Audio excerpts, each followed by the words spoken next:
How are we doing, folks? Good morning. Happy Monday. Welcome to the start of the week.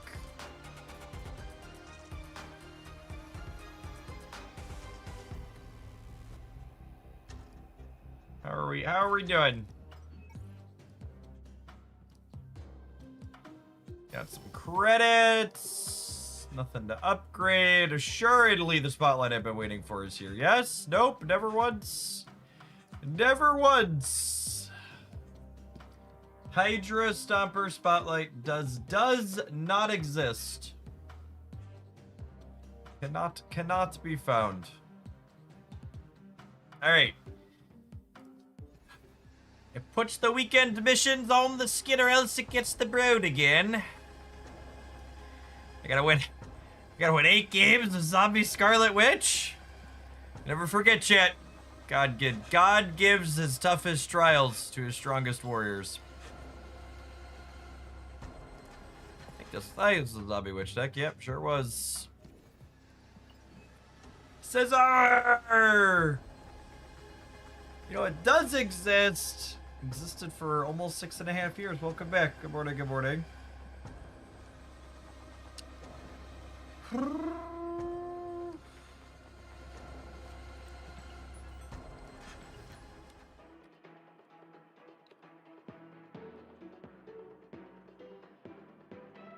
Eight wins with Zombie Scarlet Witch is a punishment. Absolutely.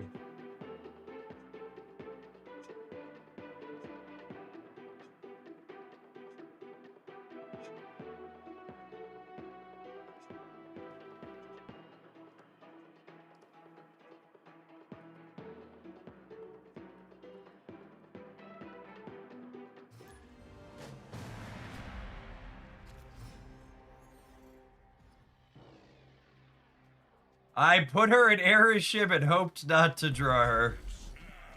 The true weekend mission warrior.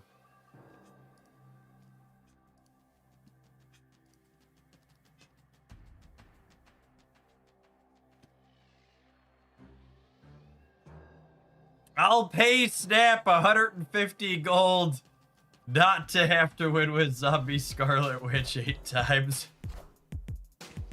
It's a really interesting way to think about it, really.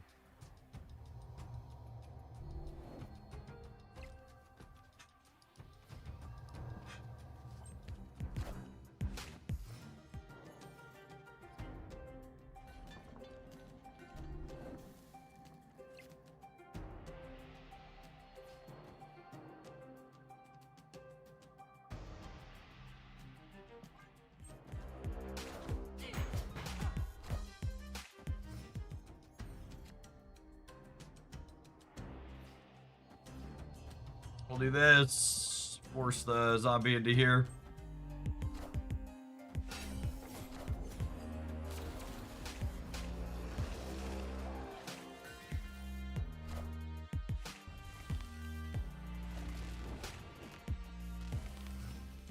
It's like last month, she's gonna be a 3-3 in a week. She will probably be a 3-3 eventually, yeah.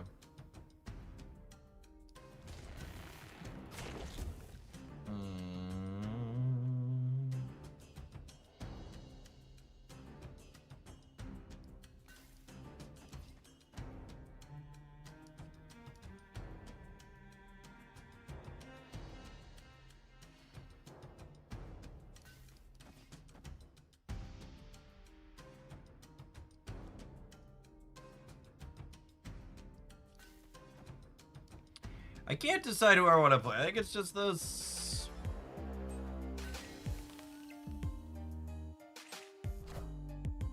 I am Iron Man.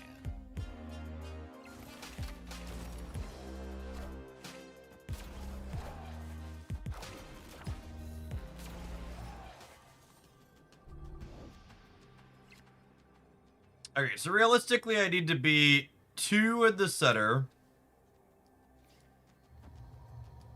And then we'll Red Guardian here. Honestly, I think I just do this. I think it's this.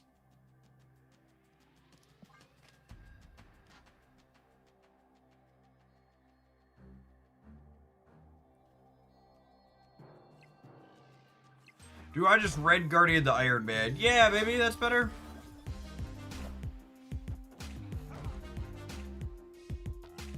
I guess Mystique gets us there. I just figured I'd just win the left. I guess I'm actually not that big on the left. I am Iron Man.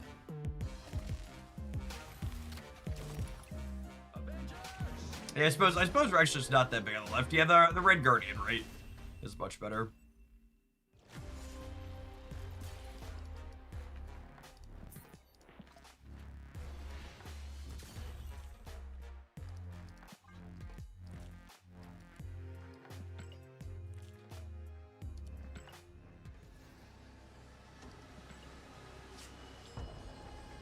Did you play Zombie Scarlet Witch Supreme Thanos? I just don't like...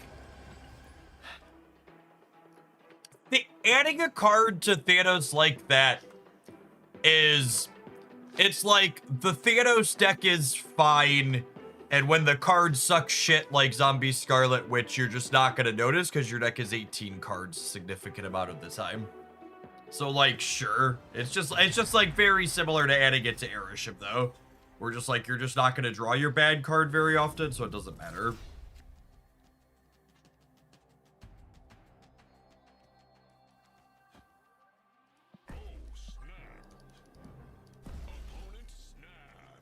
Horde +3 would be busted on a 3 cost. Would it? Would it though?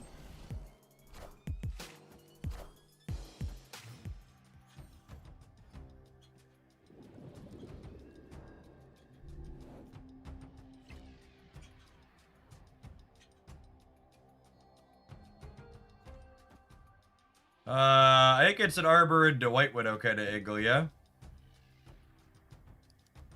Yeah.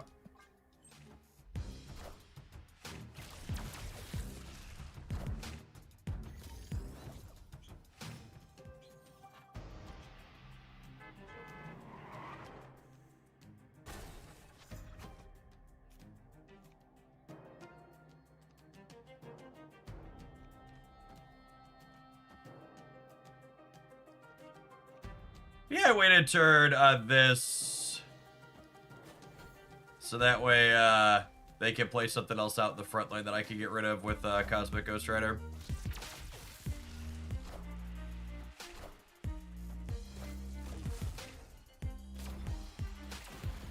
Galacta being +3 was an issue. Yeah, Galacta and Zombie Scarlet Witch aren't like remotely a 1-to-1 parallel though. Just so we're super clear. Galacta powered up other stuff.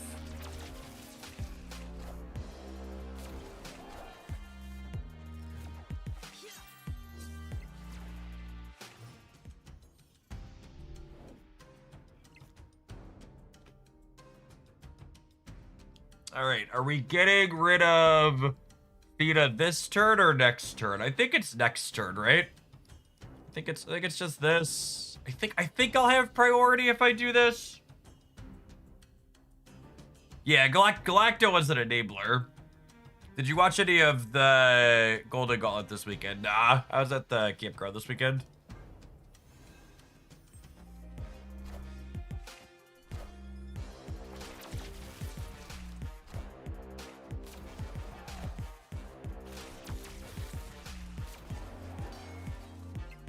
All right. Will we be big enough?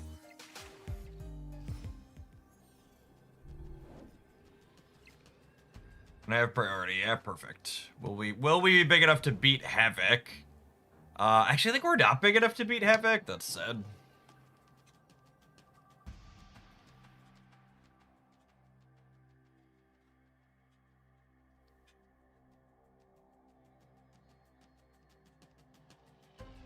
They're going to activate a couple of times, yeah.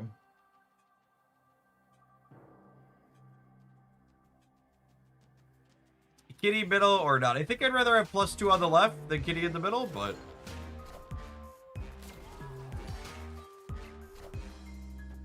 Oh my goodness! They don't have Havoc! Guys, gals, and non-binary pals! We got him! Oh wait, we actually don't have them, right? Because the Marvel Boy, I think the Marvel Boy Black Cat actually still cooks us. Oh no! Oh no! No! No! Well, we have one with the kitty in the middle. We have one with the kitty in the middle. Yeah, Kitty said I would have won. We would have been -2 here, and we would have been +7 here. Unlucky, unlucky.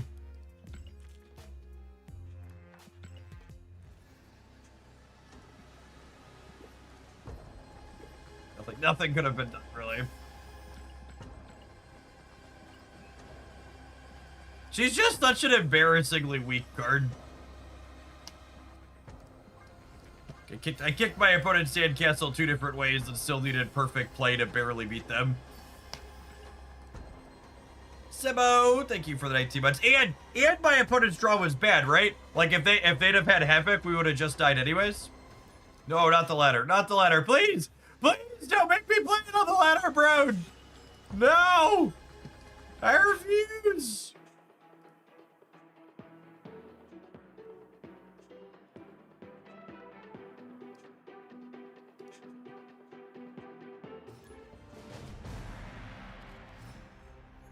How many games do you think it takes to win a game?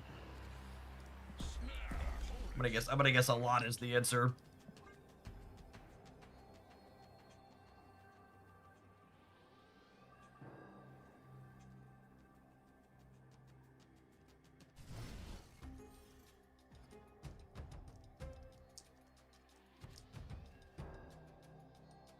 Win rate in the Golden Gauntlet for Zombie Scarlet Witch was 15%.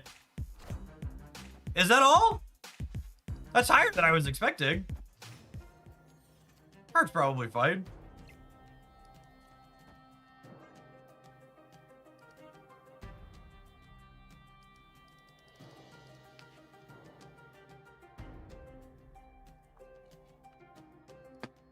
What are the stats on attempt?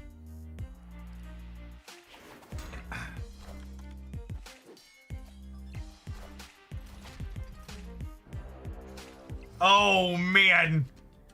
And this is telling. Zombie Scarlet Witch has a sub 50% win rate in pre-infinite data.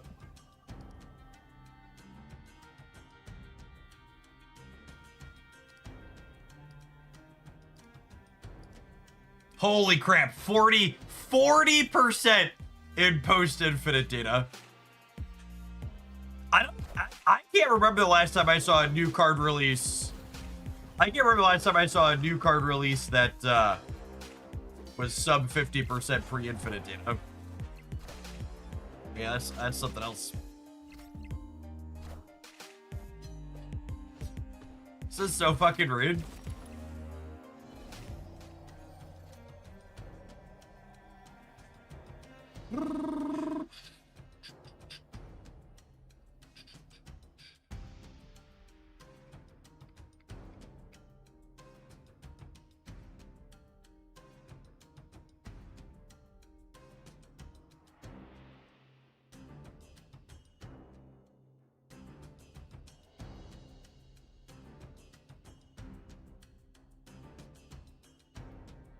Widow plus Red Guardian left. Why would I wanna do that?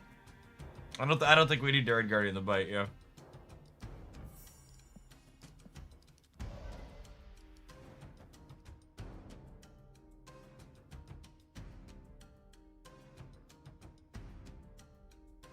Oh, I guess with the shield, maybe I do. I could Ghost Rider middle, but then I have to win here is the problem. That's close. I don't know that it matters. There's a few different choices here.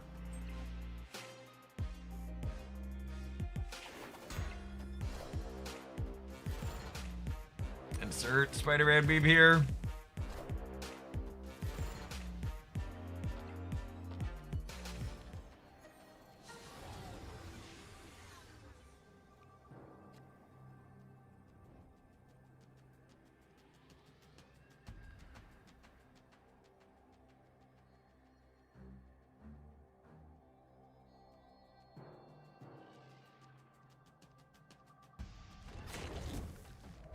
The problem is they could just fill these, yeah?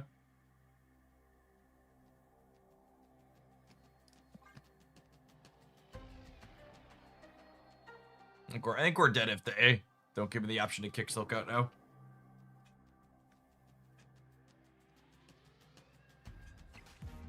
They are incentivized to move the shield out, yeah.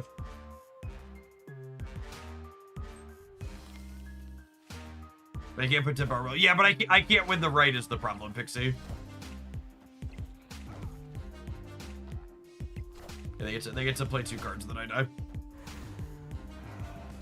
God, this card is fucking armpits. It's so I can't believe they released this card in this state.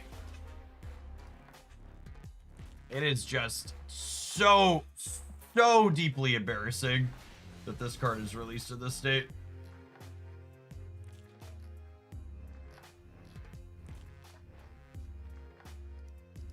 It's a very safe release. It's a very something release.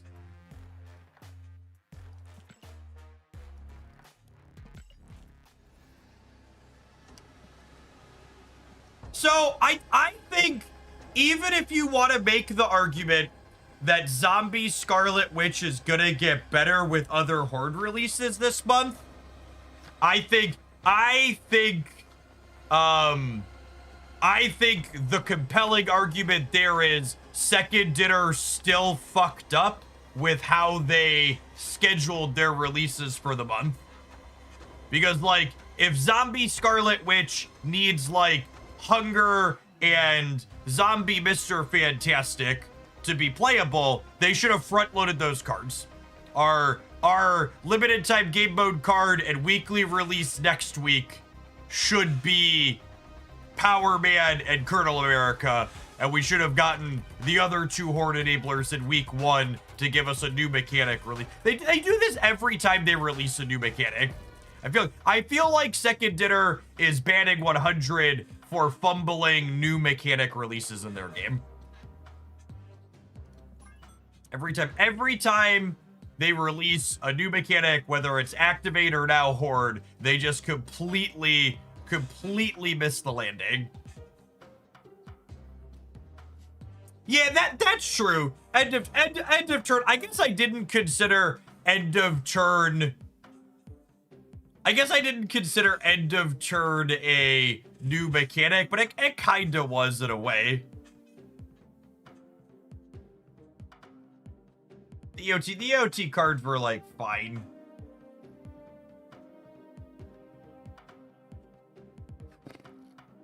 God, the numbers on all these decks are so bad. This one's cute at least.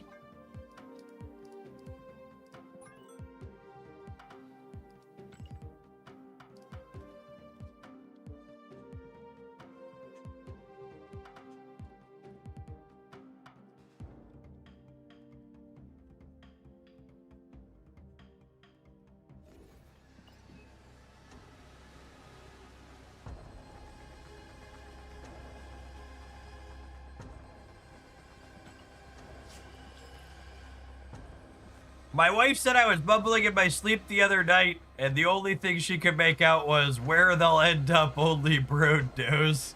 That's true. That's true.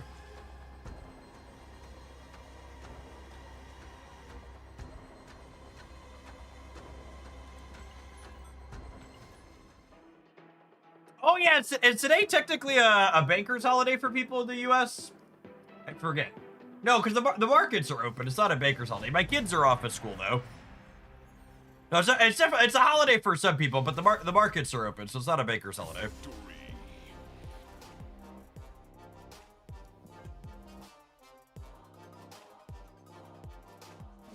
Was this a Hoaglandian?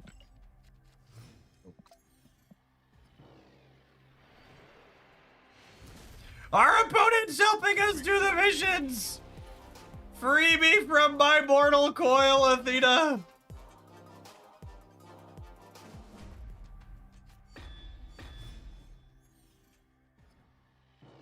Banks are closed, but the markets are open. Oh, that's interesting. I thought those two followed each other. I didn't realize there were some disconnects.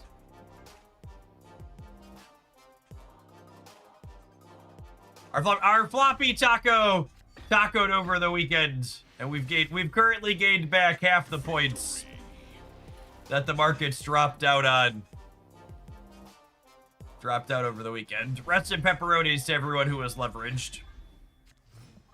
You gamblers got what you deserved. Victory. Thanks for the deck guide, Jeff. I've been better at Snap for the last 2 years thanks so much. And you, Sam, thank you for the super chat. I'm glad you enjoyed the deck guide. That's super generous of you. Good morning, good morning. Victory. Athena Weave, thanks to divine intervention. We are completing zombie Scarlet Witch missions. Captain, oh, Captain, my Captain.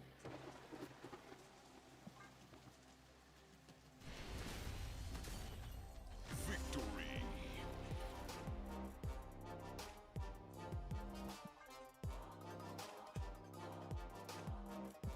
So, when the markets crashed on Friday, someone took on a big short position on some of the crypto markets and made like $200 million. So I'm not saying it was aliens, but there's a good chance he crashed things on purpose so someone in his circle could make a bunch of money.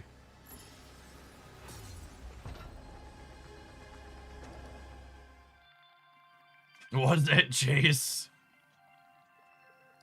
What was that person doing? They were a gentleman and a scholar, and they got us a 7 out of 8 on my zombie Scarlet Witch, zombie Scarlet Witch missions.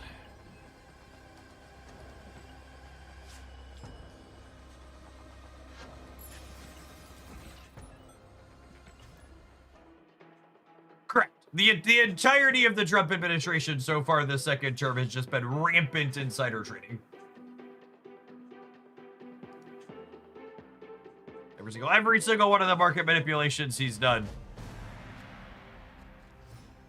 has been. People have made mad profit off of it.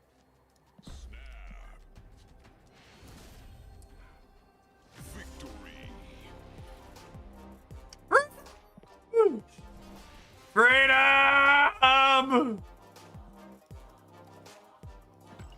Freedom! Oh, did Jay say they needed the wins?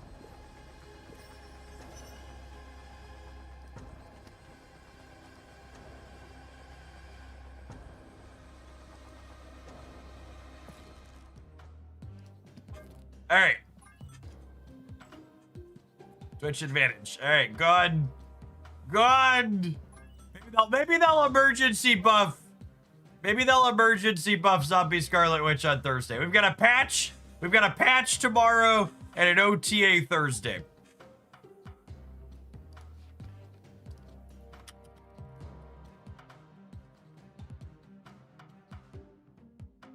How could you delete that last second? Just got done going 8-0. That's true. Just the facts with J. Jonah Jameson. Not my dance. The thumbnail you sent me was too big to upload to YouTube. But the resolution was too high.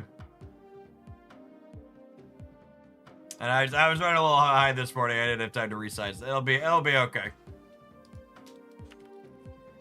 Where's the Colonel? There he is. There he is. It's crazy to be in a position where I have no idea what should be in the OTA except for some buffs. It's so wonderful. Any other card game I'd ever played, they'd be like chomping at the bit for a bunch of different changes. But here it's just like, you know what? They're gonna find the way. Oh, have we not played Strong Guy? We've not played Strong Guy since we Cosmic boarded everything, huh?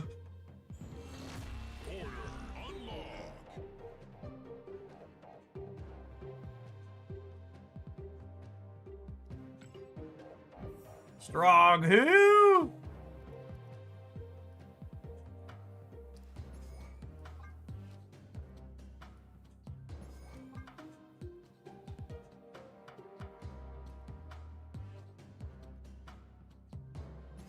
Just look at this powerful man, shit. He's so much power.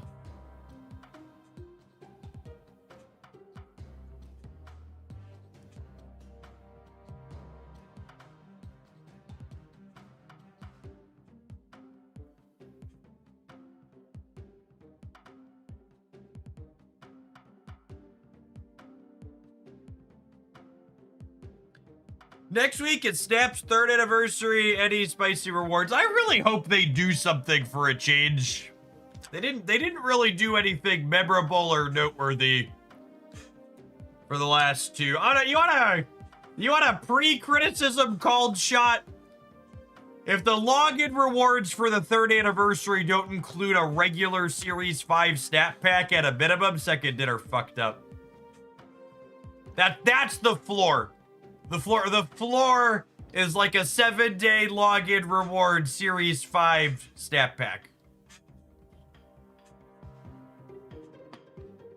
That's what it should. You're gonna take your mystery borders and you're gonna like it, Hogland.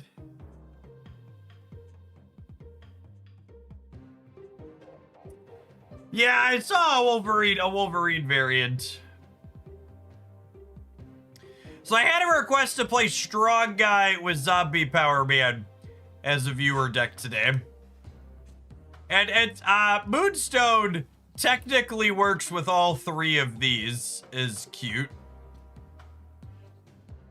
I noticed sometimes creators change their thumbnails or titles after the video releases. Does this impact metrics? So, you used to have to do it manually, but YouTube actually supports A/B testing inside of their platform itself now.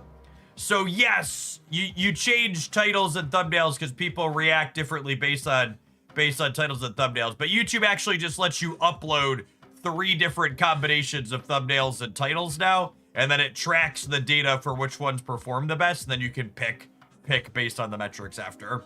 So I uploaded 2 different thumbnails with 3 different titles.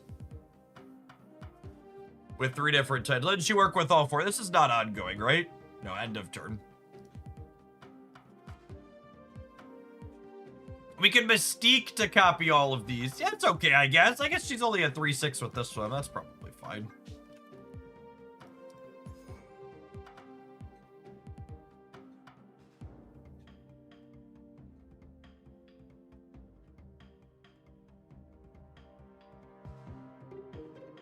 Prodigy could be another. Prodigy sounds like way more difficult to set up. And also doesn't let you contest the second lane.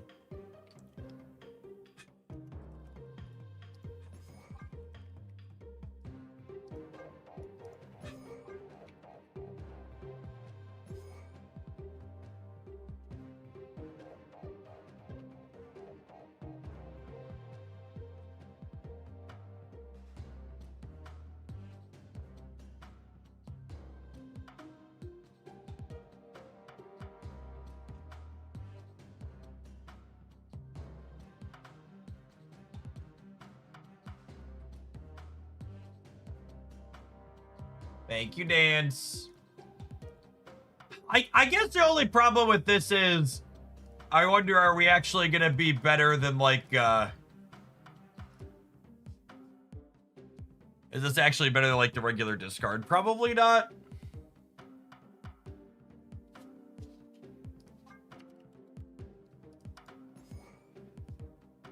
I could probably get my hand empty for Strong Guy consistently, though. Do we want Carter if we're a Moonstone deck? Maybe?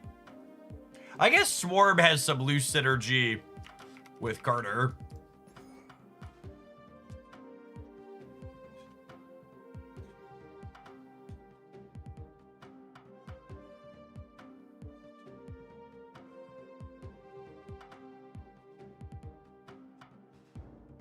We can play like a Wolverine or an X-23 for another thing that we don't mind discarding.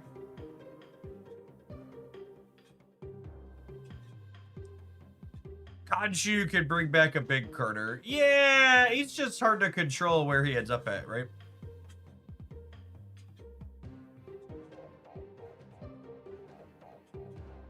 I agree that Khonshu's been good with Power Man in general, though.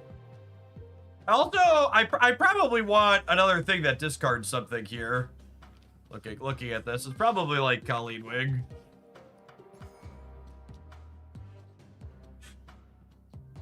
Yeah, things like Khonshu and Apocalypse make Strong Guy harder to trigger as well, is accurate. Dracula. There's literally nothing in this deck that's good with Dracula.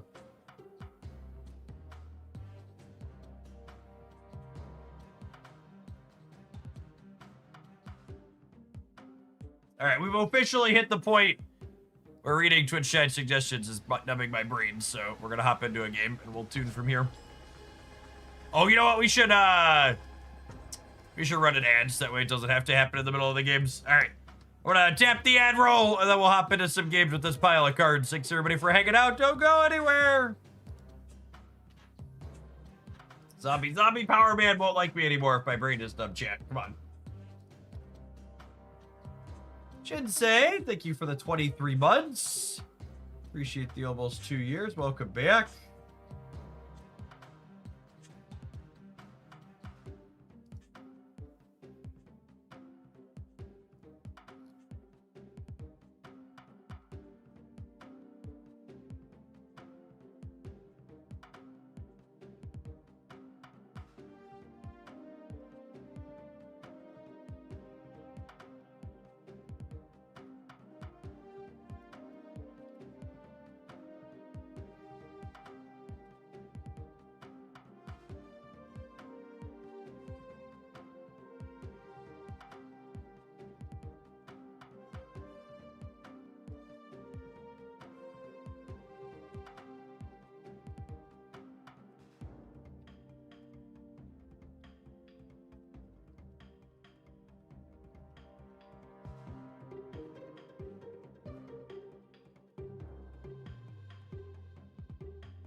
Actually, Adam, thank you for the over 2.5 years. Welcome back.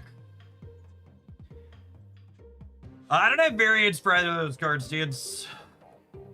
I don't think variants exist for Power Man, and I skipped the spot. I really just don't like the zombie variants.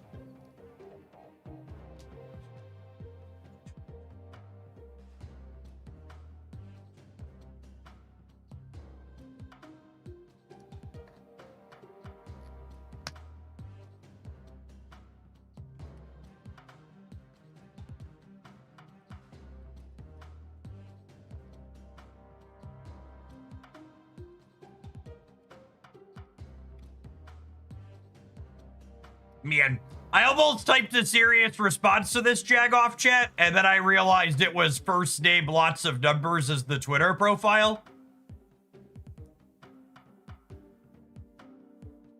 And then I realized it was first name lots of numbers as the Twitter profile. Freaking gamers.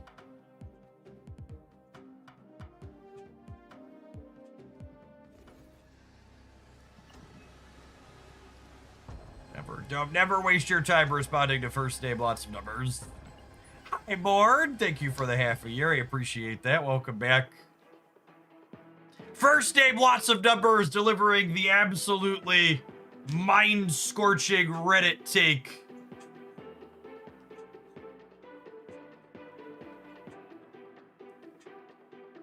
Of Marvel. Marvel said there. And for people that didn't lower their IQ by reading their take, I'll share it with you.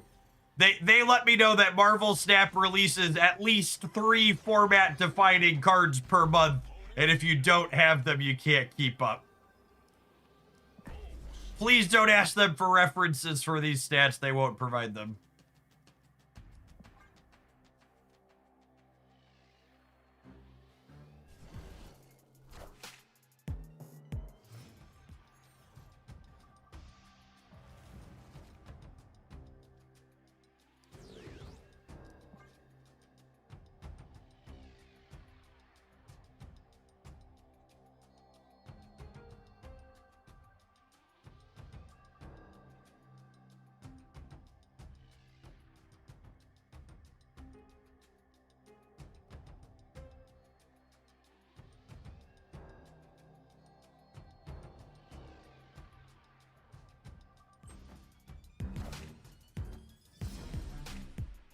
What a game!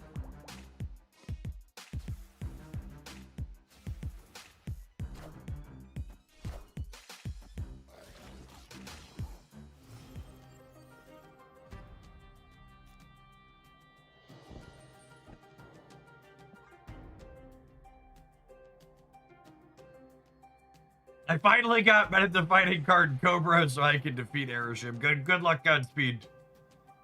As you will.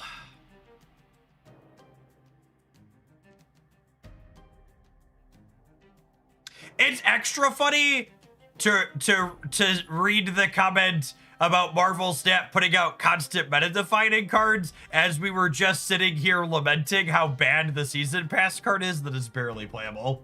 Like that's really the icing on the cake for that one.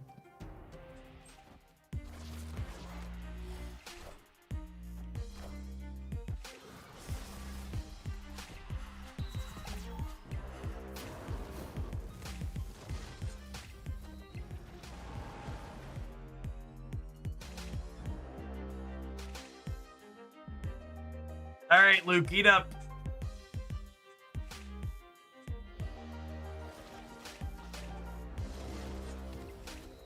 Yep, we can play Death out here. And then Scored's gonna get binned by Power Man, and then Proxima's gonna get binned next turn. It's so perfect. It's so perfect.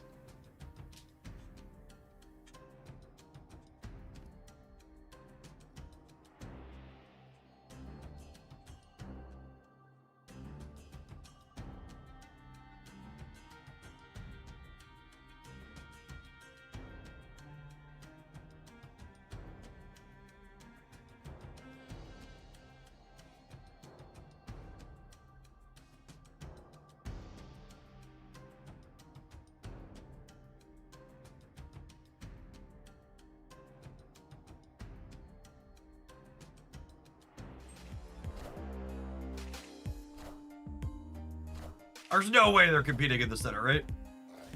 Alright. I'll be a little sad if they stop me from discarding my Scored.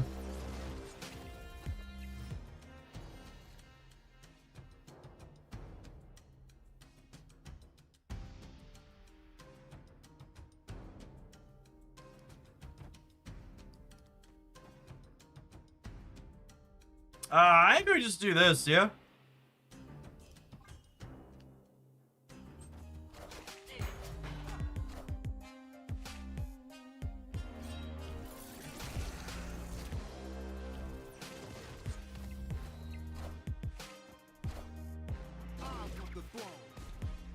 I definitely need to change my underwear. Who's my current favorite pet card? Nico Bedard?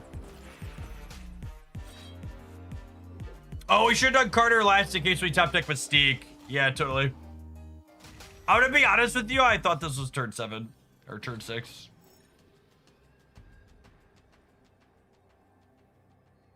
If I'm being truthful.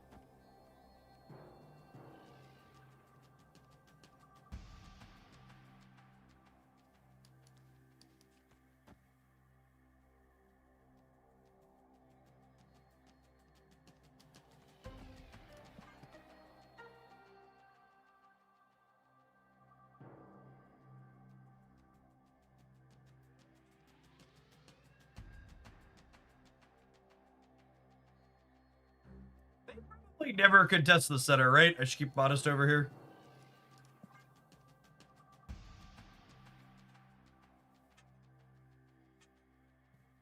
I think I need 7 more here. 37 should total.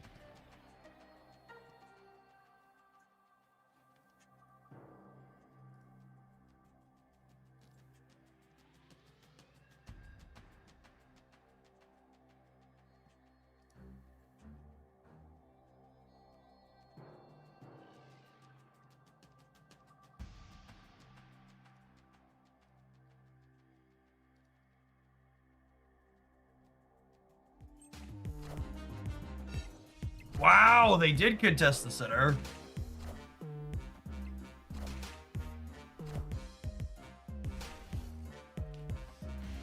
Excuse me? Victory. Hello? Hello?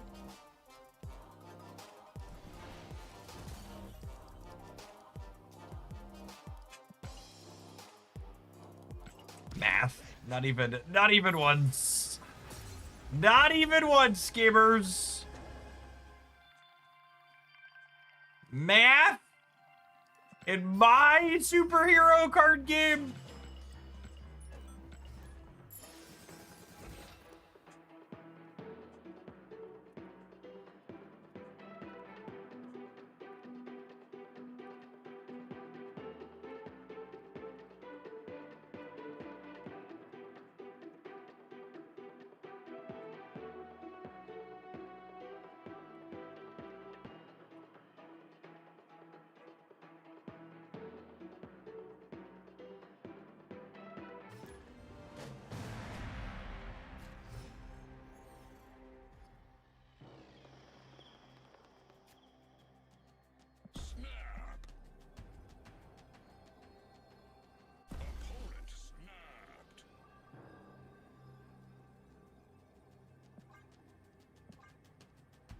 Hey, Tempa. Thank you for the quarter of a year. I really appreciate that. Welcome back.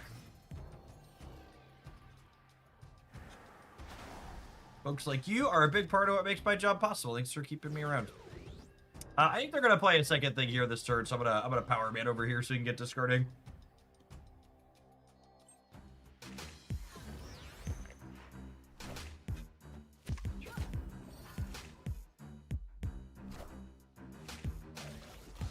Go middle! Unlucky. I have a hard time contesting the center gamers.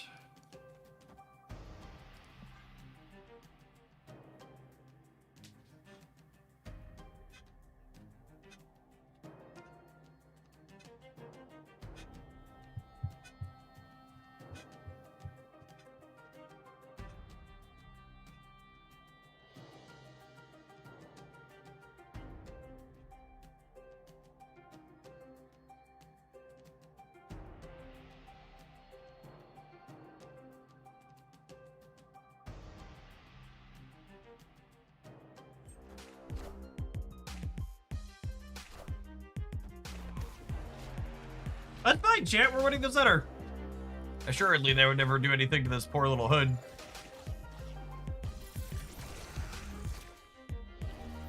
Ugh, scorn going there is sad. I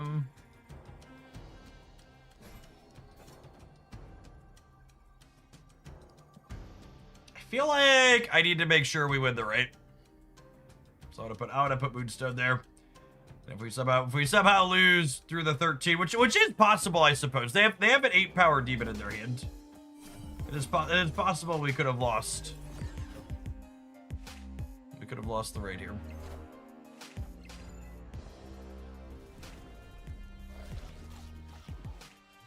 Oh, I lose Blade though. That's sad. So they're gonna Misery the center this turn, right? They're gonna go Victoria hand and then Misery, and the Frigga copies the Victoria hand. So I think we're dead.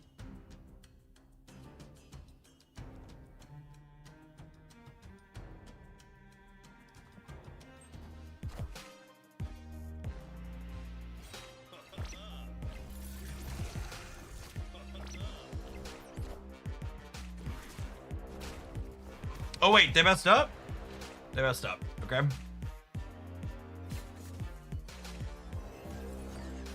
Play scored. No, I think I want to score to discard here.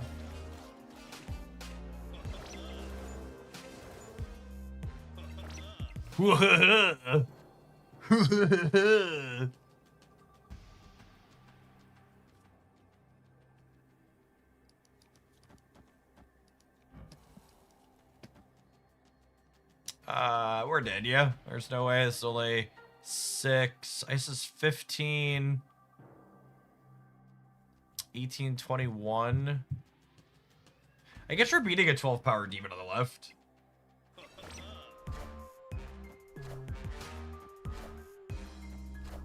don't know that we're winning the right, though.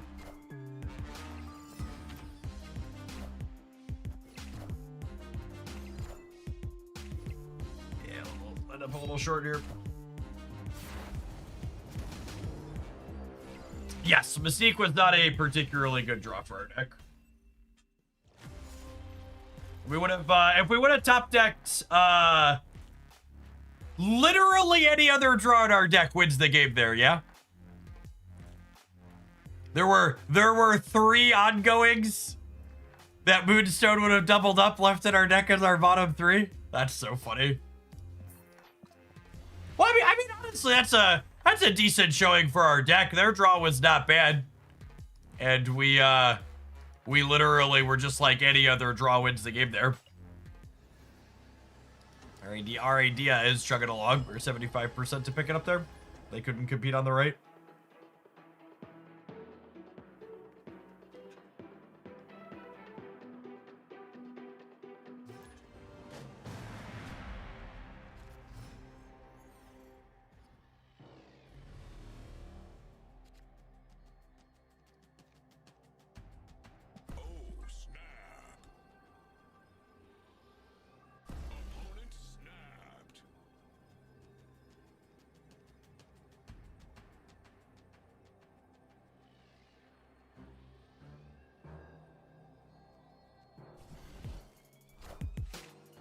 Mad thinker!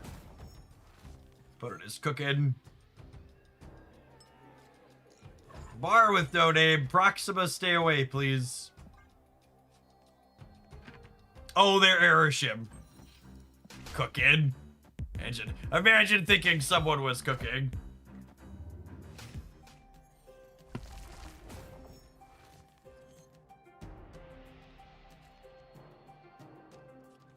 For those of you playing deck building bingo at home, someone watched us miss a 75% turn and suggested I change my deck. You can check that one off your...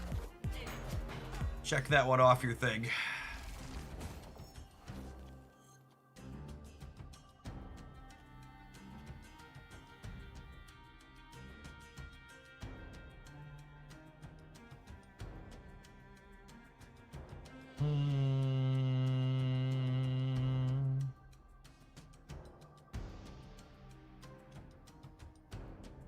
So Power Man's not really discarding anything here.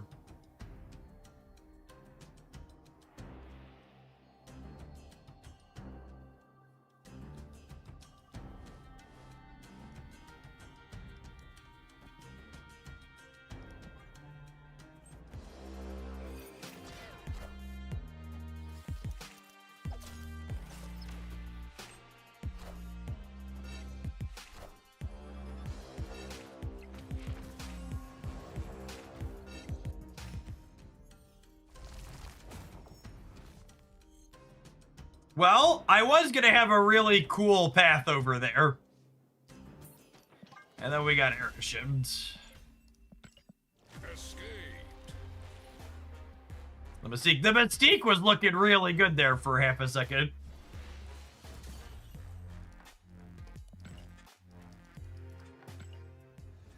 She was gonna be very sweet.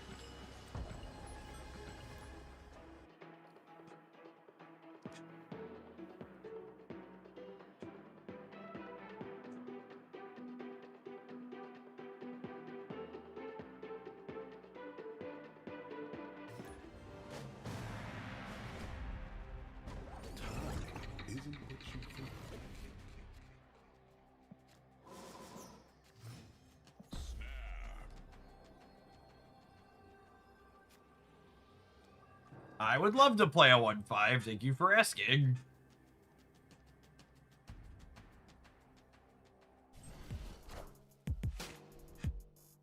By the way, I couldn't help but chuckle. Someone asked me on Friday if I would ever make time to play in the official Marvel Snap tournaments, their Golden Gauntlet stuff they were doing.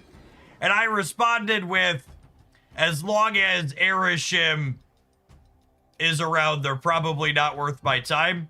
Airship was the third most played deck in the Golden Gauntlet tournament over the weekend. Third or fourth or something like that.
Oh, that's a thing first step.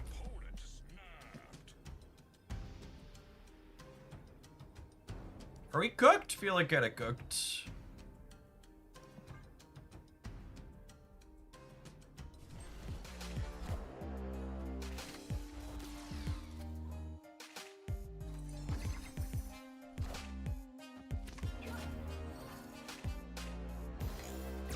Oh, I went in the wrong order here again. Talking and clicking.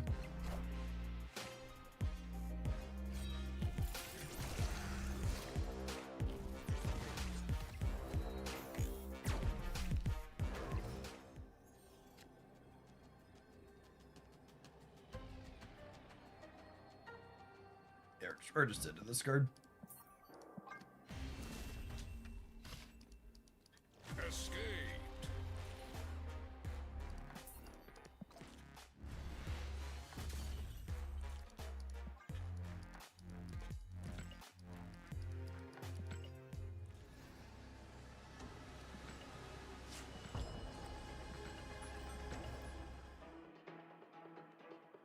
Above average danger room. More dangerous than your typical room, for sure.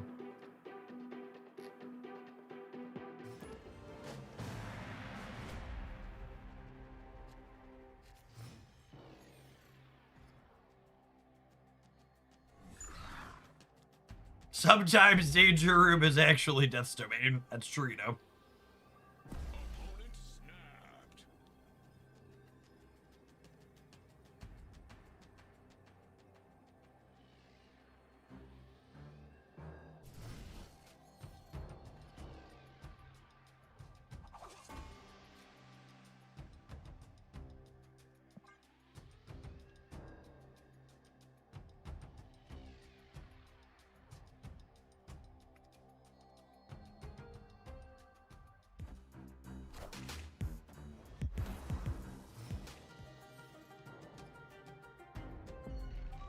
Related to currently playing Conquest instead of the latter, there's a feature location for another till reset today, yeah? Till this afternoon?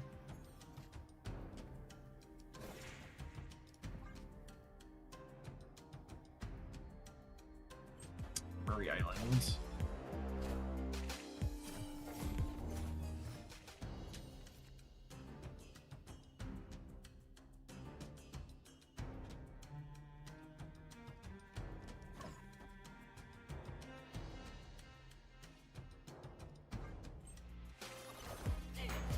Yeah, I don't think they're ever gonna stop with feature locations, gamers.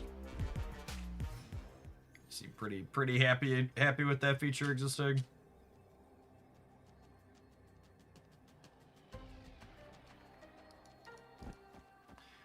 Well, I mean, this technically,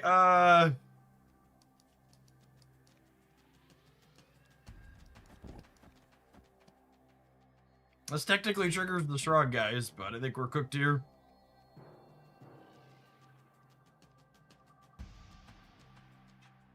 We're gonna have big points on the right, though.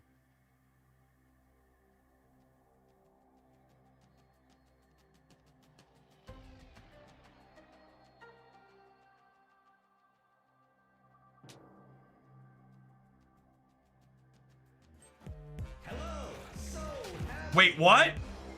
Oh, my sweet summer child. Chat, don't tell Scotty. Scotty is blissfully unaware, chat. Did we win? I think we won. Oh, baby. Oh, baby! Wait, what?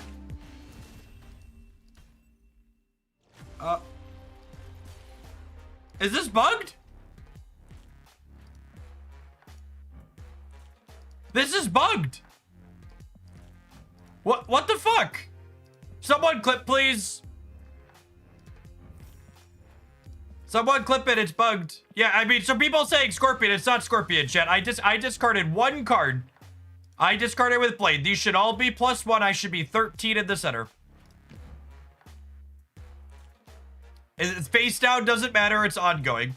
Your cards here are +1 power for each turn you've discarded a card. I discarded a card one turn. It should be giving all of these +1.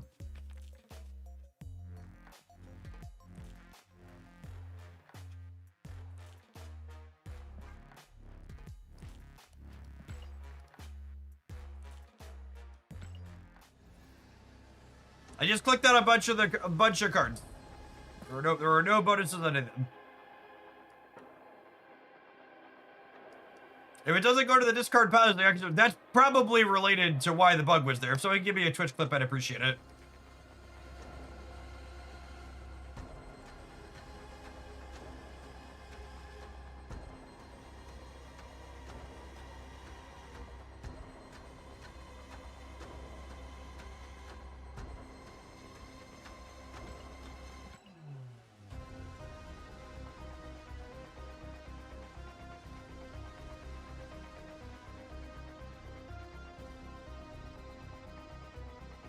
Thank you, Jace.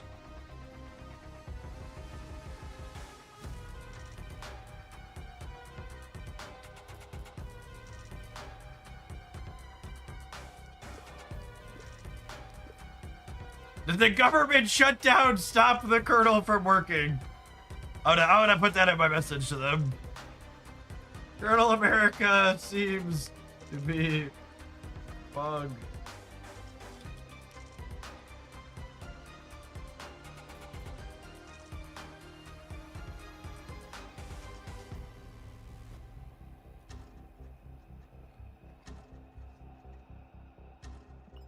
Taking the day off, chat.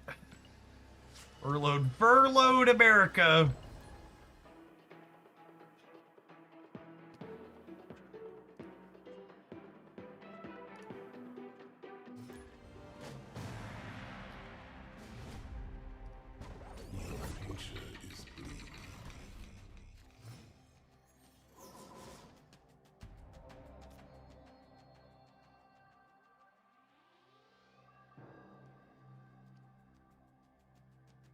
Oh, snap. Opponent snapped.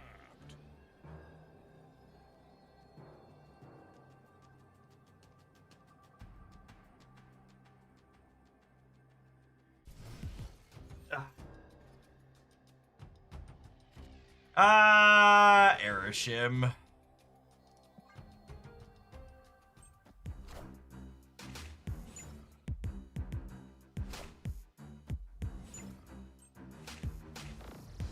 Colonel America's trying to lose his rank so he can get buffed by Sam Wilson's shield. That's thinking with portals right there.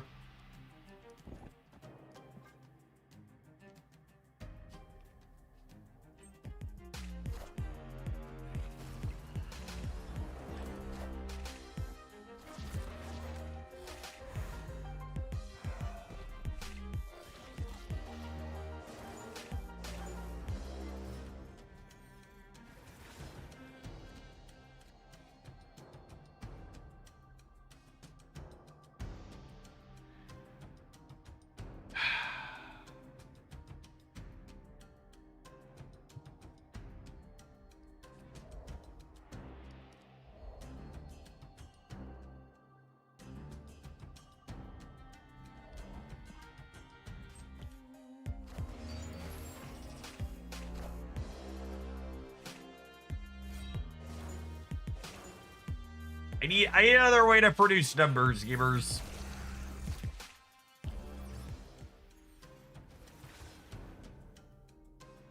Yeah, the people acting like there's some upside to what's happened here. They are very likely going to be able to get into Death's Domain, just so we're clear.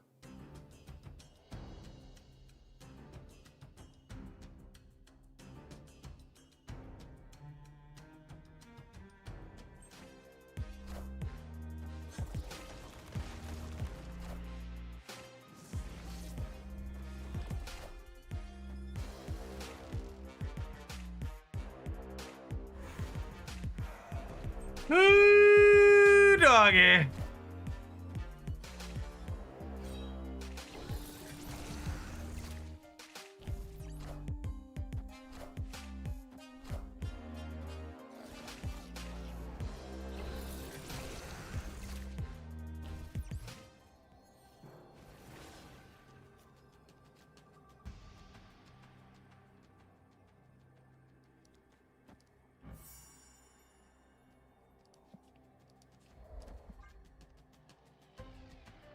Yeah, we could have saved Morbius for the left, I guess.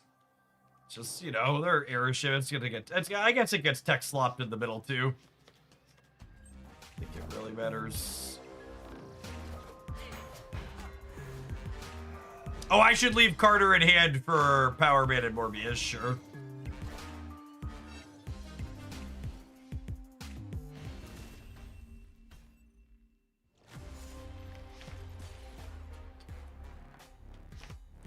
We'd have been short, yeah. We'd have been short.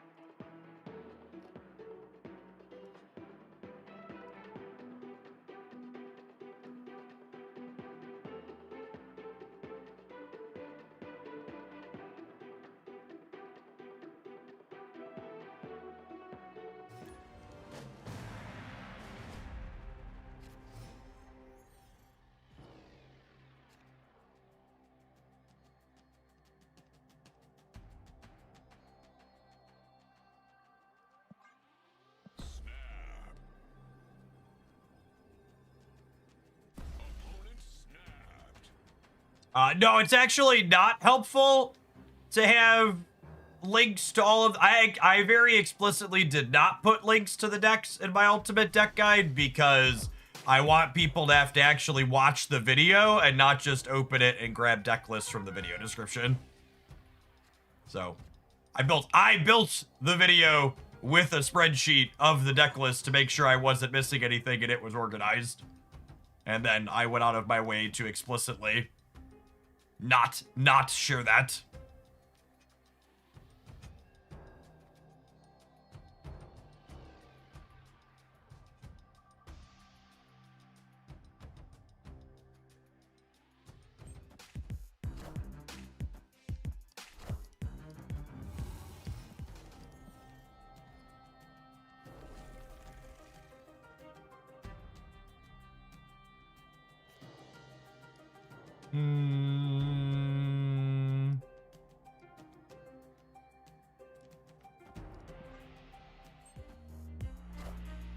I've got the throne.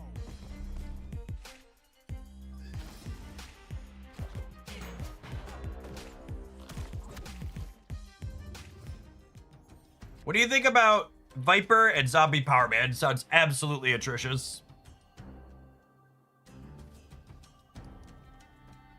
Sounds like a mediocre meme.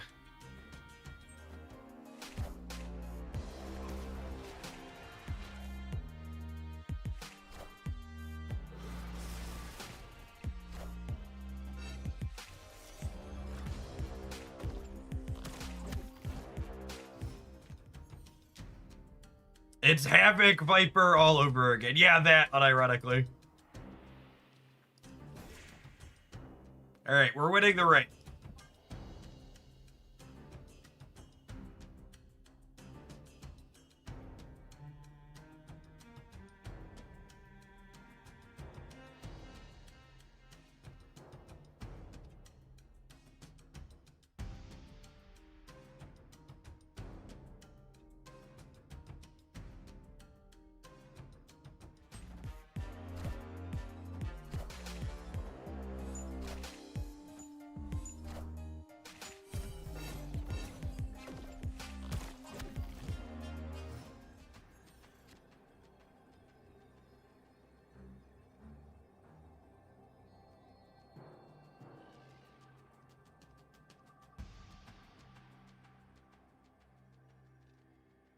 Our deck is very bad, chat. Is how you say not good.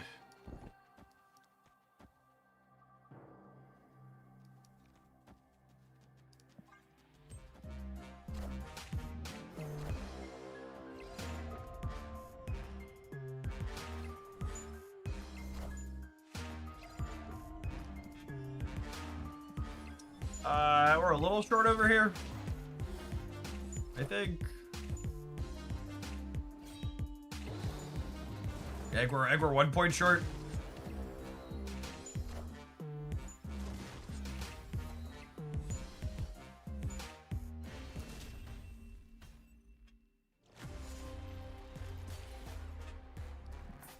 Just so we're clear to the suggestions people are making in chat, most of the suggestions people are making in chat to improve this deck amount to play the regular discard deck that's proven to be good. And I agree with you. If your goal is to win, you should play the regular discard deck that's proven to be good. This was a viewer deck submission that had some specific goals in mind. Which specifically Strong Guy's just not a very good card. He requires you to have some pretty specific deck building incentives that run counter to what else is going on in what's it called? Alright, so honestly, that's the feature location, Murray. I could probably play this one on the ladder with Murray Island. This deck is very reasonable. Strong Guy is a lot of deck building to be a marginally better Gladiator. Yes, that is a good way to put it. He also gets hit by random ongoing hate tech cards too.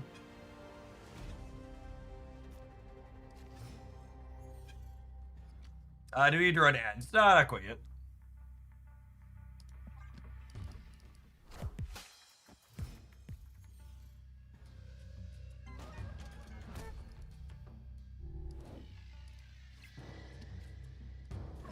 In general, Elvis, it's not very useful to, like, ask me if I saw a specific person's deck. But no, I've not seen a Surfer deck in deck.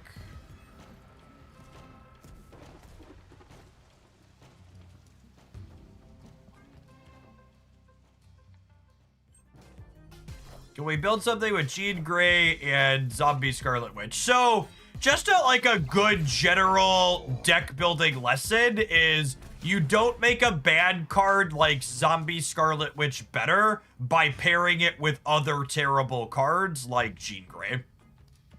Usually to make effects like that better, you want to pair them with good cards.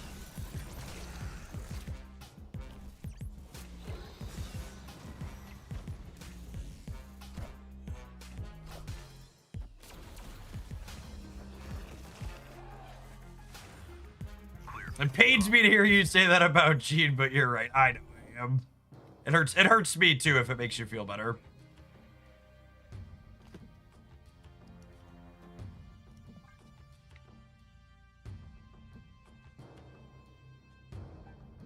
Okay, and we can top deck Zombie Power Man or Colonel America here, and then we could go Khonshu plus Blade.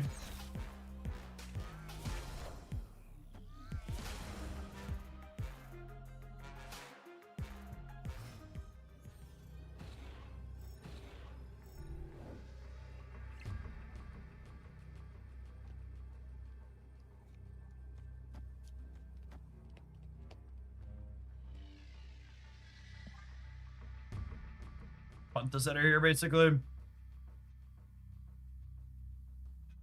We can lose center and left, I suppose, but I think we're good to the right.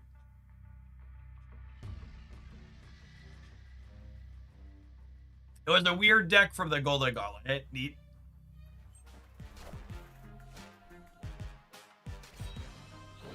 Or he get like shagged out of the left? Might get shagged out of the left, I suppose.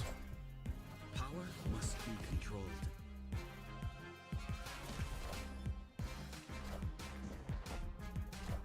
I mean, that's not like the most Shang Brain stay of all time, but it's up there.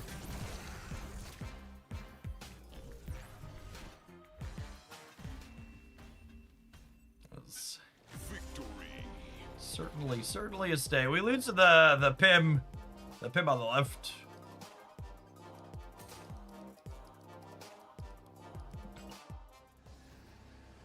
All right, we should probably take an ad break now, though, before too long. Have an ad roll. Maybe we'll take a peekaboo at the Golden Gauntlet deck. Thanks everybody for hanging out. Don't go anywhere. If you're watching on the YouTube side, you enjoy my daily content there, make sure you tap the like button. Doesn't cost you anything. Helps the videos reach some more people. Appreciate the almost 100 folks that have done that already today.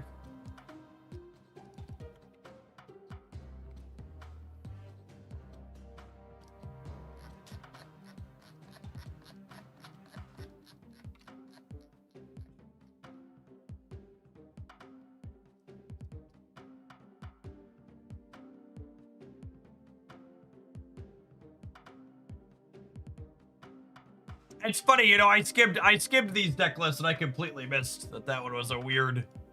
I know that Moon Girl, I didn't pay close enough attention to see that it was a Surfer discard package with Moon Girl.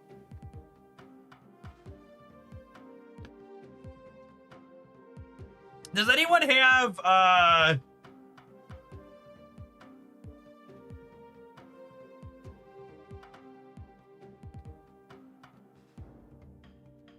just giving it. I really can't emphasize enough that I didn't really pay much attention to Snap over the weekend.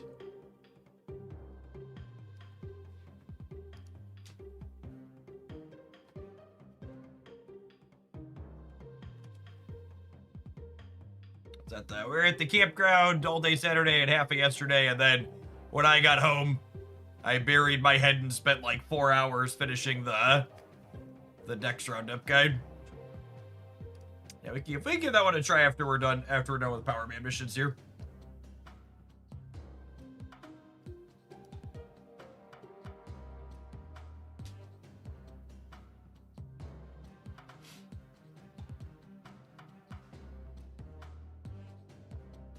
Okay, would you look at that? The deck guide video is performing average. We'll take a performing average. I was expecting it to underperform.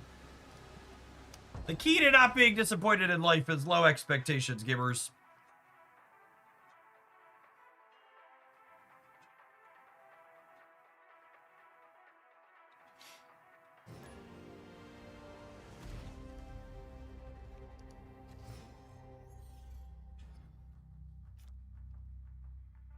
Ooh.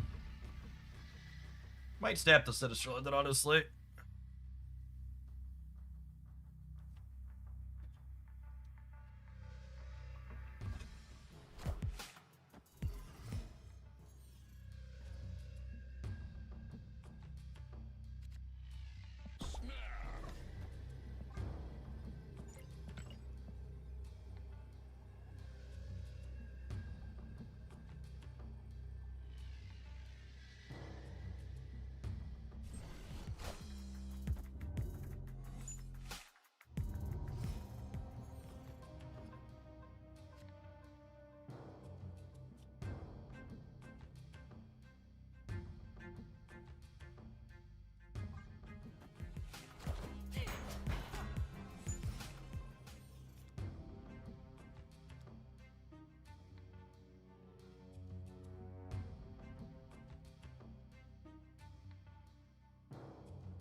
I think it's just nothing into Modoc and Nakanshu.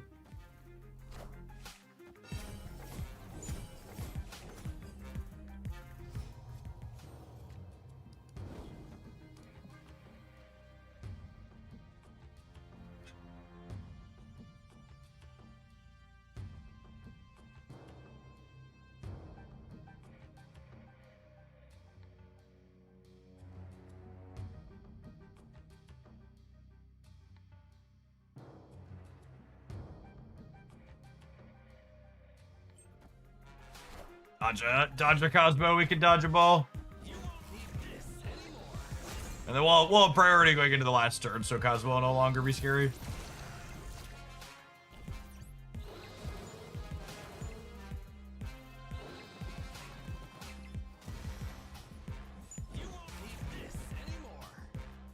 Can't play out the swarms because of Mobius, but it's whatever. And then Khonshu fills the board up completely, and he might even end up discarding a couple more cards, like Sublade and Corvus. Do I die to Spectrum? Oh yeah, we weren't playing the Swarms though anyway, it's a good call. How much is Spectrum on the left? I don't actually know. This is very Twitch shit up me, but I'm just gonna assume this is enough and ship it.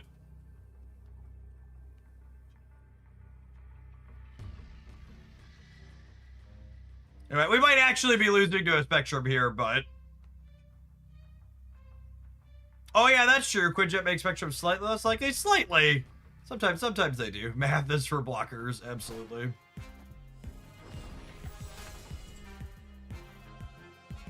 Hoping to hit Corvus here. Blade would be second best.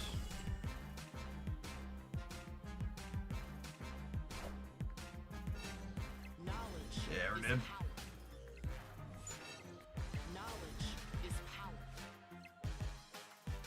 Oh my goodness! Math! Imagine doing math and not just running on. Chat, it's 2025. Vibes are undefeatable. Shut up, Khonshu! We can do! We won, Khonshu! Shut up! Shut up, Khonshu! Nobody look. No! No! Bad Khonshu! We won! We can do! Can do attitude, Khonshu! I'd like the record to reflect this would have been less close if we would have hit Blade or Corvus on our Khonshus.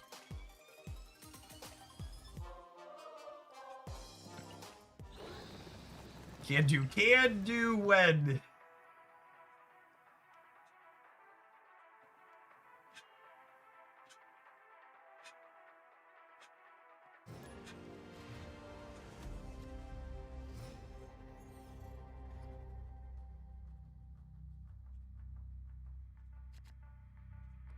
Ooh. Bit him. Bit him.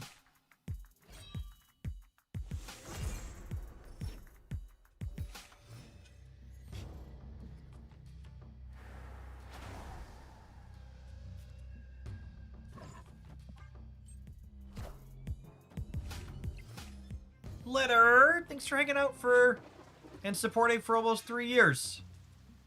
Appreciate that. Welcome back. I probably don't want a Lady Sif because I've already been to Khonshu once, meaning if I Sif him, I can't Modok him.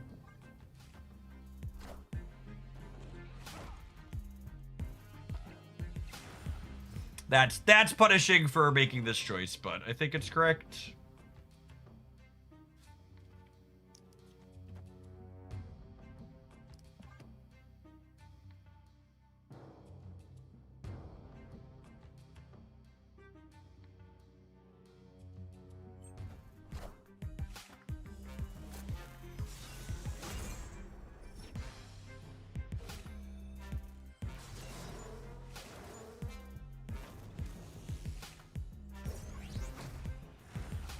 Rufus, thank you for the almost 2 years. I'm glad you enjoyed. Glad you enjoyed the Dex Roundup video.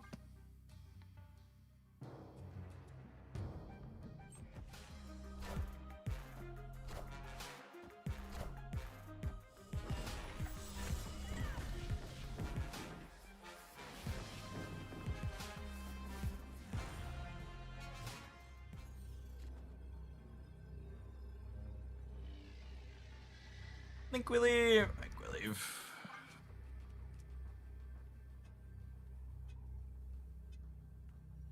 Is there a good Modok variant? I don't think so. I think the one I have is the least bad for sure.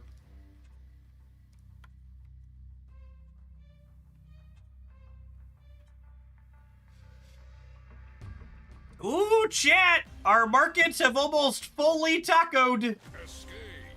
We're 2/3 of the way back to where we were on Friday.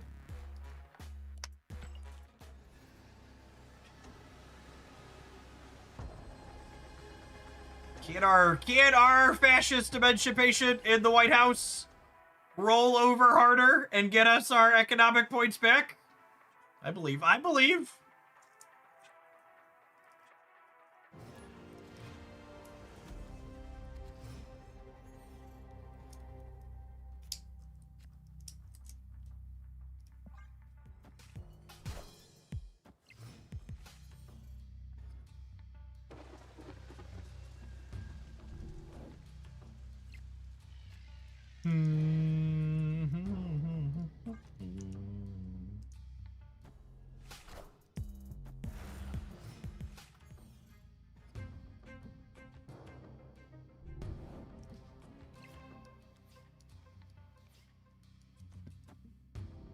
Proxima would never jump into the space throne here, right? Never, ever.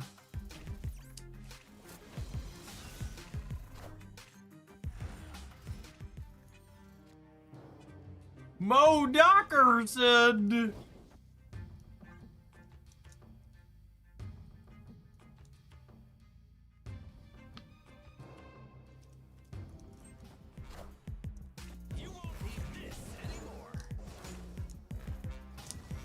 Ah, Proxima!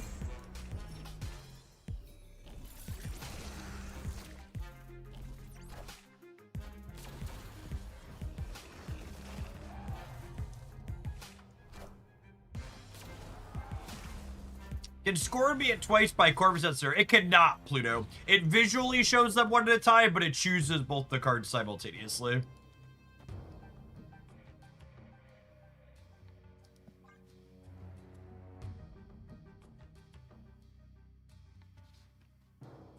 Alright, we're 50% chance to get an 8-power Lady Sif here, which would crank Apocalypse up to a 12, which would be ideal.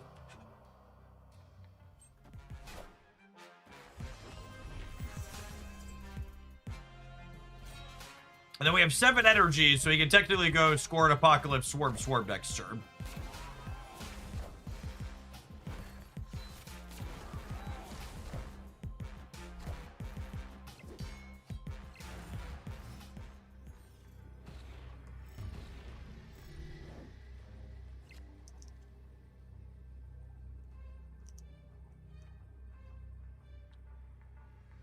Oh...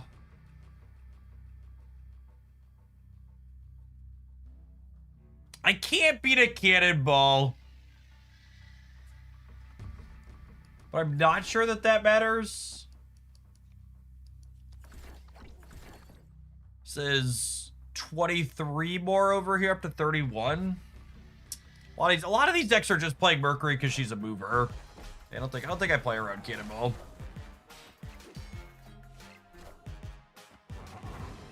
Ooh, we got Giant Band. Got me. That's fine. We gave someone playing Zombie Scarlet Witch a win, so I could write down the time it took me to play this game and towards my community service hours for the week.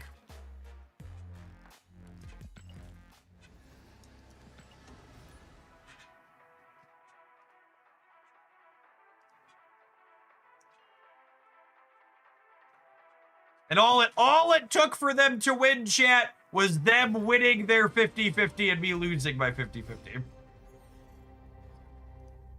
Or farming good karma. Yeah, exactly.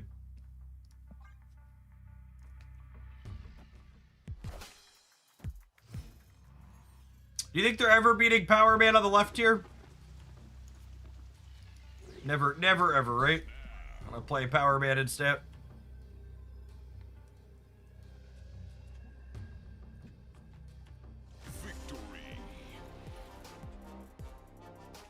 Trying to decide between Colonel America and Headpool right now. It basically just depends if you want to play discard or destroy.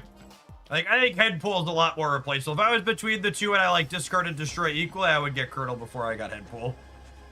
I think Colonel's a bigger upgrade for discard than Headpool is for destroy.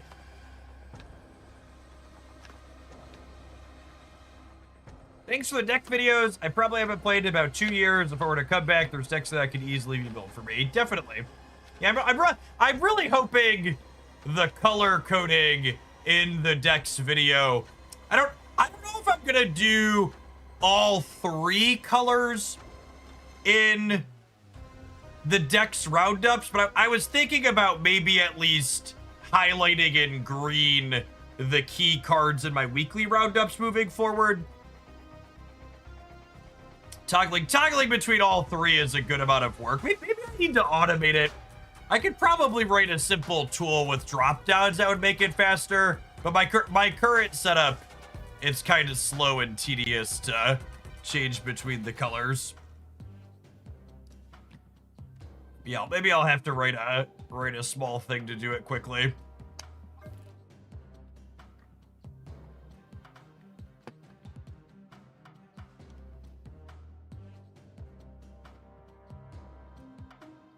All right.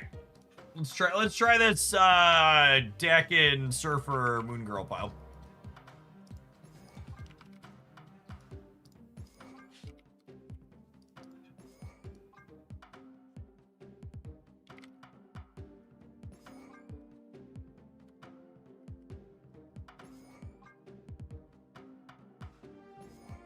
Damn, it's such a dick.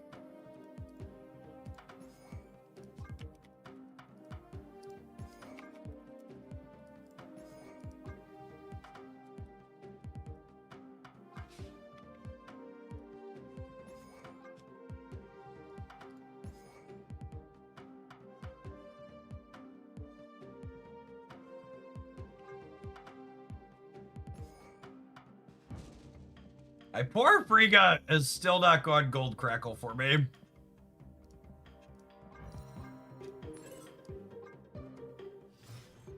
Must be some gold. We're due.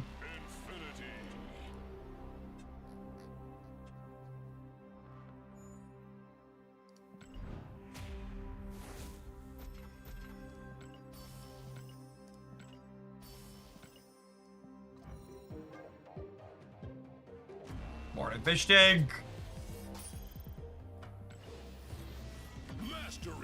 Mastery.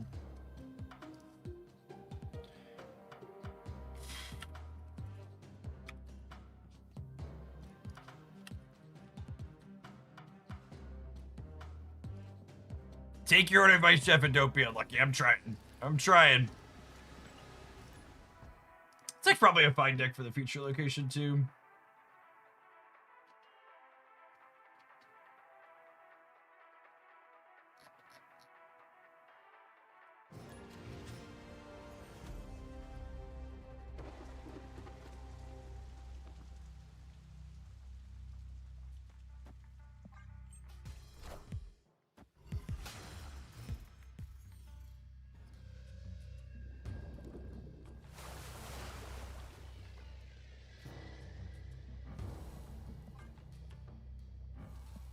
We'll drop Mr. Shaw on the island here. Makari likely indicates... Ooh, that's better.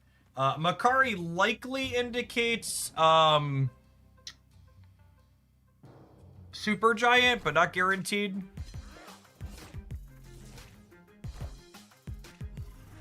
Luke Cage probably made some type of surfer pile. Oh, could be C3. Could be C3.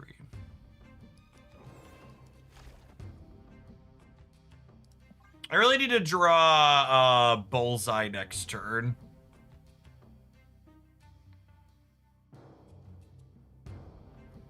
So we have a way to bin these Dakin shards.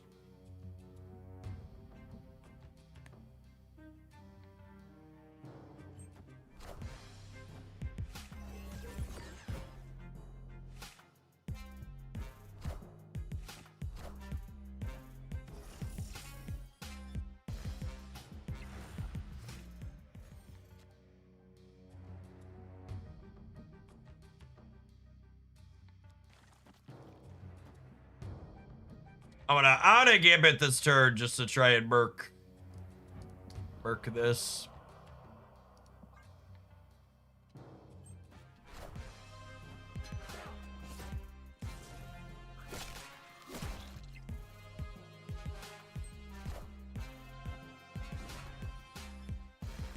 He discarded a shard. He killed the wrong thing. Unlucky. Unlucky.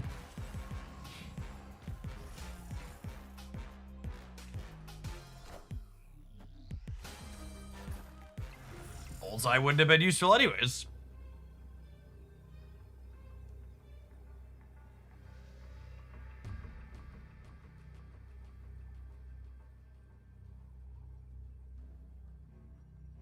Gambit did unlock the right for them, yeah.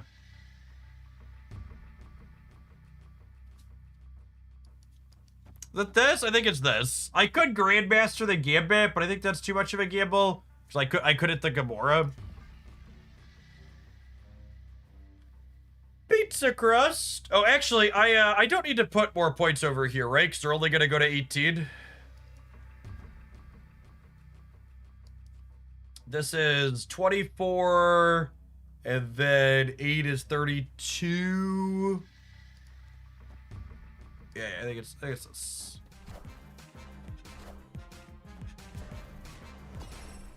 I guess I lose to Valk in the center like this.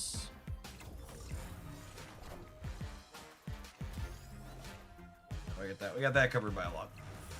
Oh wait, the Makari left could have gotten us there, right? Because she crashes down. We were 1 in 3 to lose that. Because Makari left crashes after the island goes. That's adorable. Okay, close.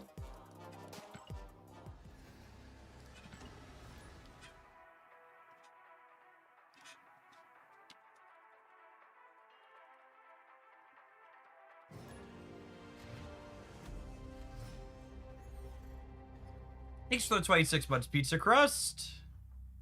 Glad you enjoyed the 50x video.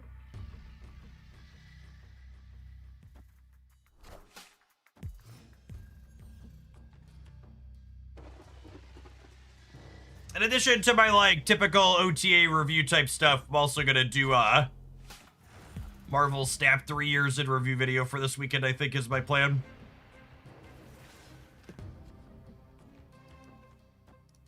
Punchworthy, we had our first kid 5 days ago. I now understand where all your hair went. Thank you for the 116 months. Speaking of things that have been around for a while.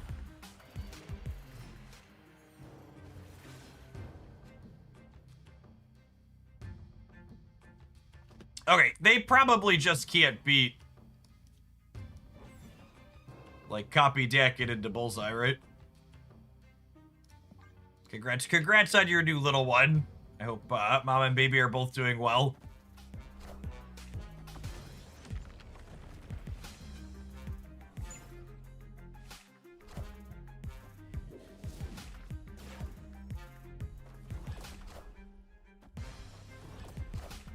Goldman Sack, thank you for the 16 months. Welcome, welcome, welcome back. Yes, I'm gonna want to position my bullseye so it doesn't get Cosmic Ghost Rider, is correct. So we'll want to go surge into bullseye here.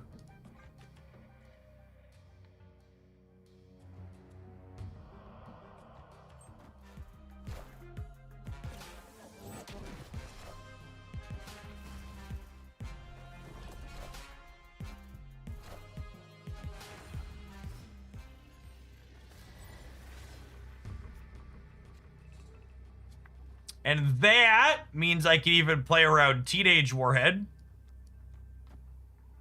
which is nice.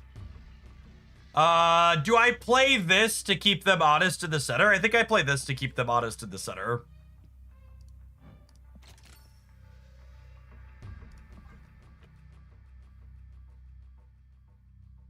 Let's like make sure they commit some points there.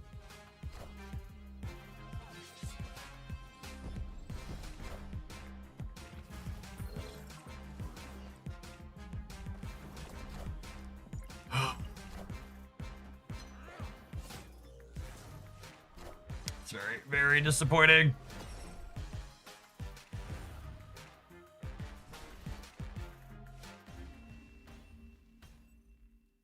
Are you supposed to put Quinjet there too? Nah, because then I get got by Teenage Warhead, which is a common card they play. It's just how it is playing against their deck. They're always going to have some type of thing that breaks your stuff up. Played around what we could.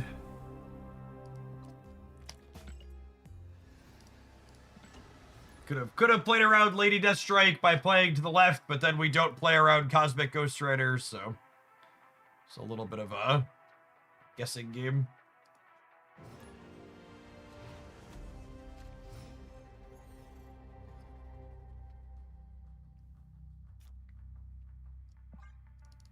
Whenever I see decks like this do well, it always feels like they must have been playing against like dramatically different decks that I tend to run into.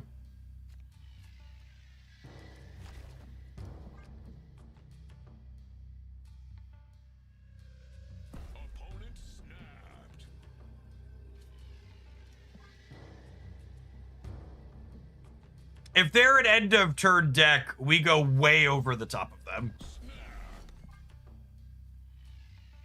I'm gonna lock in the 4 here. I know it means I can't move Bob again, but I think that's fine. Yeah, we have our absolute nuts draw if they don't interact with us. And most Hydra Bob decks right now are not kicking my stuff. Brotherhood, thank you for the 55 months. I appreciate that. Welcome back.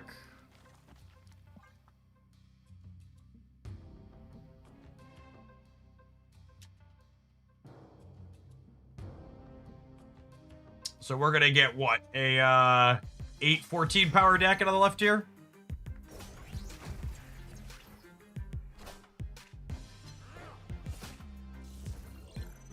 Why Agony though? You mean like in the deck in general or this turn on the sequence?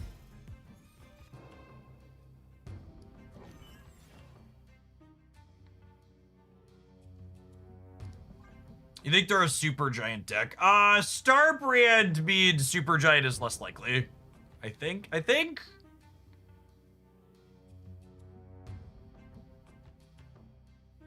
We'll find out. But yeah, super giant does disrupt us as well, because it means I can't get bullseye down.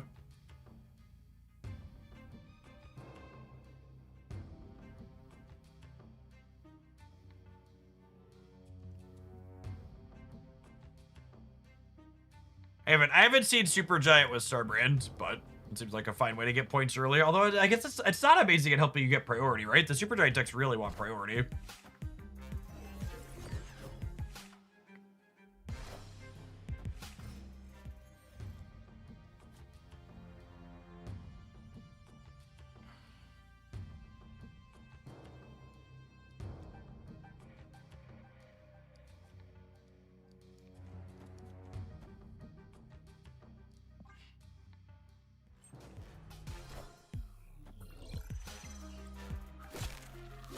Yeah, I think that people telling me to worry about Supergiant have some trauma they need to work through.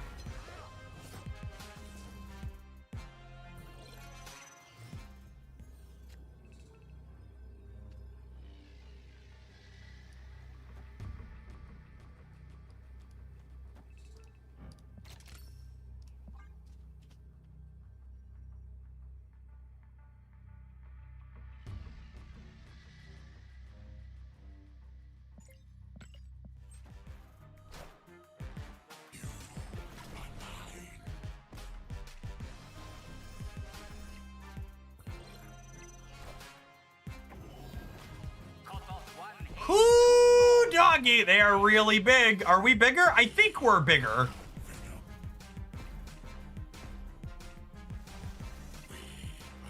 Do we win this measuring contest? I actually don't know. We're gonna be 16, 32, 64. Oh yeah. Yeah. We are.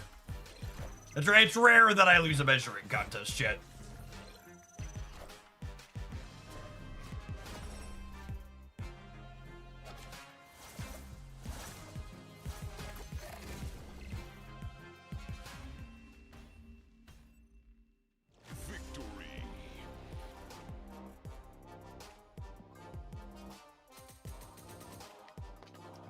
Measured appropriately. Huge, big decking.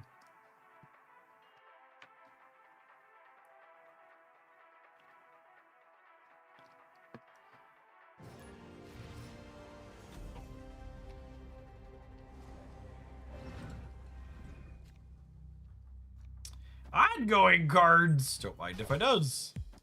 Are you a human, Mando? Are you a human? Tell me all secrets.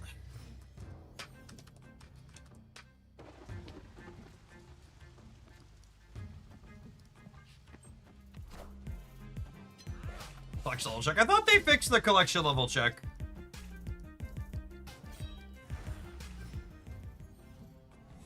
Did they not?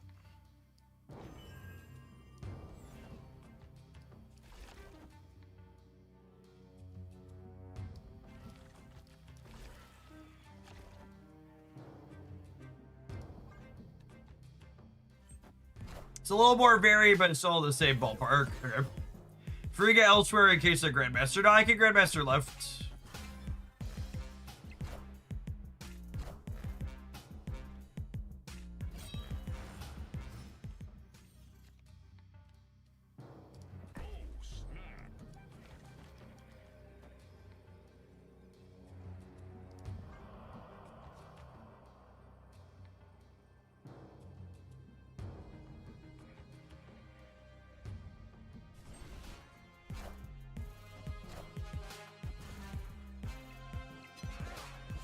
The Quinjet discount is sneaky good in this deck. Yeah, it's basically just to make your 3s into 2s on 5s.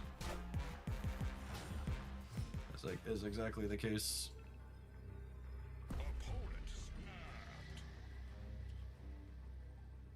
Man, I'm about to get shit out by some kind of tech card, aren't I? Or they're a bot stamping me because they currently have priority, one of the two.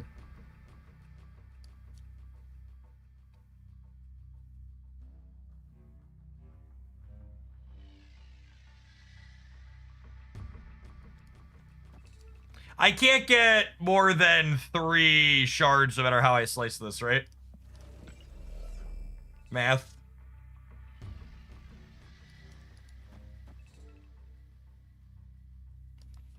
So there's no way to get more than 3 shards here?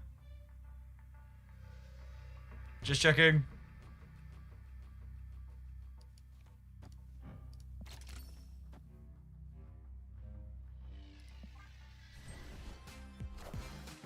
Minions to me.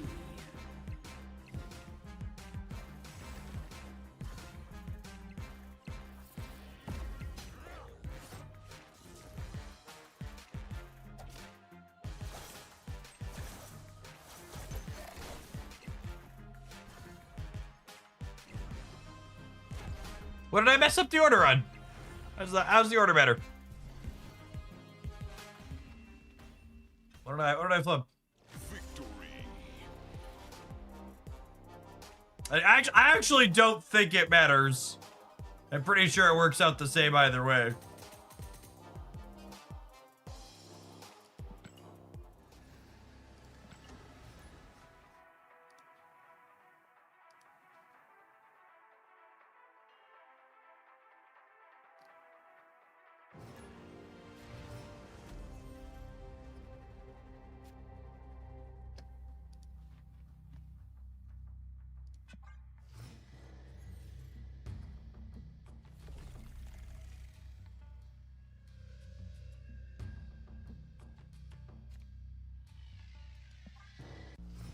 Is this a bullseye on 3, moon girl on 4 angle?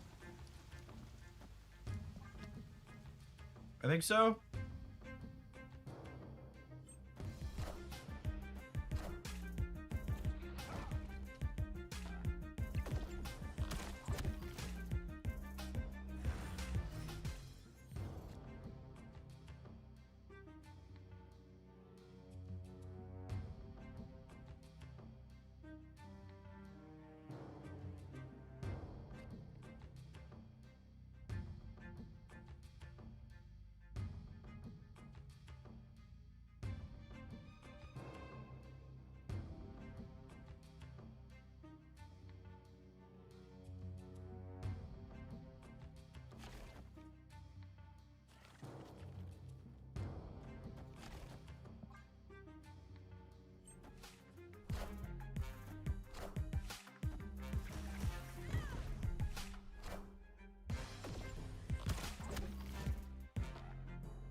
Are we dead? I can't even tell if we're dead. I don't know that we are.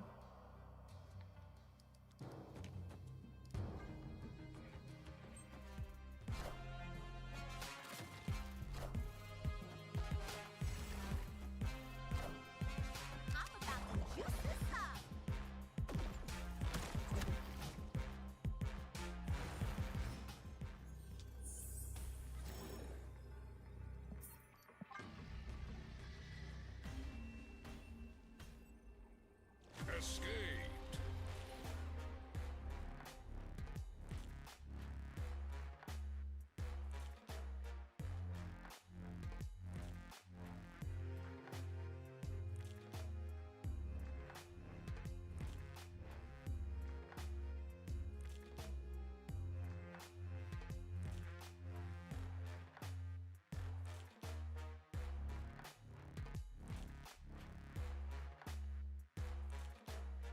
Let's make a drops command. It's actually our first person that's asked it today. So just so we're clear for people that don't follow Marvel Snap News or half follow it and weren't sure what exactly was going on, they did a test round of drops for only 12 hours on Saturday for the tournament and only for the main Marvel Snap channel that was broadcasting the tournament. It was just for a couple of variants. There is no way to get it if you missed it. It was only on that channel. They are done. However, the test was successful, so that should mean that we'll be resuming somewhat regular Marvel Snap drops for the entire category moving forward.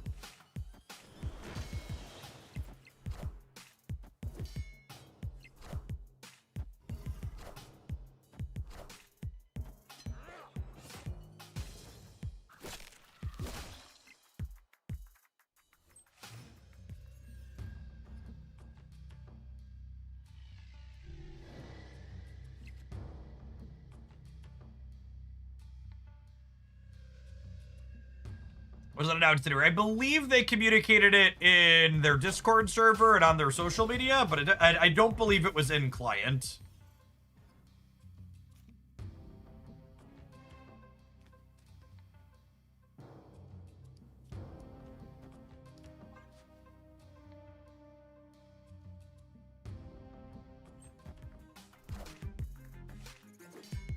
I see some folks in chat talking about how the drops worked for some folks and not for them. Well, that's why they had a test. Hopefully they'll figure that out.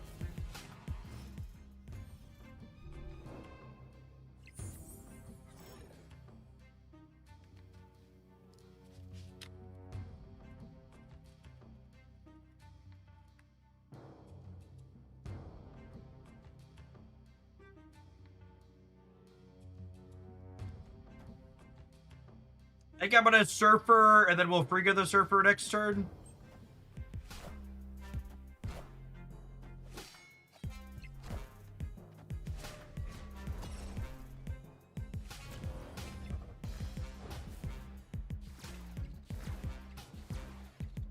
Clear for takeoff.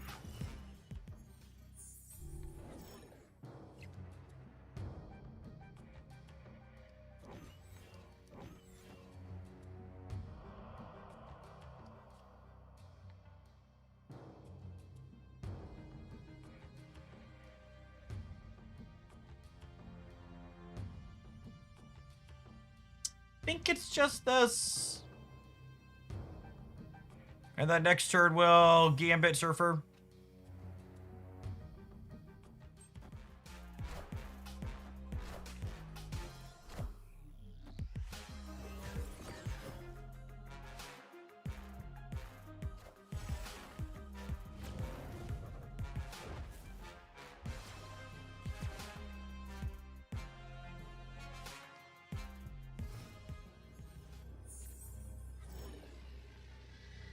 Hey there, last time I looked up anything from Marvel Snap was 2-ish years ago. I'm sure nothing has changed, right? Marvel Snap has become, in my opinion, the best balanced live service game I've ever played. They've also done several economy iterations the last 2 years, and where they've ended up in terms of that is also pretty reasonable and serviceable. I think we're dead here. I guess Gambit could YOLO us out of it. Is like always an option. I'll stay for one more on the Gambit YOLO if they're gonna give it to me.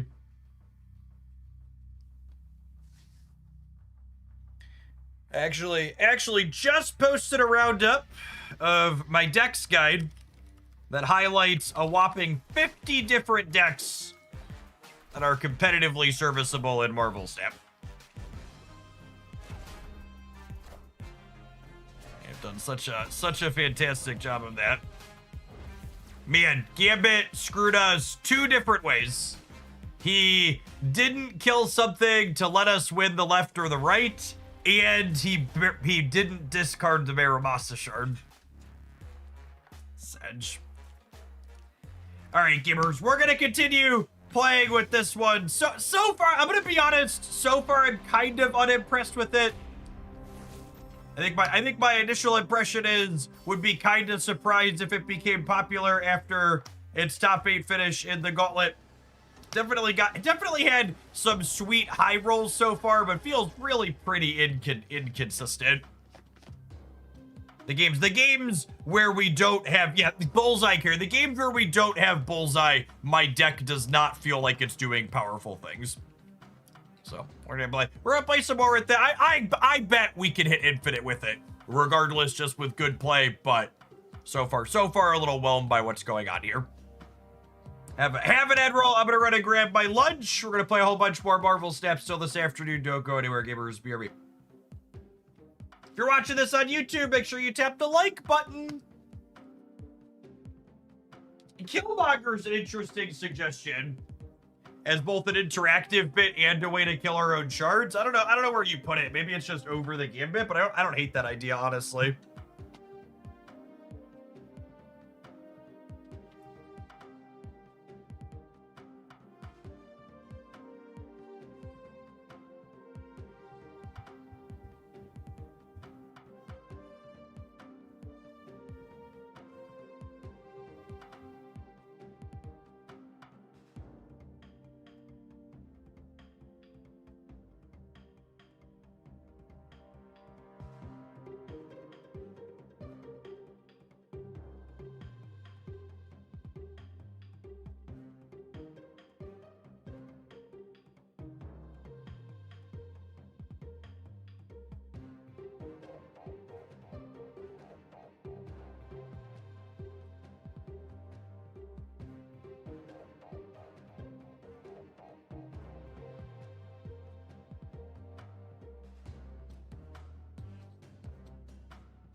The actual best thing, gamers, about becoming a responsible human being who eats a reasonable amount of calories at his meal is it means when I get Mexican food for dinner, I also get Mexican food for lunch the next day.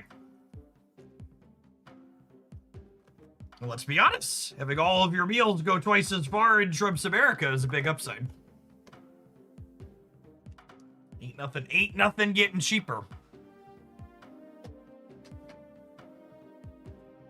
I'm Snorlax. Thank you for the 16 months. I appreciate that. Welcome back.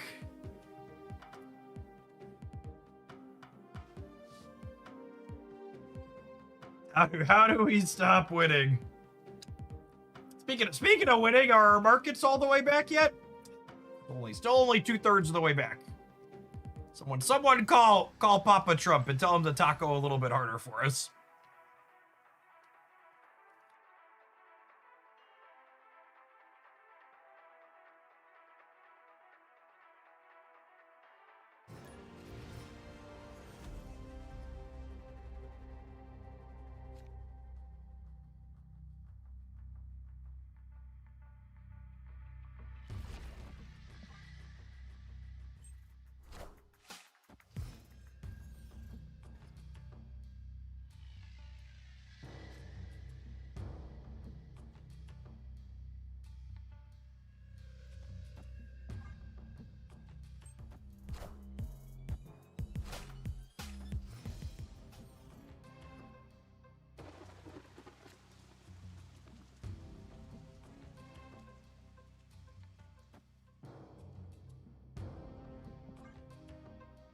Games do you play off stream? My off stream games lately have all been various live service games I'm addicted to.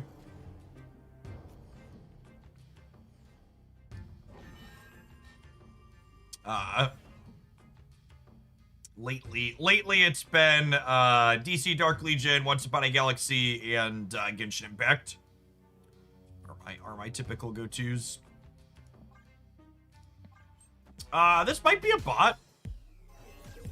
I should snap them either way. Our draw's gonna outlinear discard real hard here.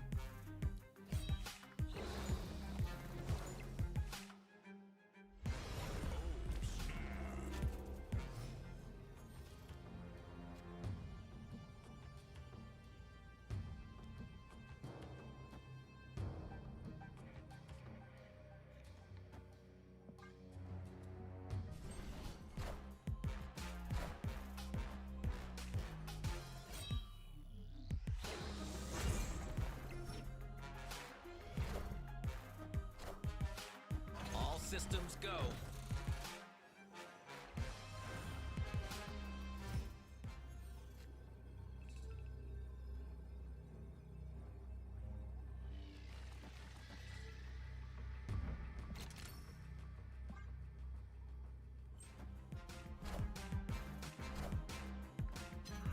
The deck's definitely made triple Maramasa Shard very consistently.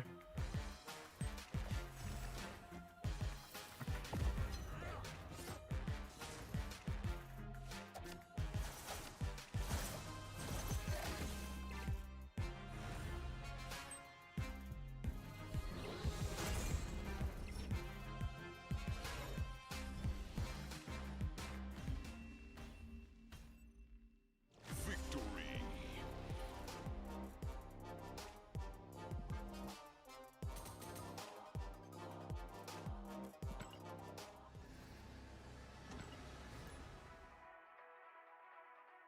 Smog, thank you for the 20 months. Appreciate it.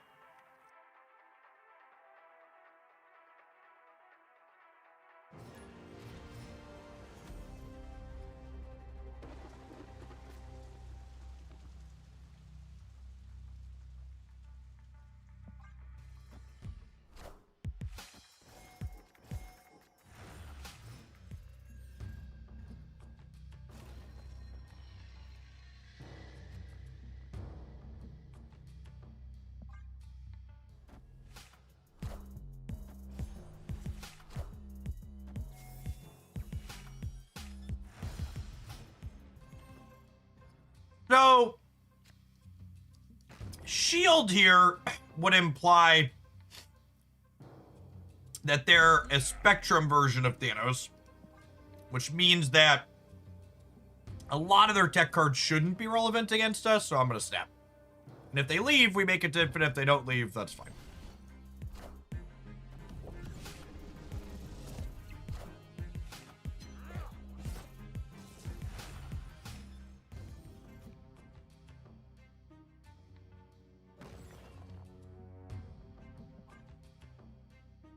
Shield's actually kind of scary, or Cassandra's actually kind of scary. Okay, so these cards they've increased the likelihood that we get tech carded. The cards that they've played out now.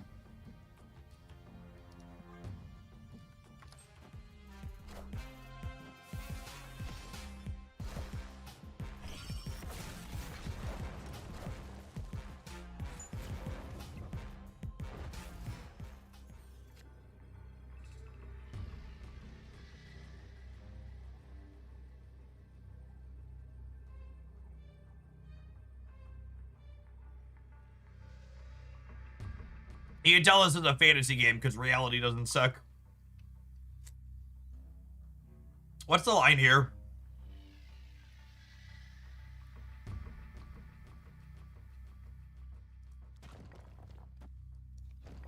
It's just this, yeah.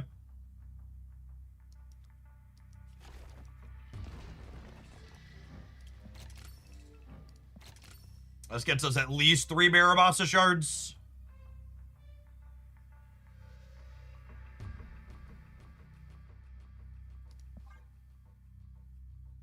Yeah, I guess Goliath could hose us. Just a Thanos, they're super cooked.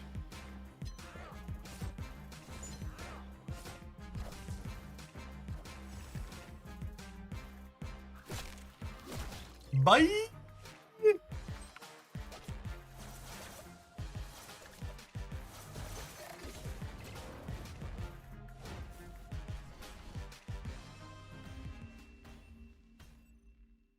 Victory.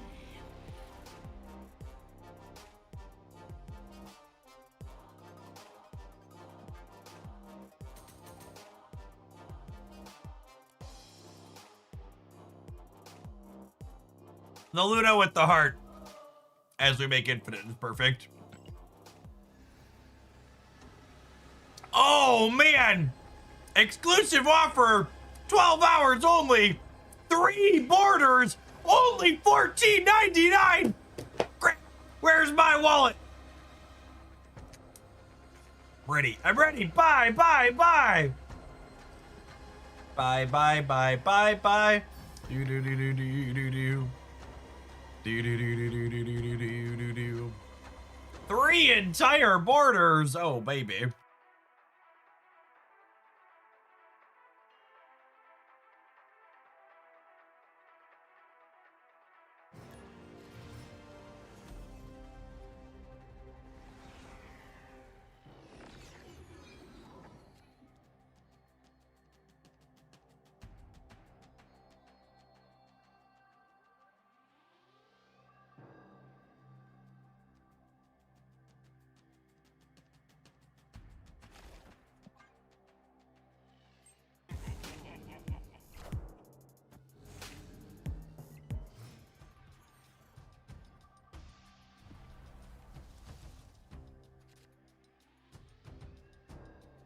Interesting idle thought.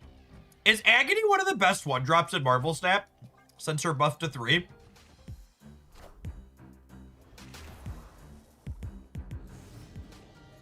I think she might be, yeah.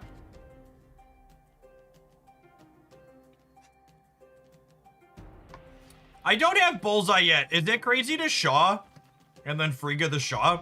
Because I don't have Bullseye? Maybe. Call me crazy.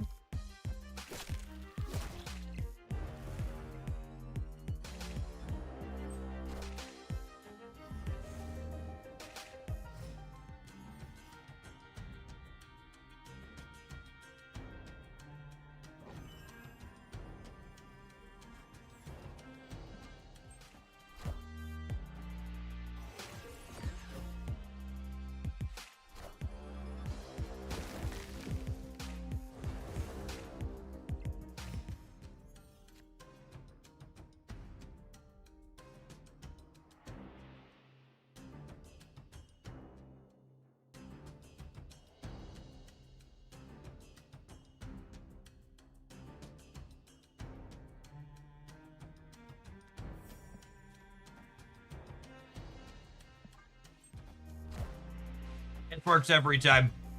Every time. Every time it's been declared, chap. Thanks for hanging out.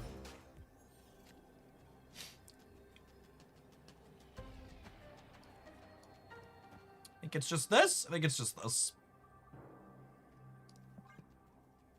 Permutations of this that we lose, but I don't know that we're living in any of them.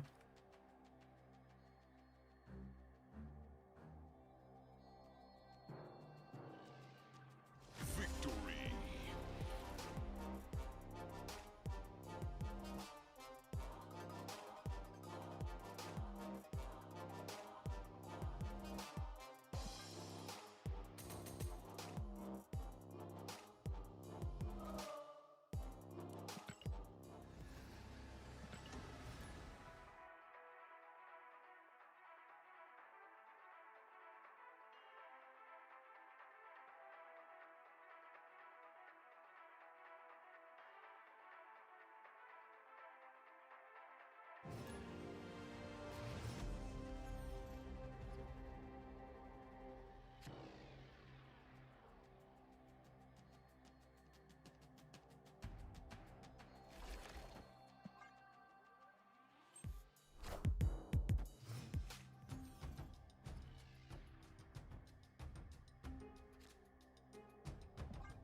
Good opener for us here.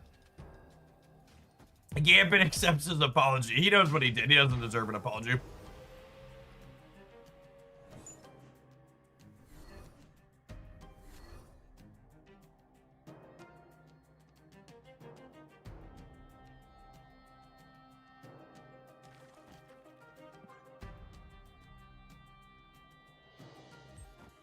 Hey, Scotch, thank you for the 18 months. Appreciate that. Welcome back.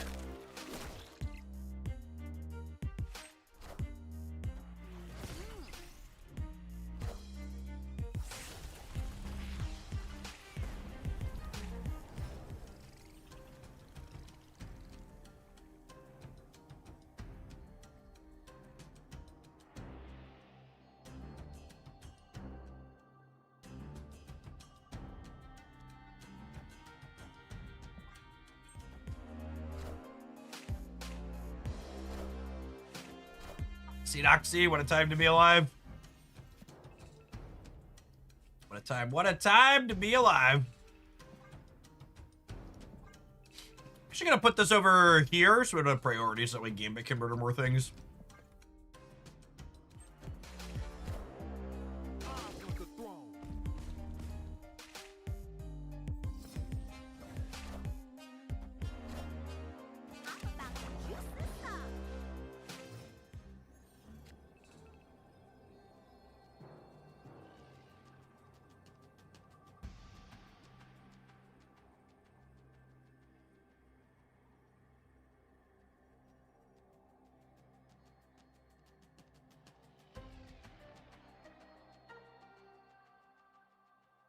I assume we're super dead here. I guess they only have 2 cards in their hand.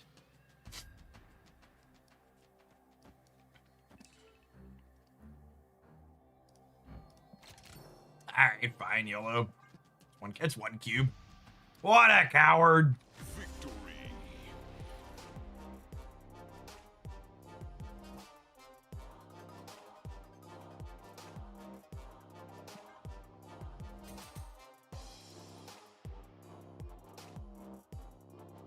Imagine playing Marvel Retreat post-Infinite, chat. These gamers. These gamers.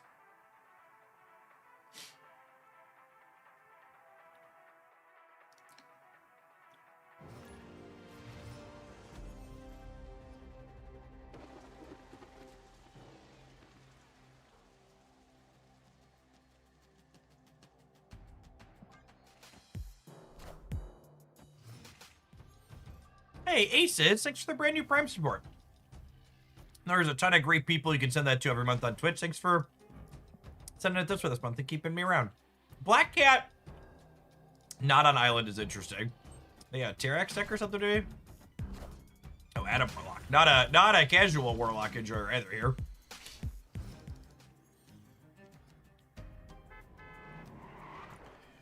Ooh.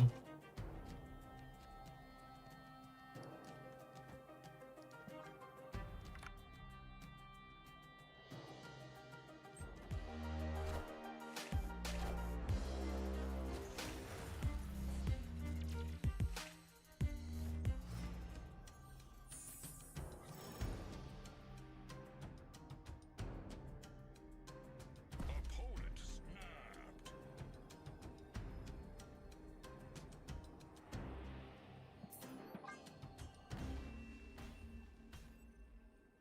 Escaped. Yeah, we just don't have any of our combo, unfortunately.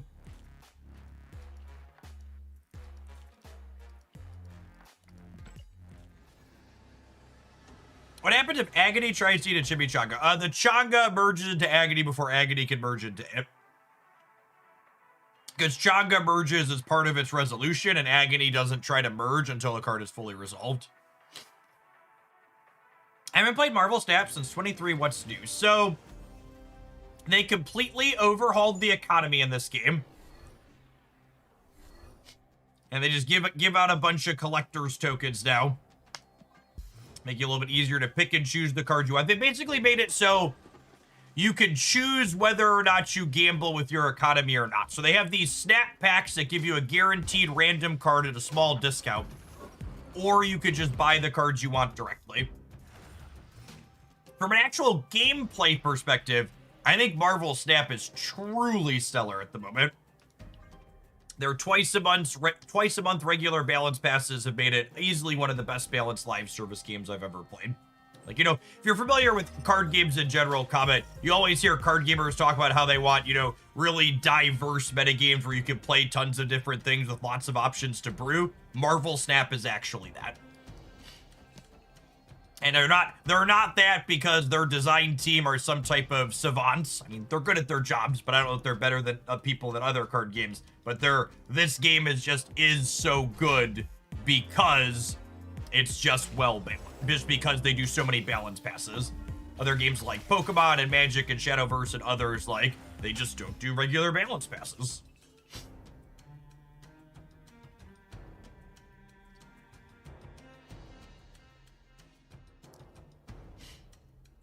So that's kind of guess. So I have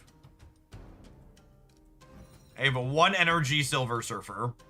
I think I'm just moon girling. The question is, do I want to copy the Agony or not?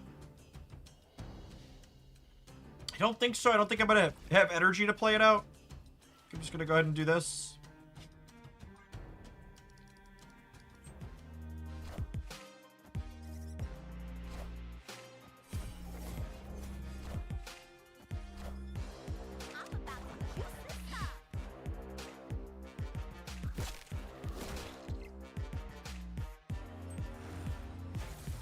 I just cooker. They're playing Golden Girls. The Agatha was Valentina generated. Yes, there's still 5 series of cards. New cards released as either Series 4 or Series 5.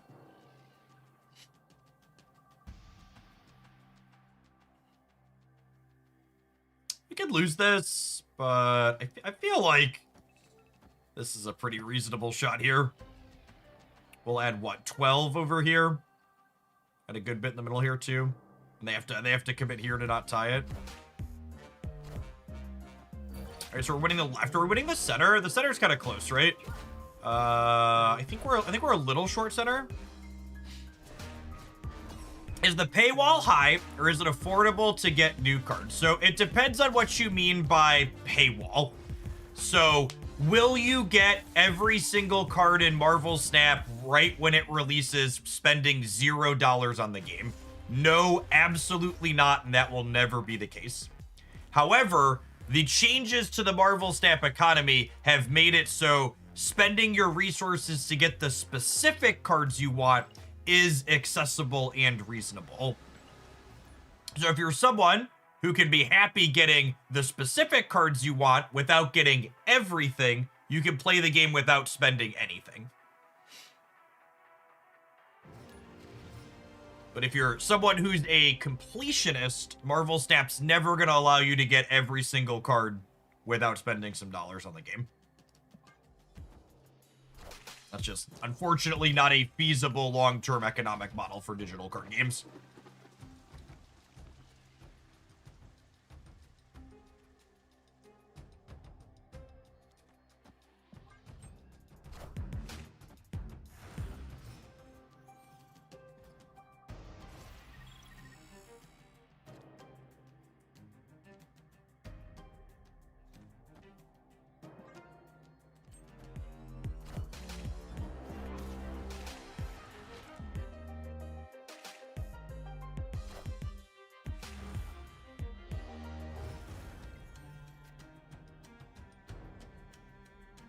I think I personally would be surprised if the other Horde cards made Zombie Scarlet Witch playable, but we'll need to wait and see. We should have a better idea next week. The hunger should be a solid improvement, but I don't know if it's enough of an improvement. She's pretty bad right now. So like definitely going to get better, skeptical that she will get good enough, I think is my current position.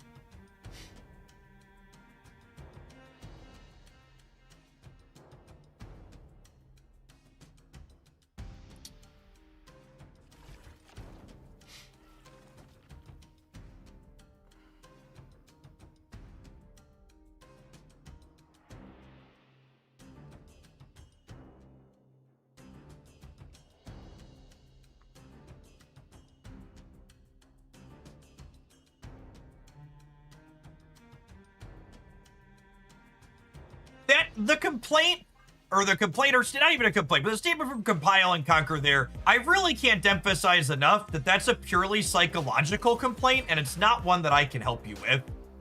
The people who, there's been a lot of complaints from people who I think honestly you're burned out if you think Marvel Snap has too many cards, and you should genuinely take a break.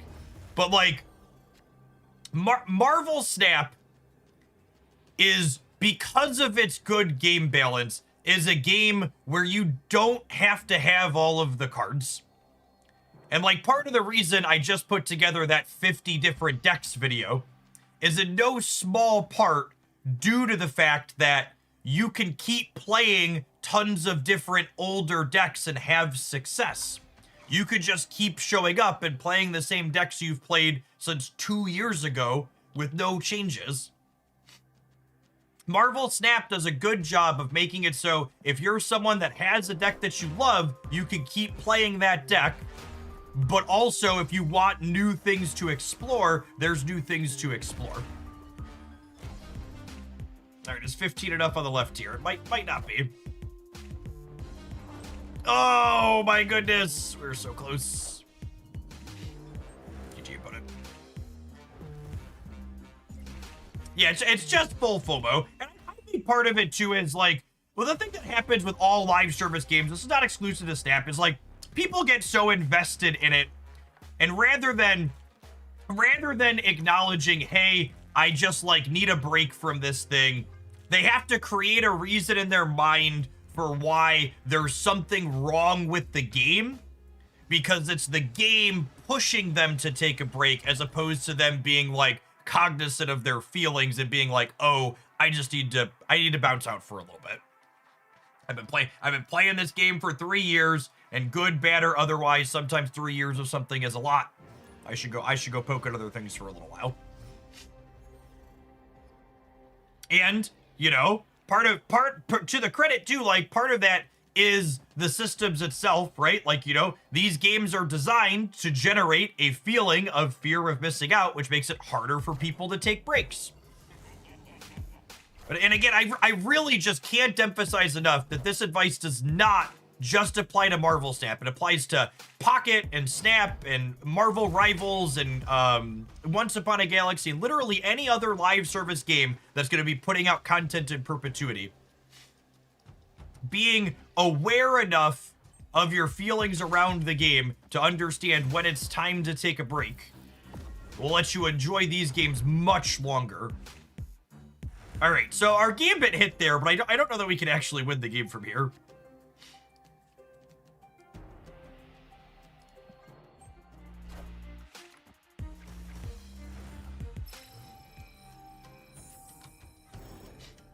It's like, it made me chuckle and roll my eyes because Pokemon Pocket content creators right now are like very rightfully frustrated with the lack of content. For people that don't follow Pokemon Pocket decided to do a set full of only reprints less than a year in, basically taking a month off and making no new content in their game for an entire month. And one of the Pocket creators was like, has there ever been another game that fumbled as bad as Pocket fumbled? And Dexter responded with Marvel Snap. And I'm just like, you people are so jaded and don't understand how good you have it. My snide response was just like, I missed the part where Marvel Snap took a month off from releasing new content. Yeah. And so it's so funny to me how people don't see the forest through the trees of how good they have it.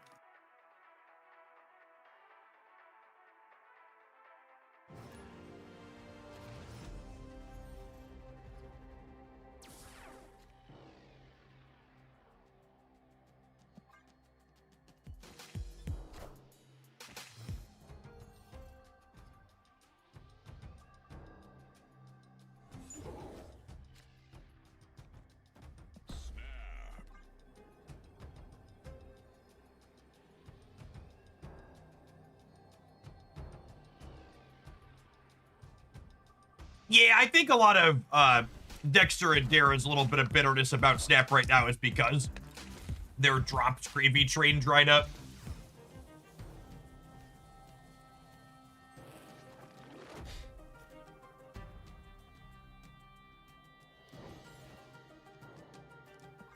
And for reference, for people that don't understand the creator economy, you're not familiar with it, like, I probably, like, get, like, the third or fourth or maybe fifth, somewhere like the third to fifth biggest boost in viewers for the Marvel Snap category on Twitch when drops are going on for Marvel Snap.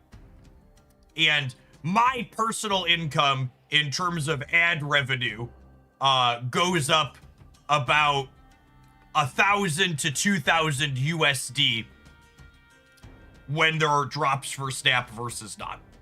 And Dexter and Dare are like number 1 and number 2 with a bullet. And you get extra sub revenue from that too. That's hard to compute exactly what it is, but like, it's a very tangible difference. So like, would I prefer to have more income while I do what I do? Yes, absolutely. But also like, can I take a step back and like be objective and realize that, oh, this is something that doesn't have to do with Marvel Snap's quality or whatever, and it's something that's kind of outside the control of it? Yes, I can also do that.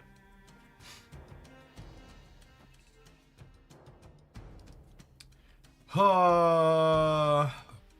am I playing for?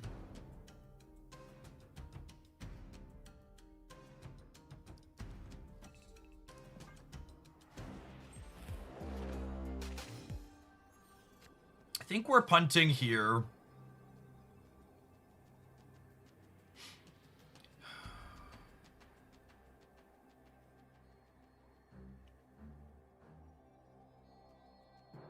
Do they just bail out of the center? Part of me thinks they're going to bail out of the center. This beats Eliath on the right. We could take a big gambit. That's true, too. I'm going to do this and assume they play for the right.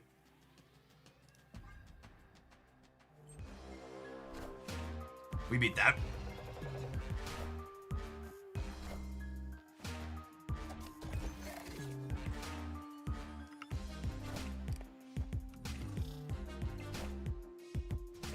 Whoop. I gotta say, I love that you have a regular schedule. I know I can find you streaming and I'm here for it. Other folks are totally random. Yeah, I try to be aware that I am very fortunate to be able to do what I do as a job. And I try to give my viewers who are here to make this possible for me to have a job, treat it like a job. I make it a point to put in the full-time hours and have a schedule and be here making stuff consistently. Like, Do I do more when things like drops are going on or there's some promo or something new where there's more viewers? Absolutely. But I don't just like disappear off the face of the planet when like the free money gravy train dries up, basically. This deck was fine. I think if you're looking for something novel that's competitive, this definitely ticks those boxes. I think the biggest standout in my mind, and honestly a good good suggestion from chat during it, I think the idea of trying to work in a Killmonger is kind of a neat idea, because the weak link in the games that we played were definitely when we had a bullseye and couldn't make our shards work. And Gambit, while he creates some YOLO moments on the board, he doesn't help you discard your shards consistently. Some combination of Killmonger and or Colleen Wing to have other ways that aren't Bullseye to bin your deck in shards for consistency seems like it could be good. It's limited sample size to a degree, but we basically didn't use Luna Snow. I feel like some combination of Luna Snow and or Surge could be ones to fit into there, but maybe we just didn't experience their extra energy in ideal circumstances. But the core here is fun and novel for sure. We had a ton of games where we had like 3 and 4 Dakin shards in our hand, and like they generated really big numbers. But I would want to explore basically other ways to consistently pop those Dakins off when Bullseye is nowhere to be found or gets like tech carded or something. All right, I think we're gonna play something else when we get back from this break. I need to run to the restroom really quick. I'll see you in 120 seconds, gamers. Don't go anywhere. If you're watching this on YouTube, make sure you tap the like button, a free way for you to engage. It helps my stuff. Appreciate all the folks that do that day in and day out.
If Pocket took a whole month off from content, surely that means they're into a big balance change or shakeup or something. Hopefully.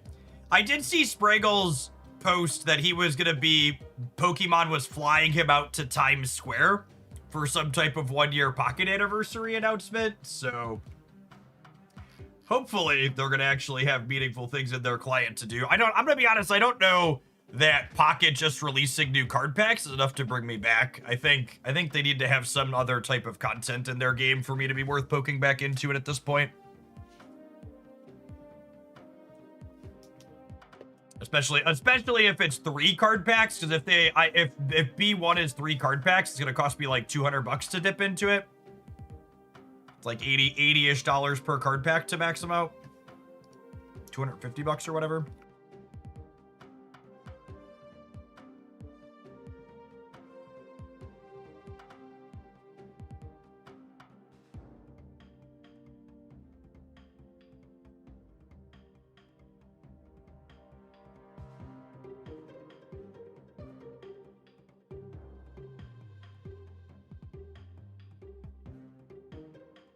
I am opening their promo packs every day, and I think I will have... I opened 2 gold-plated candies, and I think I'll have enough points to craft 2 full art oaks without spending any more money before it leaves.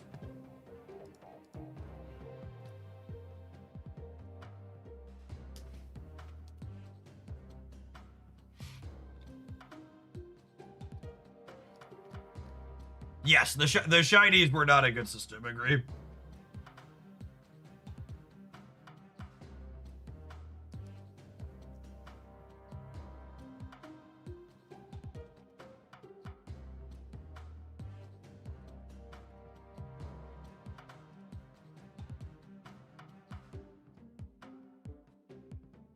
We're gonna do some of this. This isn't my my best next roundup on Friday or Saturday or whatever that was before the weekend. I think it was Friday.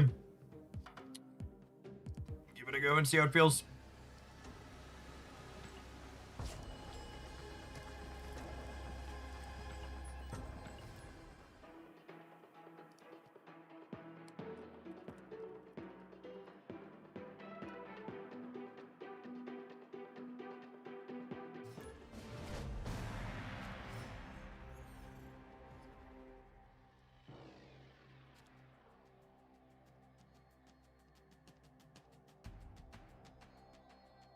Opponent snapped. Oh, snap.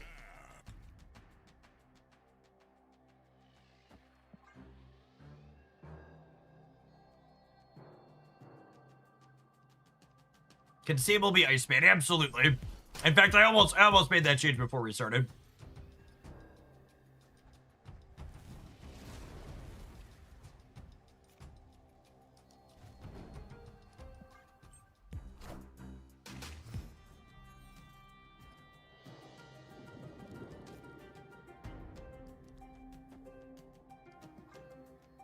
Morgan deck does enjoy a copy of Limbo.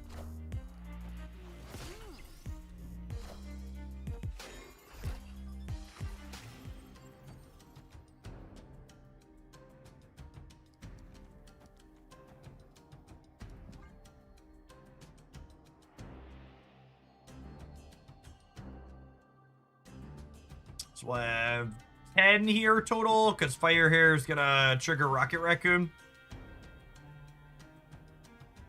We'll get to Morgan, our friends, back next turn.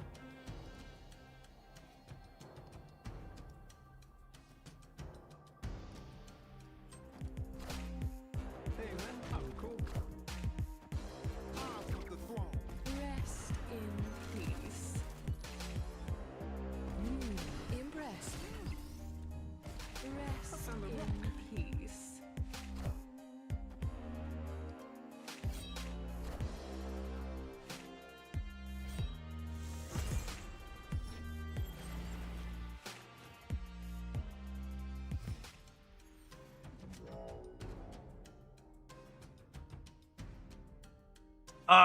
With the Airwalker draw, do I do this now?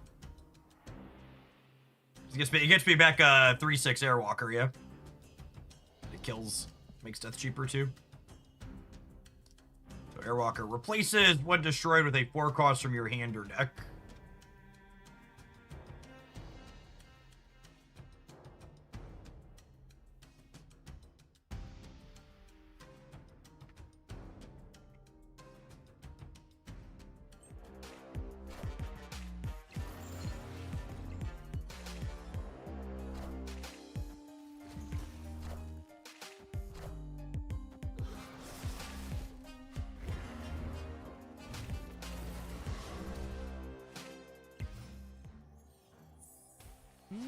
Impressive. All right, so visual bug here. This is a 3/6.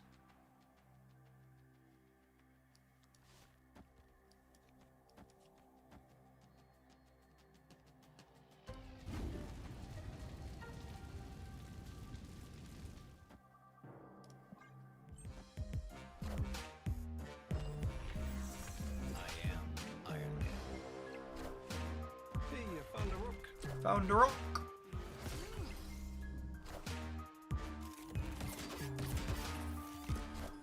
A copy of White Tiger in their bin.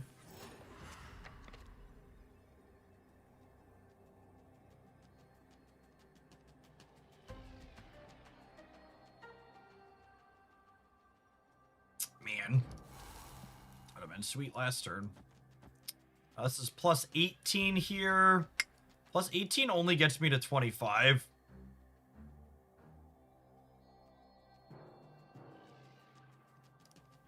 I'm gonna lose to Gore is the problem. Oh, wait. This gets me to 30. Because of Atlantis, yeah?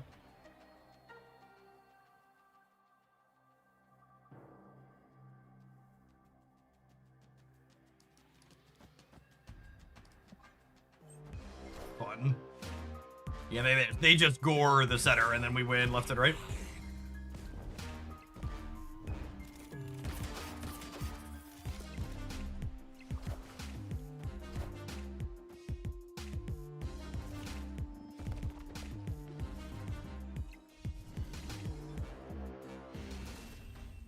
Yeah, I don't think I've ever seen a deck empty from Chavez before either. That was a first for me also.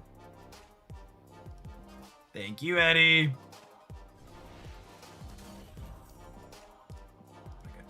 What a good land they are. Gobble them all up.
Yeah. What are the signs of the Chicago Marathon? And War Torn Chicago had a marathon this past weekend. It was nice of the war to pause for lots of people to be able to run through the streets as they do every single year. Do you think all these people from this video are on a list now? I feel like they gotta be on a list. The fascists aren't gonna be happy about that one.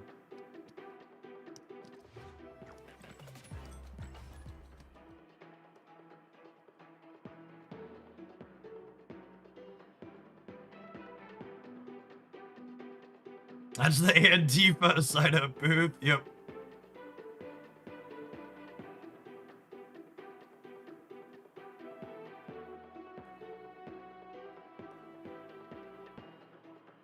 We're all on A list, but they'll never release the Epstein list. Oh, I think it's gonna be so much worse than we're expecting, isn't it? It's gonna have to happen eventually, yeah. Someday they can't keep the house in recess forever.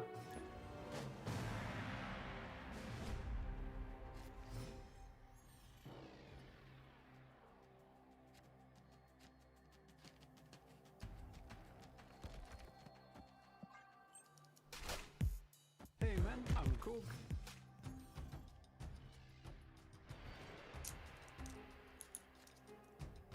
Christmas is not going to be jolly this year. Listen, chat.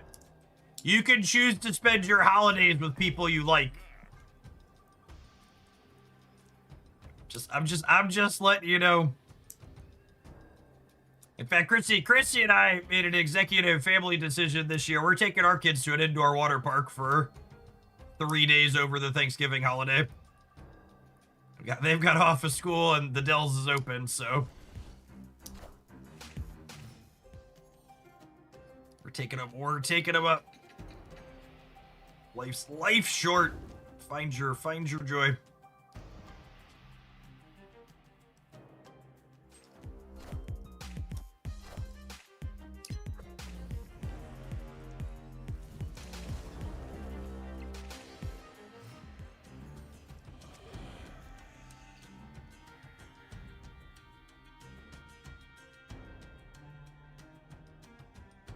Limbo.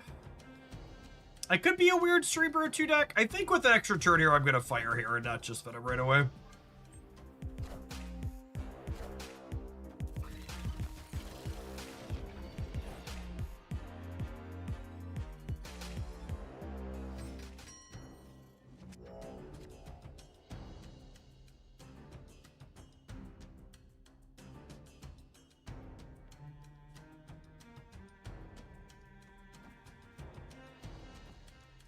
I'm gonna reset this because I'm gonna empty my hand and pull a death into play here. Yeah, that sounds pretty good.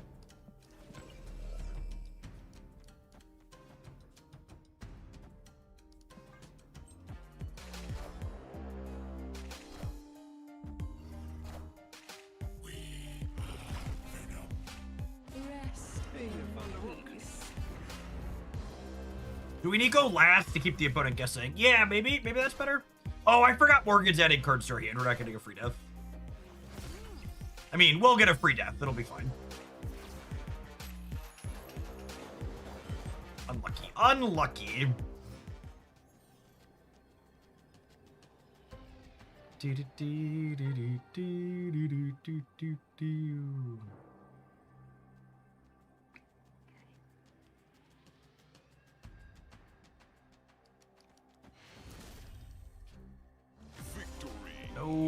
No, Cerebro, no problem.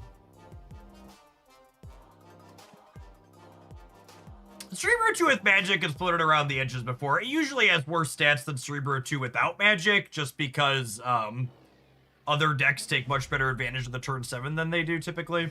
It gives you an extra chance to find your namesake, but usually other people will go over the top of you with the time you give them. That's what it boils down to.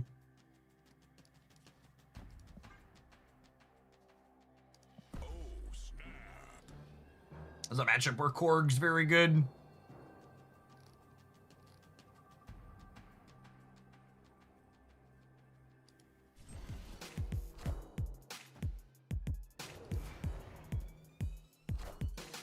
I found a rock.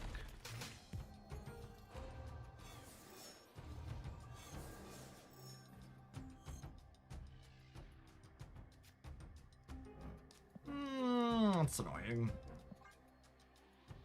Just a super flow, maybe it's a little bit less critical. They're probably Storm and Magic, so there's a good chance it just doesn't happen. Fingers crossed. They could be doing Magic and just rug pulling themselves with Storm. Yeah, that's true.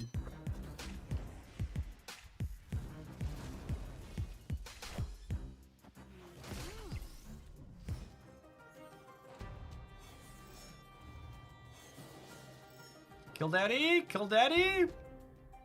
Silver Sable. Silver Sable.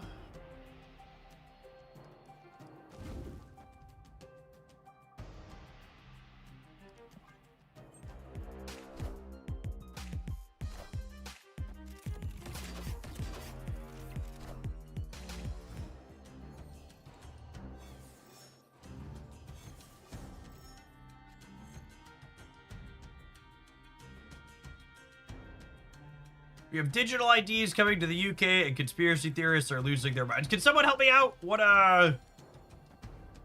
What's bad about digital ID? My brain's not broken enough to connect the dots.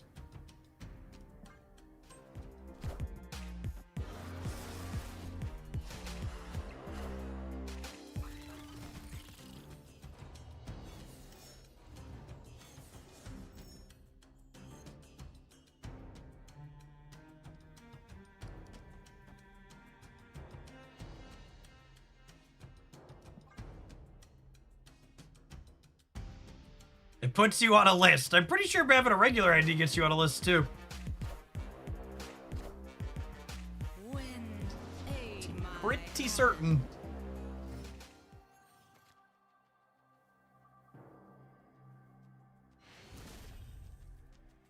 Victory.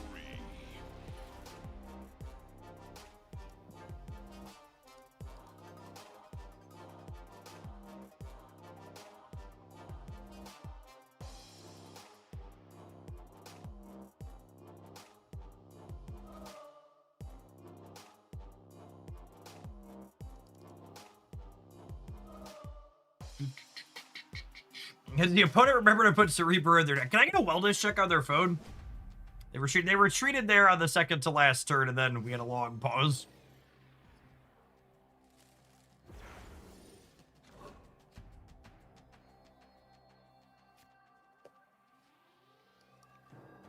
Oh, snap. Opponent snapped.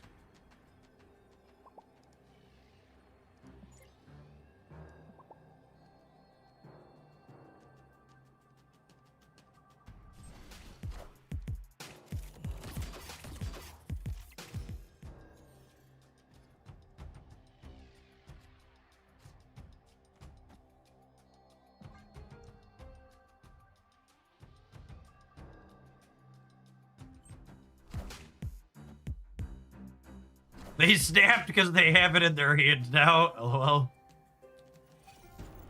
Probably sure, honestly. Oh, and now it has 2 power, chat.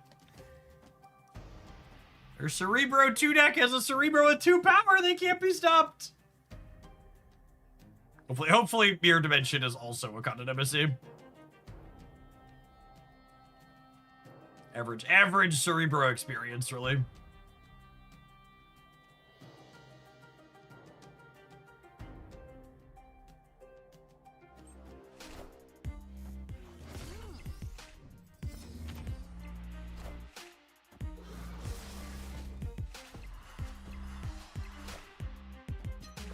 Okay. Okay. I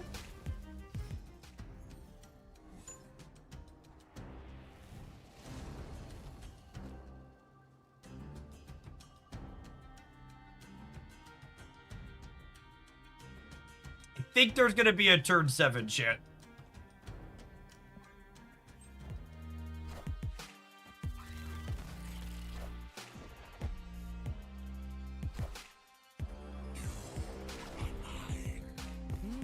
Impressive.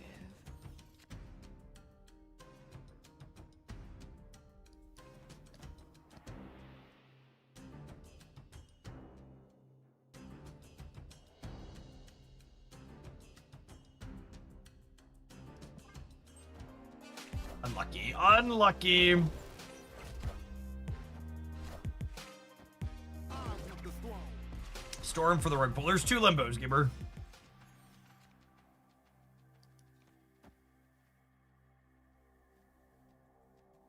So I'm getting back a 2 and 4 1s. Which is 6. So with death, that's fine.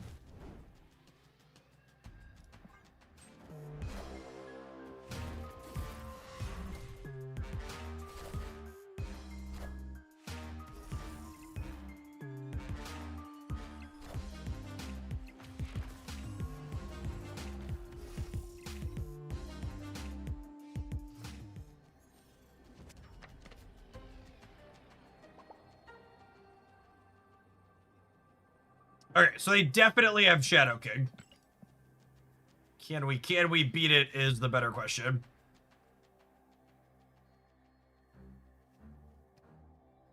So they Shadow King here, and they play something here.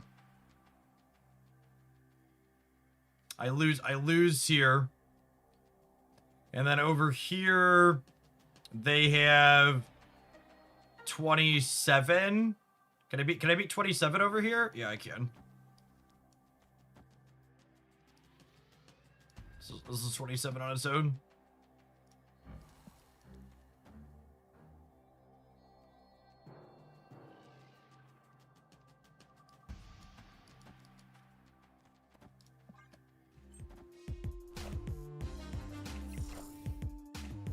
Wind, aid my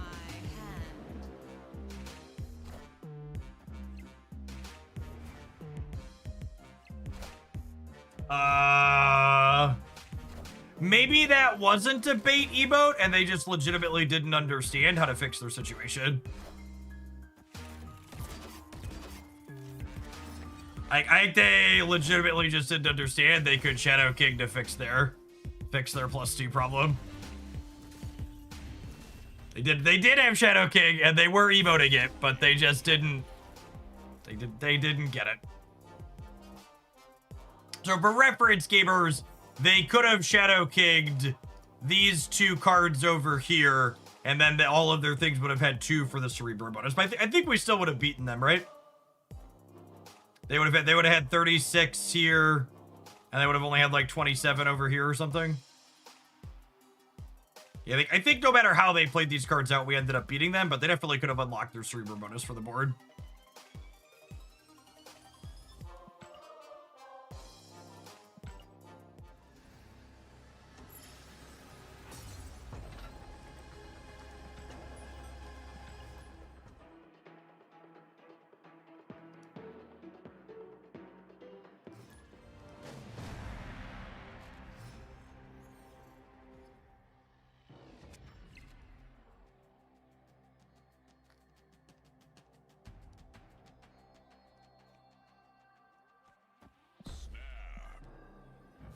Well, this is a lovely start.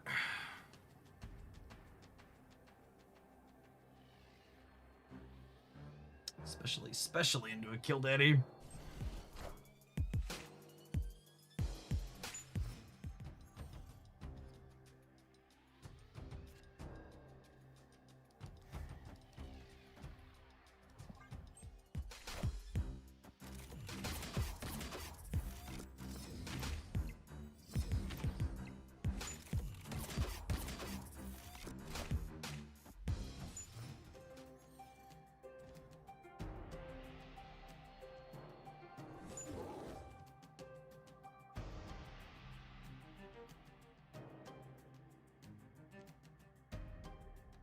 Do I Venom or do I Death? The upside to... Or do I Venom or do I Killmonger? The upside to Killmongering is Killmonger murders these things in the order they hit the board. Which means that I'd get back Nico, Sable first, and the Rockets are last on the reanimate order. And saving the Venom means that if I draw Airwalker, I'll be able to kill it with Venom. So I think this is the play. I'll take the throne. Rest in peace.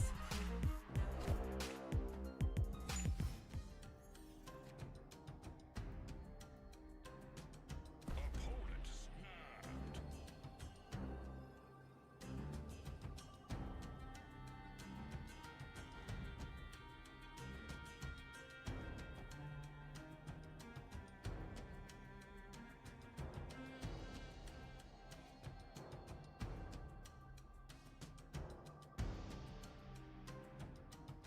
I need to hold this in case I draw. In case I draw Airwalker.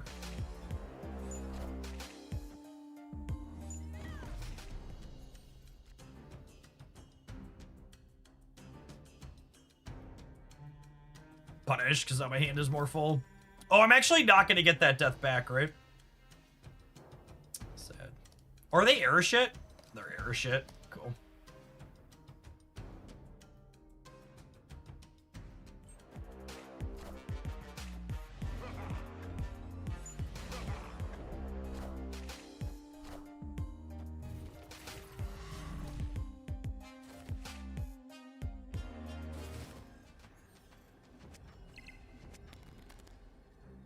Mother of God.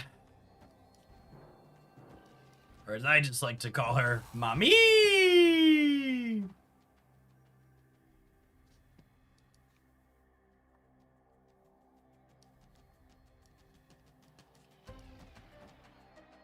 This is worse against,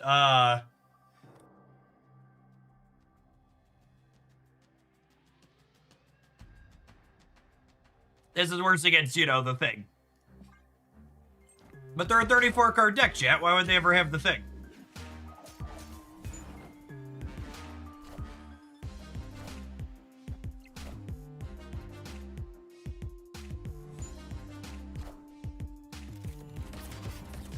The digital IDs is supposed to tackle immigration and stop people from illegally working. You'll be required to provide your digital ID as proof to work in the UK. Oh yeah, I'm sure a forged digital ID would never be a thing that existed.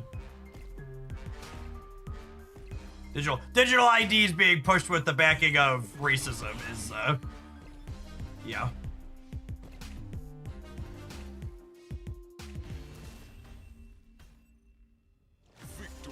Oh, I guess Rocket was only 8, yeah? Yeah, Sable was technically bigger.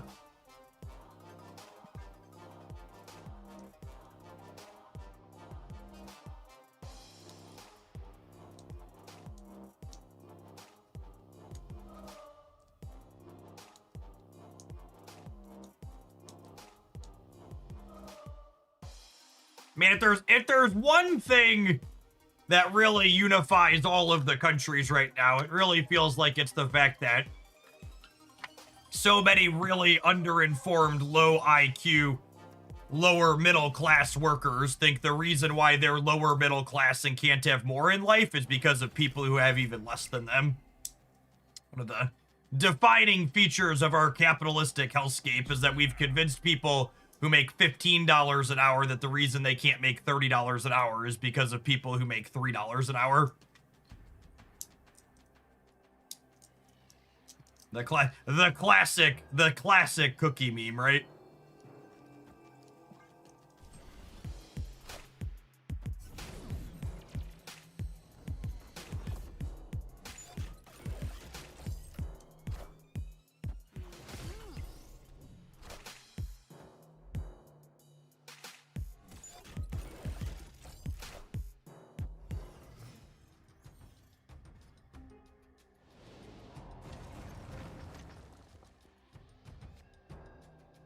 You can fit so much stuff in here, it's true.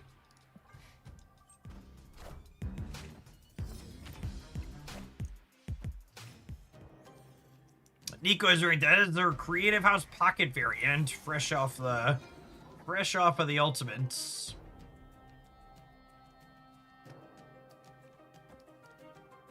Does Nico 2X still not work with fire hair? I think it's bugged still, yeah.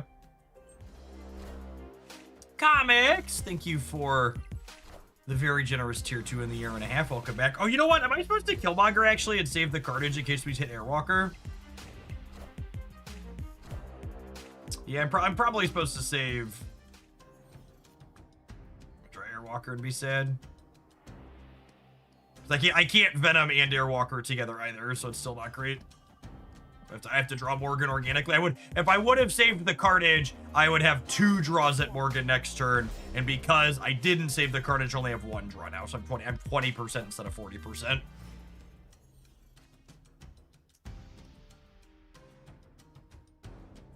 Cooked. You have Destroyer for killing Airwalker. That's true, you know. Escaped.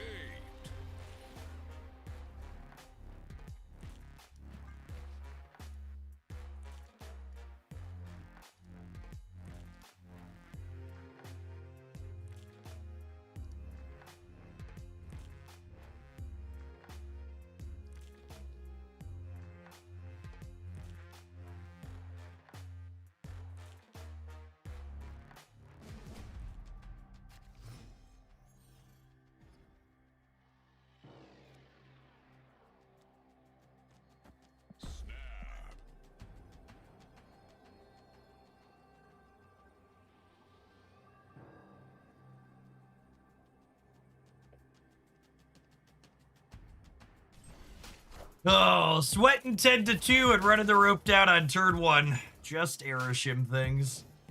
Just Aeroshem things.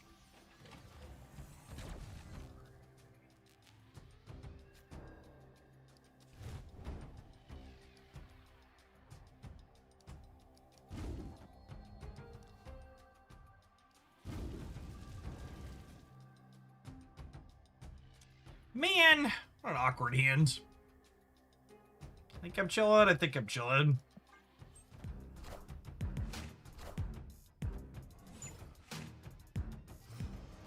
You opinion on Colonel America? Yeah, I posted some Colonel America stuff last week. You should check it out. Over on the YouTube side. Usually get a highlight. A card has to be like really bad to knock. Even Zombie Scarlet Witch got a highlight last week. Colonel America is actually our deck day 1 with the new season.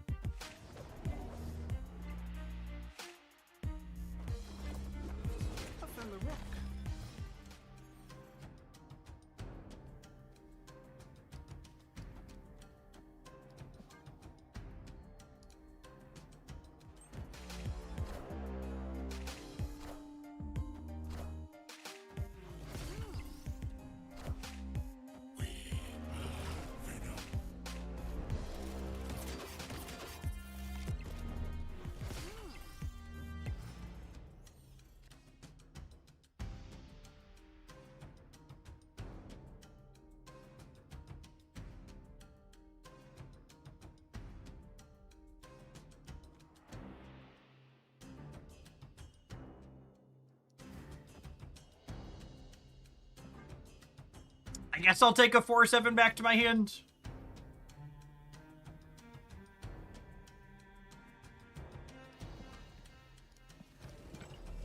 Actually, is it ever this and I take a 3-3 back to my hand?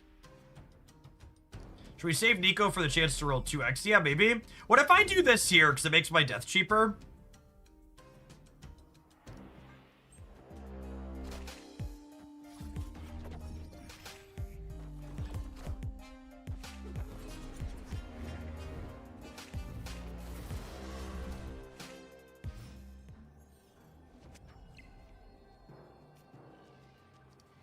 I guess this is punishing now that I didn't play the Nico.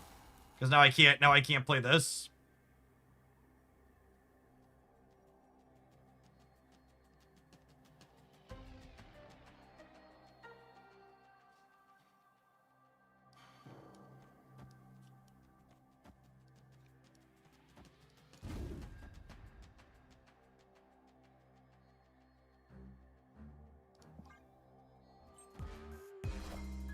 Power must be controlled.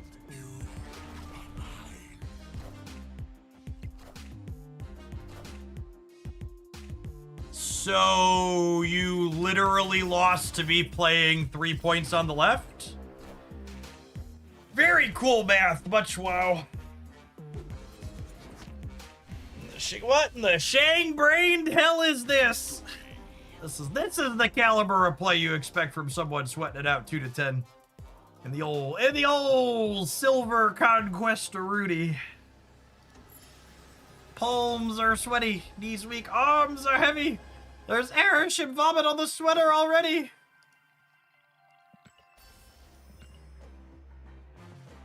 All right, I don't know if gold's gonna fire this early in the season, but we can try. We've earned our gold ticket. I feel like it deserves to try and play it. Before we do that, though, we take a brief pause for the cause to let some adverts roll. As always, we'll take a brief break and just chat with chat while that happens so you don't miss anything. Thanks, everybody, for hanging out. Don't go anywhere. If you're watching this on YouTube right now, consider tapping the like button. It doesn't cost you anything. It helps the videos reach more people. Actually, I'm going to run and fill my water while we're on this short break. I've run down.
Alex, I think the number one thing that you need to understand and maybe take a step back with and realize with the framing of your statement that's buying into a lot of the really common fear-mongering is that the idea that anyone who comes into a country without proper documentation or without doing it the right way is dangerous and scary. Like, that's just really baseless, racist fear-mongering in a lot of ways because most people are coming in look different than you and me.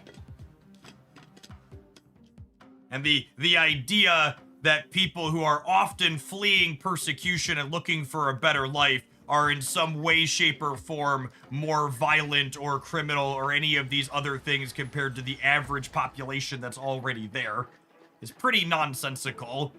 There's a lot of good data and studies on those types of things. What you're repeating there is very much rooted in very racist things. Weed Brine, thank you for the 14 months.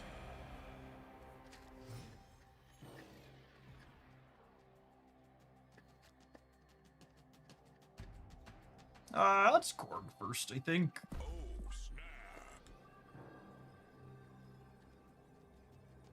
Living in America, I'm way more scared of Americans than immigrants. Yeah, by and large.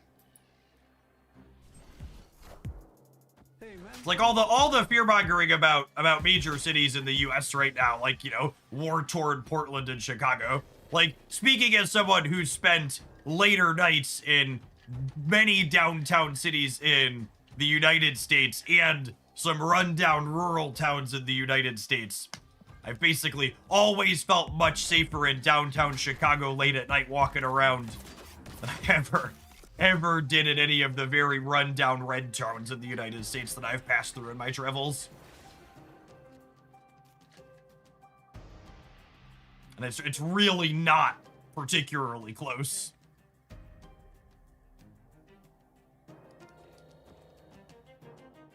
And that vibe difference, for what it's worth, is not just a vibe. When you look at crime statistics and things like murder rates per capita, they are markedly worse in the smaller places.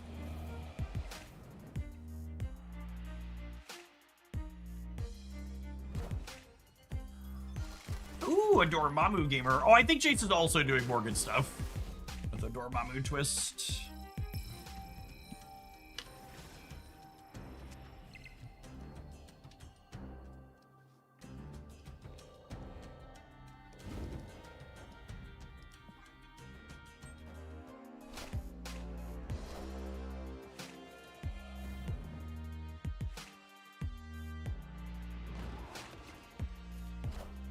All right, Brood. I needed that, Benjamin. I needed that. Did my Nico just get 0 Stark Industry triggers? Is that what just happened there? Did my Nico just get 0 Stark Industry triggers? So that's so sad. Jace got 5 out of the 8 triggers rigged. What a pay to win game.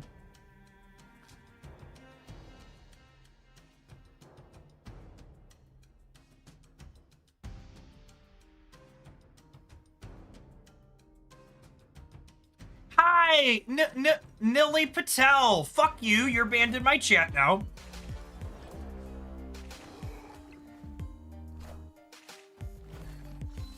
This isn't a right-wing safe space. We ban shitty Republican talking points.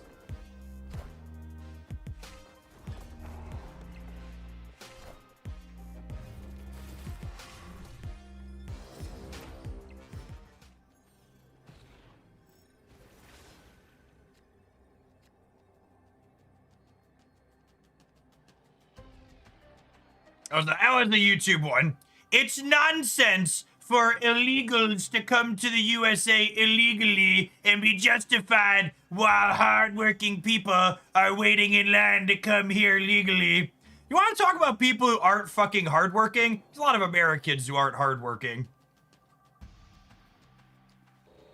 And what you're doing there, grouping people in the idea of how hard they work or not based on their immigration status, is racist bullshit.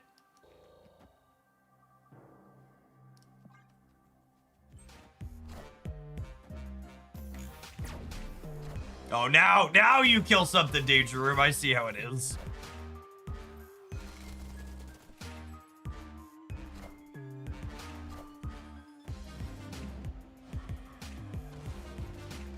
I meant the lack of border control is scary. Why is the lack of border control scary? So again, Alex, you have to understand what the implication of your statement is. So you're saying the lack of border control is scary, and the implication of it's scary because people who would immigrate there are going to harm you or be criminals at a higher rate, which is statistically and factually incorrect. And I'm honestly just gonna tell you to fuck off too. My statement isn't racist because I have friends who aren't white. Oh, you have a black friend, huh? That couldn't be racist. You have a black interesting. You people are fucking memes. Like it's so wild. It's so wild to meet you people in real life that say things this stupid.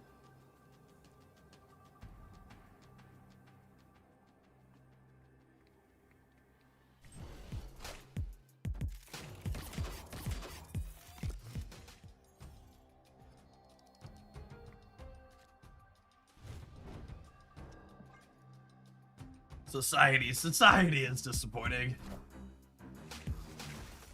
My poor cartage.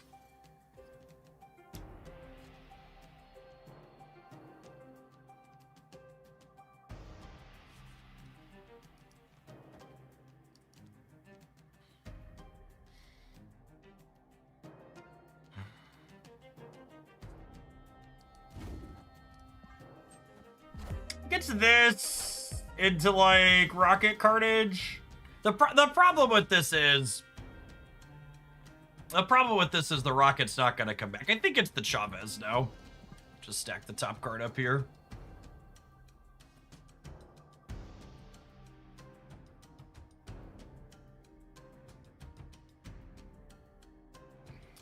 One last statement before I move on from this topic is that something, if you think otherwise, you should really reflect on as an individual. And Alex is probably gone, but Alex really needs to reflect on this, who we just banned from chat. Is that if your morality is defined by what is legal, you don't have morals. You have a set of rules that you follow because you're afraid of going to jail. Lots of deeply immoral things have been very, very legal at many points in all of our country's history. Slavery was legal. It was still abhorrent and immoral.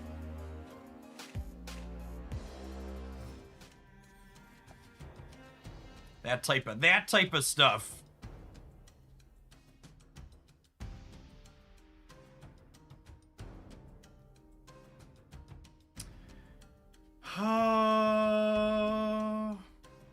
Well, there's a Chavez I haven't brought back yet.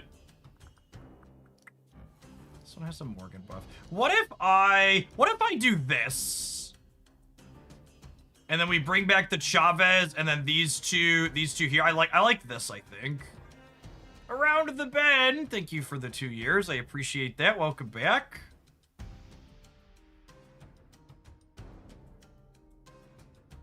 Yes, unfortunately, we don't get back the Rocket and the Sable, but their power still stays on the board, transferred into Venom.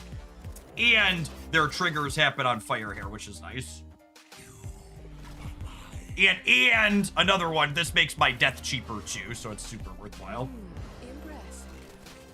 Oh, the Morgan comes back. That's fun.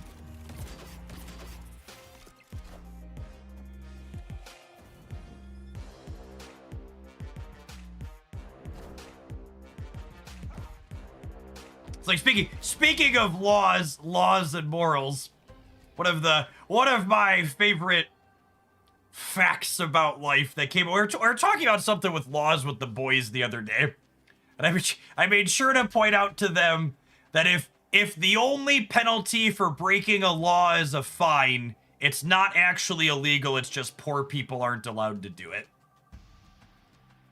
If there isn't jail time or imprisonment built in at some point, it's not really a law.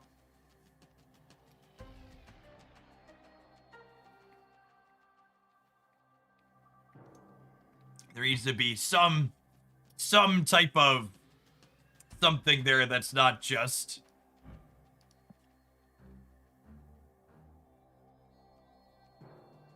exclusive. Yeah, exactly. Did I mute you, Jace? Oh, I muted Jace. Imagine that.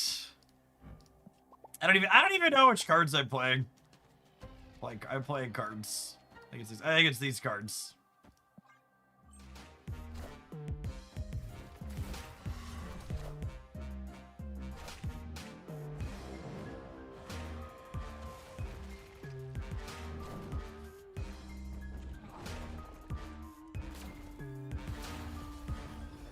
Or a Final Fantasy game with that quote, absolutely. Hey, I found a rook. You said we weren't getting Rocket and Sable back. We'll have them back for next game, huh? Victory.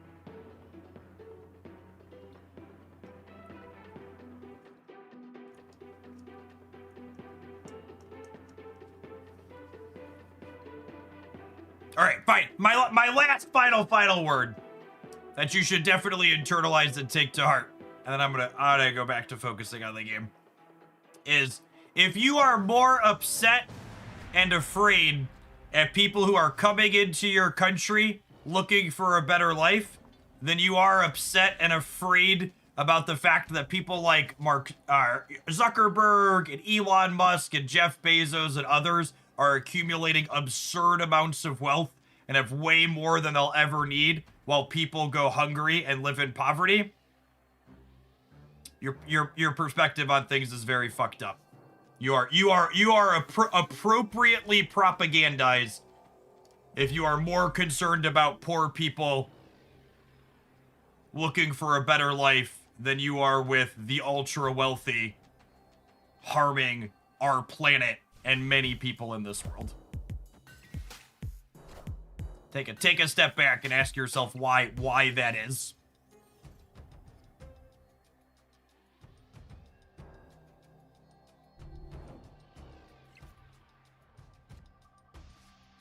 The leather tastes so good, Jim.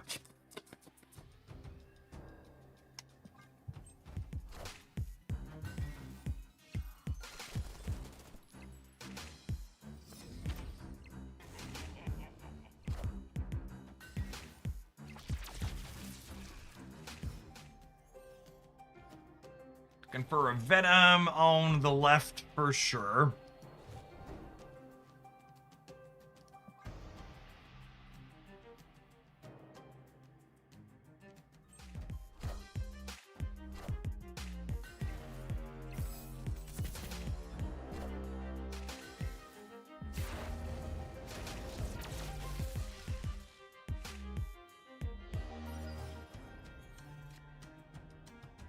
Airwalker!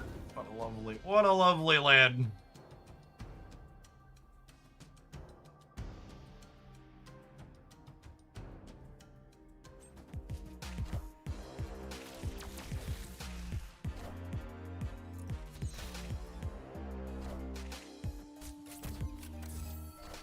All right, Kill Daddy. Kill Daddy's getting kind of excited here, chat.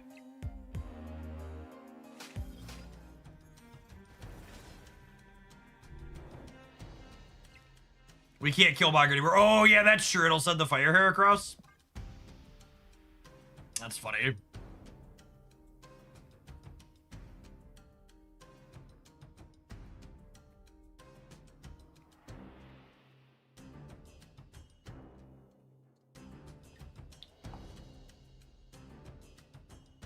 Hey, Cola. I appreciate you hopping across the platform divide to drop off a Prime Sub again. Those bits of direct support are a big part of why I'm able to do what I do as a job. Thanks for keeping me around. Polymorphing on the Nidavellir seems a little...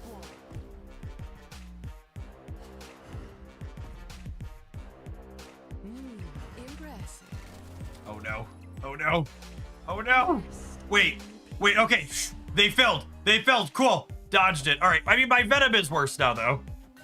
I'm sad my Venom is worse now. But my death's also cheaper, so...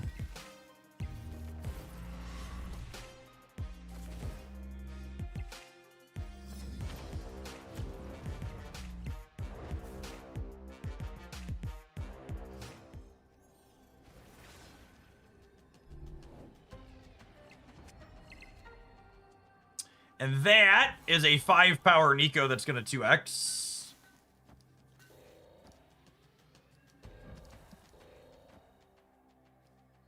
And thankfully, Danger Room's never killed one of my cards before, so we're good to go here. Shiny Bees, thank you for the brand new primer. Appreciate that.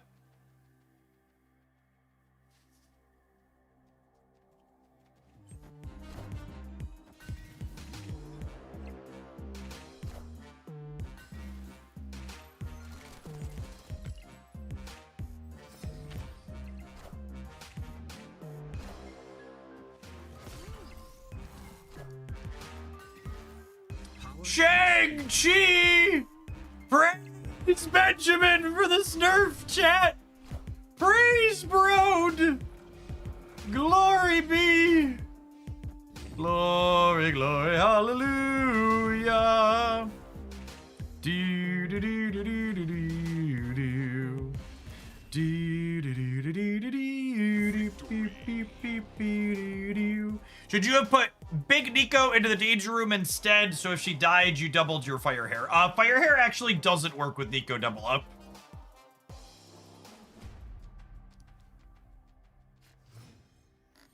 Unfortunately. By the way, I haven't been doing verbal callouts about it today, but for anybody that's dropping by that hasn't checked it out, you don't watch my regular YouTube content, you should. But my decks guide that I've been talking about making is fully up on the Hoglandia Snap channel. It's like a 50-minute video where I cover over 50 different decks you can build and play in Marvel Snap. It's probably the most work I've ever put into a YouTube video before. I appreciate the engagement and whatnot over there from folks so far.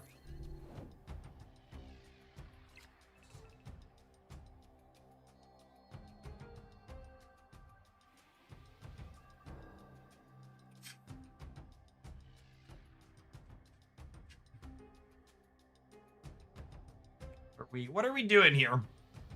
Am I carnaging the Sable? Yeah, I suppose I can, right?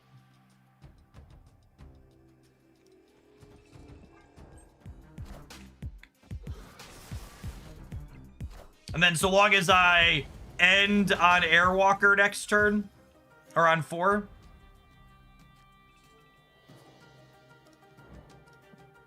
Oh yeah, Hellcow would normally enable Morgan. I just came for that video, it's so good. Thanks, Infertzy. I think it's, I'm working on a Marvel Snap 3 years in review, like, kind of discussion thing. I wanted to get that knocked out of the way before I put that up, so I think it's a good talking point about Marvel Snap's range of decks.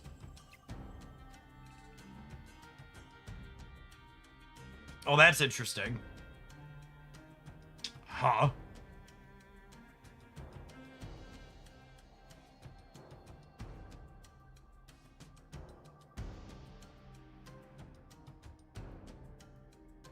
Do I... Only blown up one thing. How does this work? Oh, sorry, I don't have to finish that. This...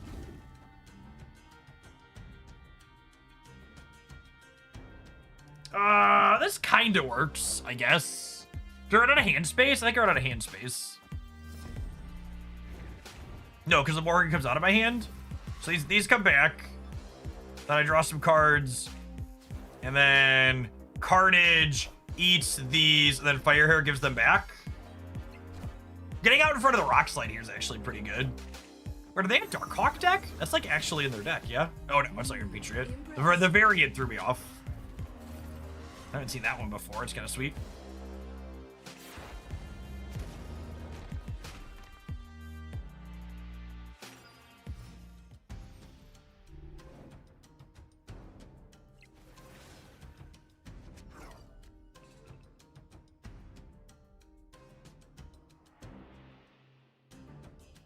We have a Nico Destroy pending, do we? Oh yeah, from the Fire Hair. Oh, that's fun. Okay, and now I can do this, and he's gonna come back as a 3/9, right? Because he's gonna pull the 10 power Morgan into play. That's super fun.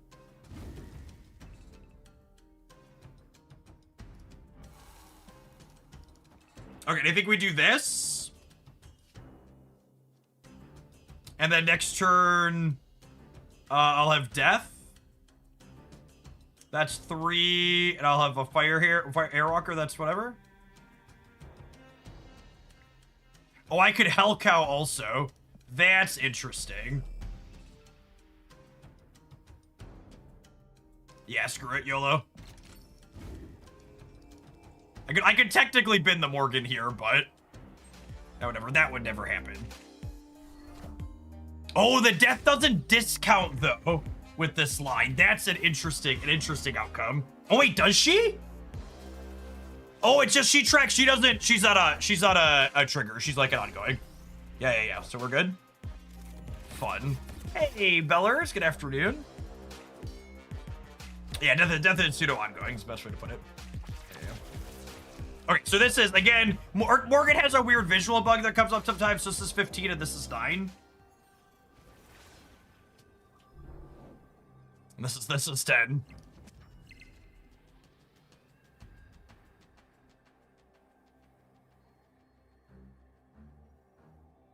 Oh my goodness.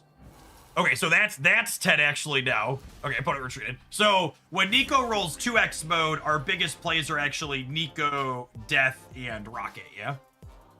How would you rank card games in terms of no two games are the same? I honestly think that's one of the reasons why Marvel Snap is such a good, refreshing game, is Marvel Snap is unmatched in terms of its no two games are the same. And I remember talking about that a ton when this game first released. One of the biggest innovations Marvel Snap had, which I actually think is one of the things Pokemon Pocket really failed to emulate appropriately, is the small decks, letting your decks be consistent, but you still get gameplay variance from the locations, is such a critical innovation that Marvel Snap did in the card game space.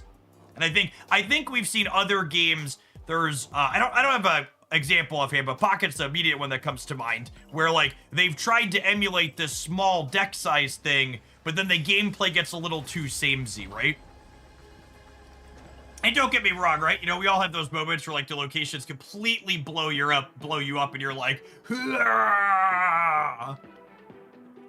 But the highs and the lows are parts of card gaming. And by and large, the locations, whenever I see one of those comments where people are like, I wish I could play Marvel Snap on 3 runes, I'm just like, no, you really don't.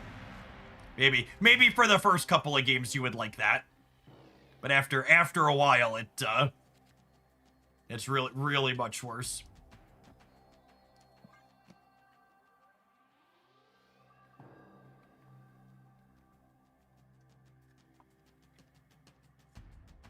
Hey, Usapo, thanks for the 2/3 of a year, by the way.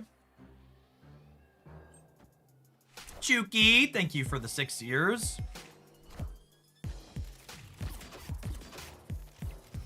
Ooh, Thanos Enjoyer.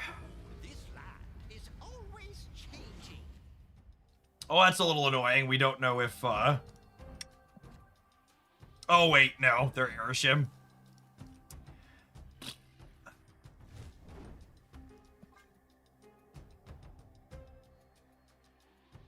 They might have my Morgan in their hand here is the problem.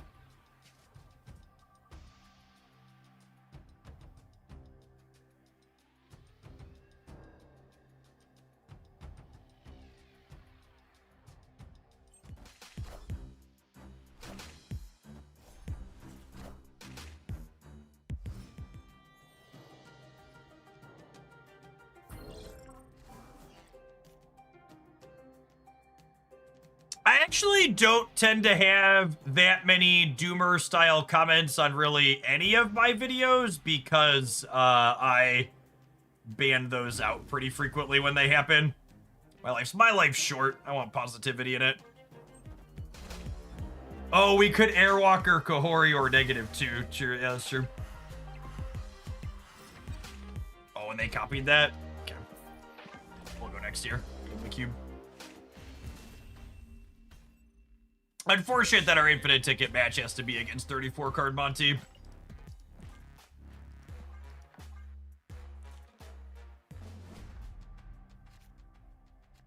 Hey, thanks, Matt. Thought it was a good one for you. Hope your lifts were good this morning. I'm a exercise at the end of the day type guy typically. I do my 100 push-ups before breakfast, but usually the powerlifting's after dinner before bed.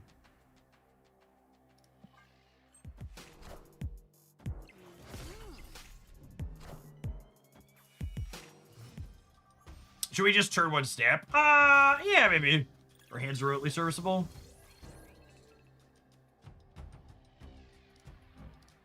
This probably qualifies as such. Well, I guess Black Widow makes that more complicated. Do you have a favorite card or archetype? Nico Minaru is my favorite card, and Bounce is my favorite archetype.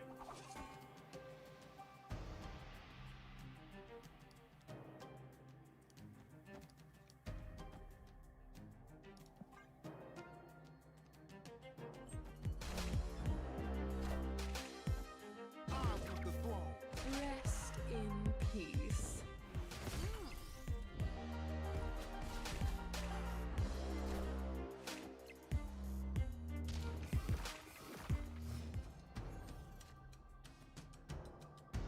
Okay.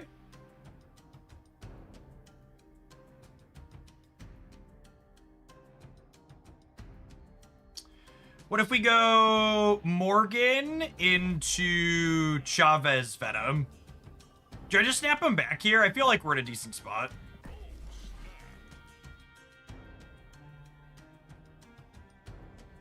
Like someone mentioned, I want to get this game over with. I don't want to play 800 games.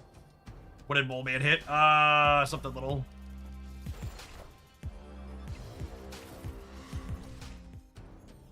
Okay, so they were stamping the tech card.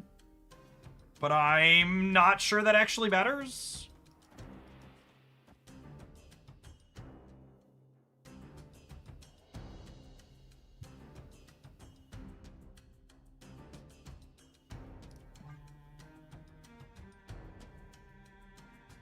Do I wait? Do I need? I was just about to say, do I actually need this over here? I'm not sure that I do.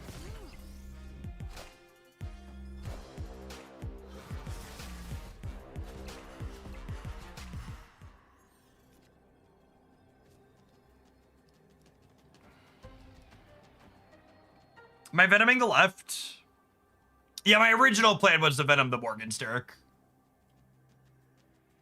And the Ghost Rider threw us off. I think putting the Chavez on the left was a mistake. That's close. Their deck can literally have anything in it, so...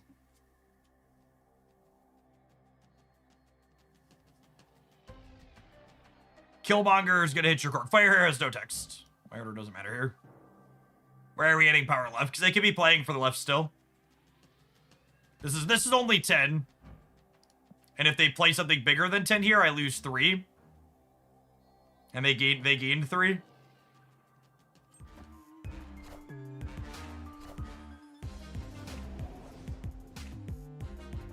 Alright.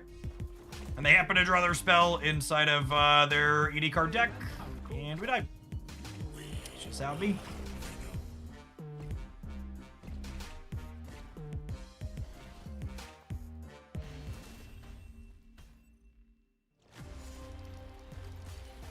Usually, I do not snap and retreat optimally against Erishim in Conquest, just because I find the games pretty deeply unfun, and the rewards in Conquest are pretty minimal, that it's not worth me doing that. In the last round of gold like this, I'm not going to auto-retreat to them, but like a lot of the time when we hit them in the lower rounds, I'll just like bounce out right away, because it's just like not worth feeling frustrated while I'm playing my game that should bring me joy.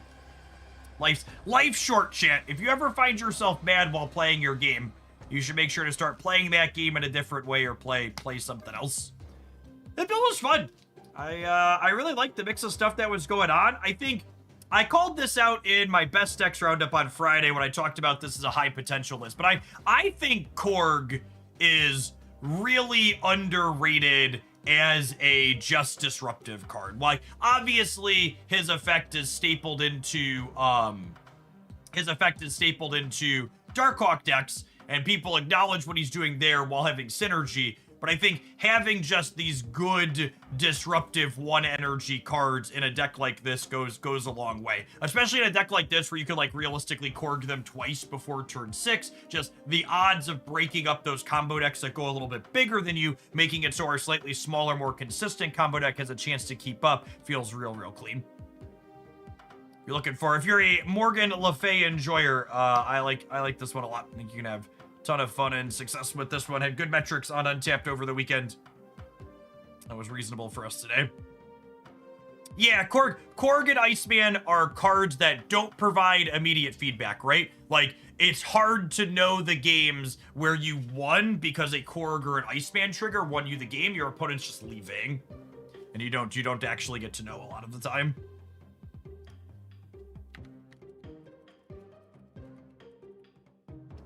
That's what it comes down to.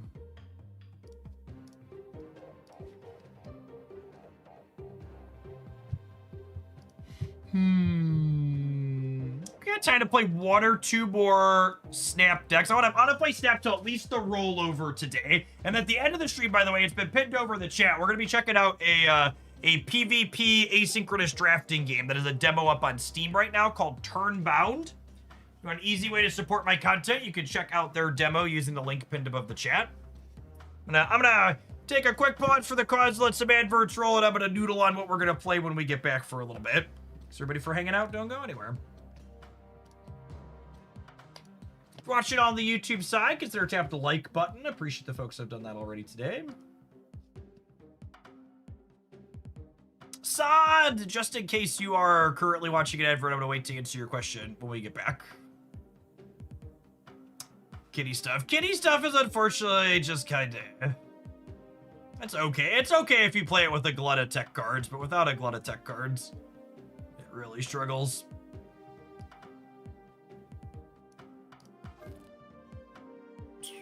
Someone asked me what my favorite thing to do in Snap is. We can do a little bit of this. Is that all gold crackle yet? We're almost there. Am I missing Bishop still? How am I missing gold crackle on Bishop still? This poor man, shit. How does he get this man a gold crackle?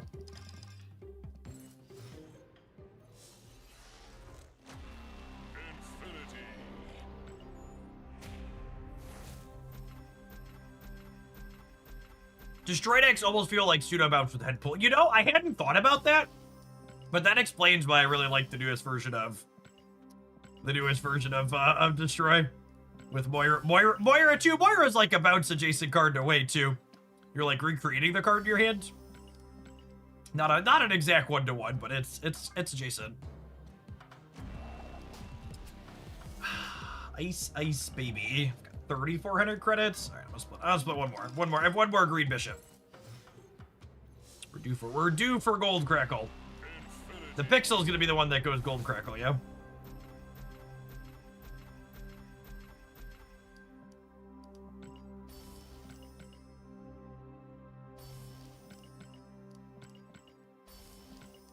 Oh, you know what? I did see a Moira. I was thinking what we were gonna do next. I'm glad we were talking about it. Let's do the Moira head pull stuff. It had like Death and Moon Girl in it too.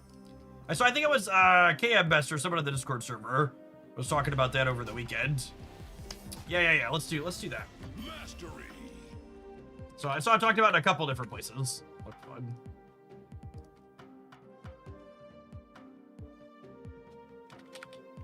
Moira.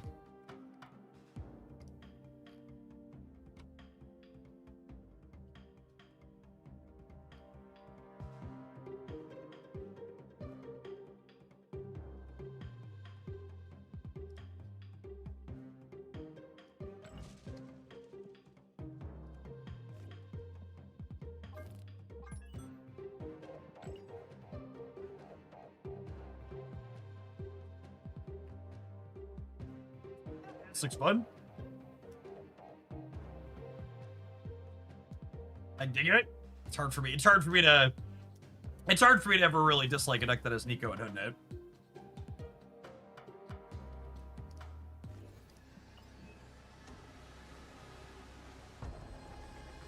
Not the ads are finished. Someone had asked, Jeff, is Frigga worth buying for 6,000 tokens for Victoria hand, or can I reasonably substitute? I think if you want to play Victoria hand, and I'm going to say this as I load up a deck that doesn't have Frigga with Victoria hand in it, but in general, most Victoria hand decks want Frigga. It's a good investment. If you like Victoria hand as a card, you will get a lot of game time out of Frigga. And Frigga also has other applications in things like Destroy. Or sorry, Discard, not Destroy.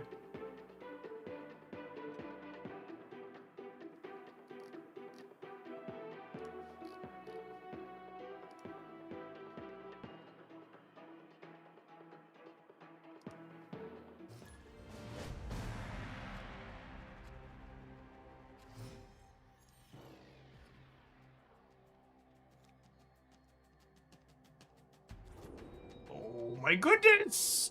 Every time Moira copies death, it feels like cheating.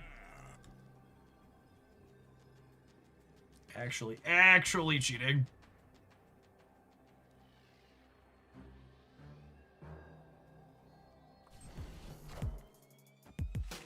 Pow! Thank you for the 13 months.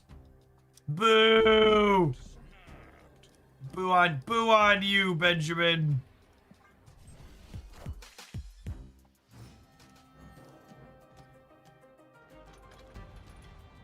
I am lacing.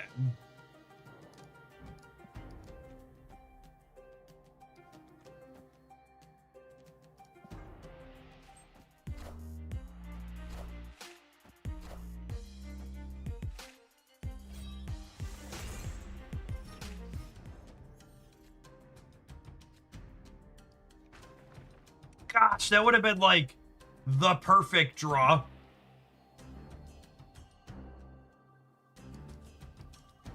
The stupid Mindscape wasn't in play.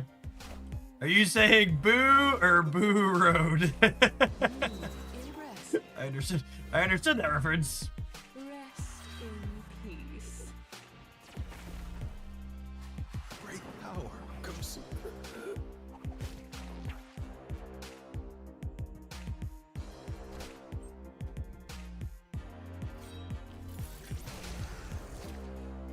Oh, my chat, we would have just been so perfect. Look at how perfect it would have been. All of our deaths would cost 2. We'd have extra energy.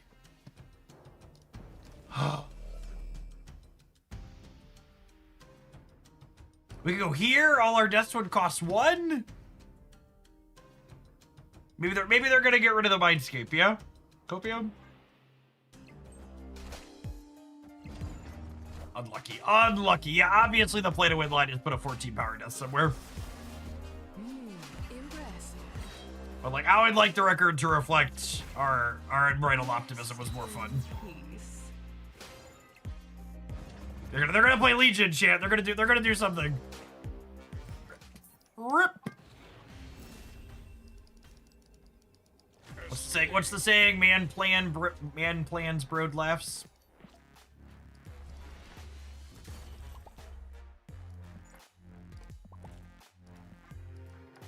The deck has no location control in it, right? Listen, a man can dream. I just wanted my 3 copies of death. I just wanted my 3 copies of death.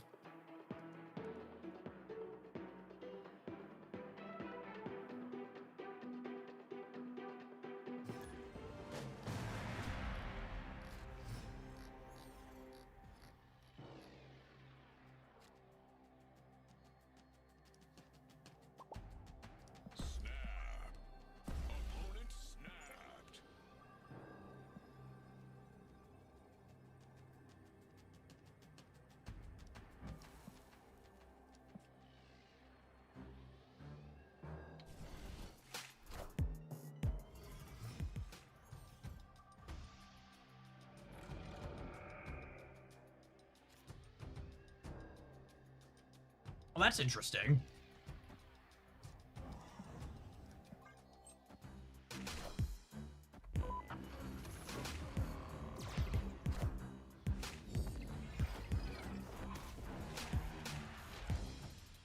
I accept it. Look at how well our hand was looking a little bit awkward. And now all of a sudden it's looking pretty sweet.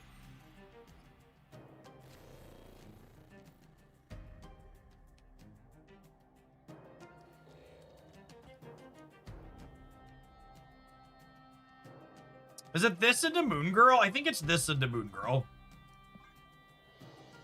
Is the plan. Such is my judgment.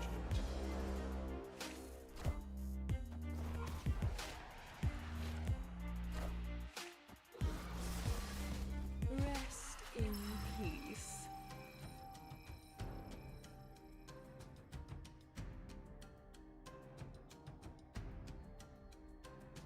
I guess now the problem is my death never gets cheaper.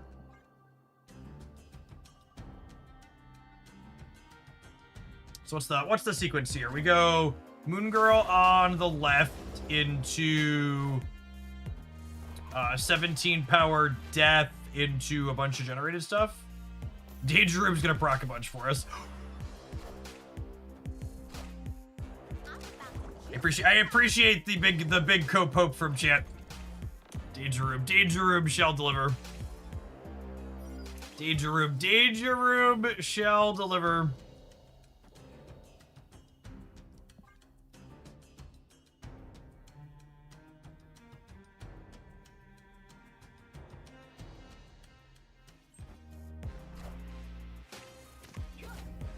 So they got a demon or a head pool here.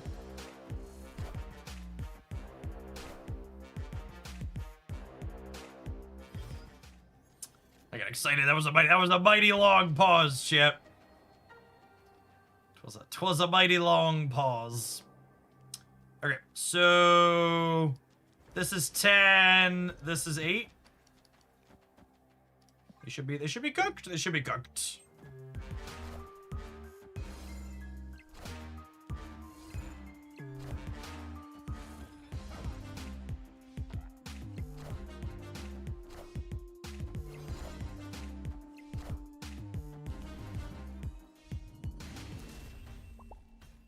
Not ideal for it, so we made some pretty sizable stats here, 26 and 29.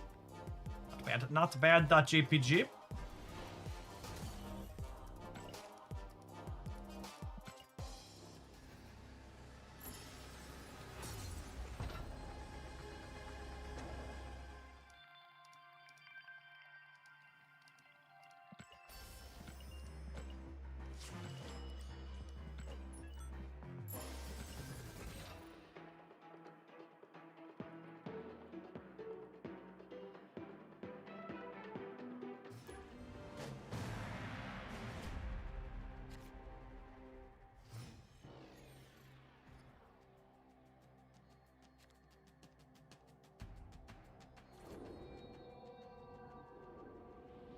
Getting more venoms is pretty good.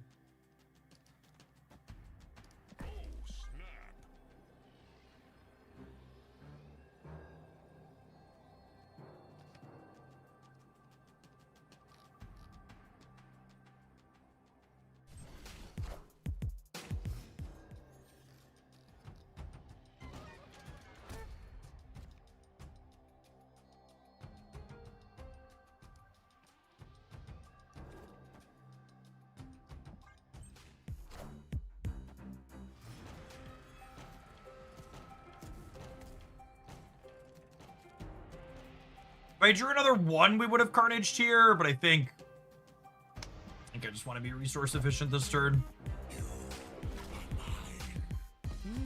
Impressive. Just checked out the ad game Turnbound, and it seems pretty fun. Yeah, it looks like it's got a great core of stuff. I enjoy asynchronous auto battlers in general.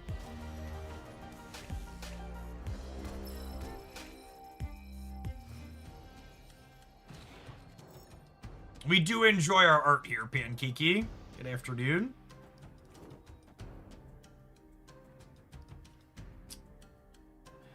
So if I Venom, I brick a draw. If I Venom cracking the Moira, I brick a draw. So I think it's this.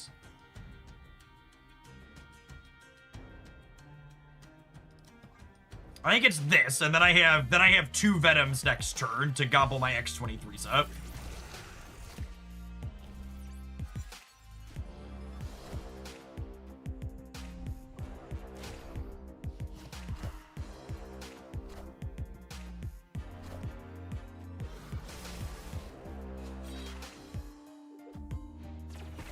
Rest in peace. Impressive.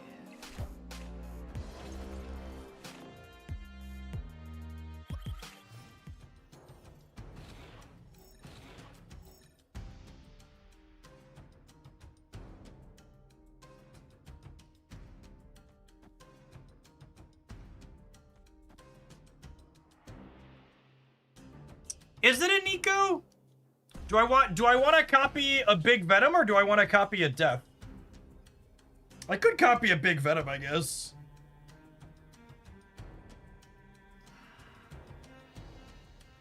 I can go like, well, not in that order, but I could copy a big Venom over here. I kind of think I like just eating these and then Moon Girling, because Moon Girl always copies from left to right, so we'll get an extra copy of Death. Yeah, copy of Death gives us a lot more sequencing flexibility in the last turn of the game. So I think I'm a fan of that for that reason.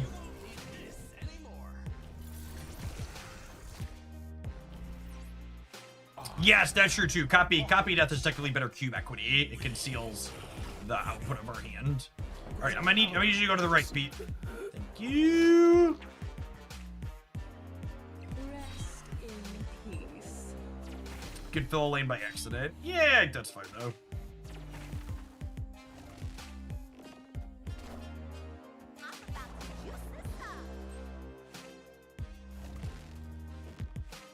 Jeff almost listened to chat. Thankfully, we dodged that bullet, dude.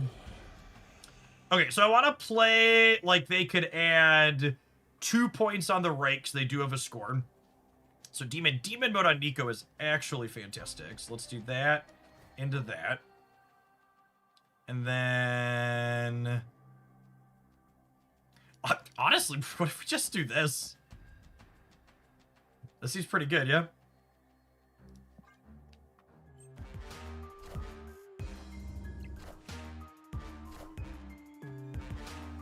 I win them all, and I win them now.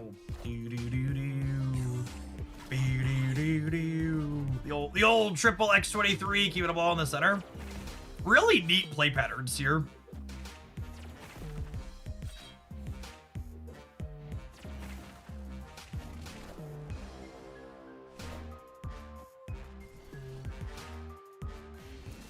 We've tamed the X23. All three of them. Yes, the extra energy from her and having multiple copies was very, very good that game.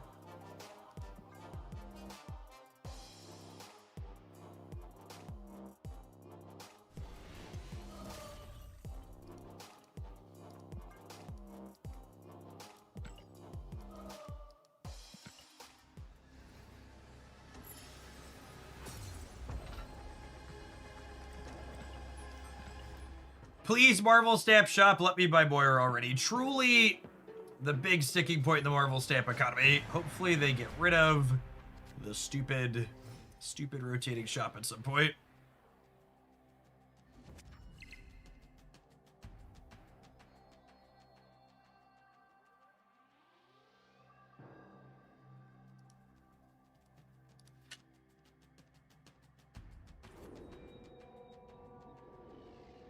Man, that's a really good Moira. Okay, Nico, we're gonna hold Nico. We're gonna hold Nico for the location reroll mode.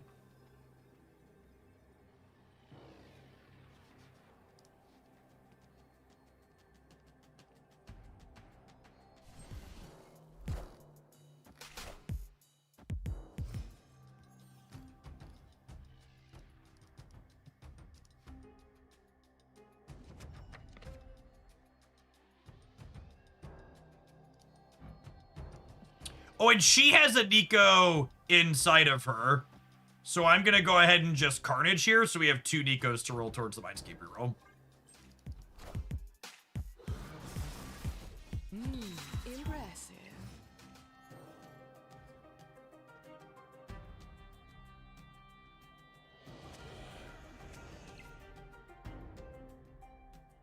She has the what? You heard me, chat. Did I stutter?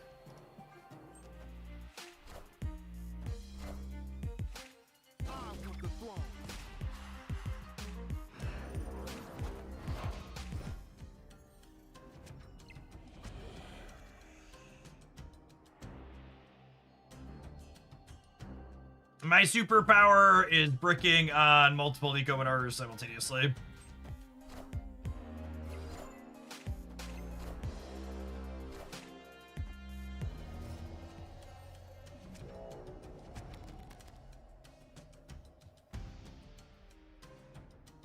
Well, golly.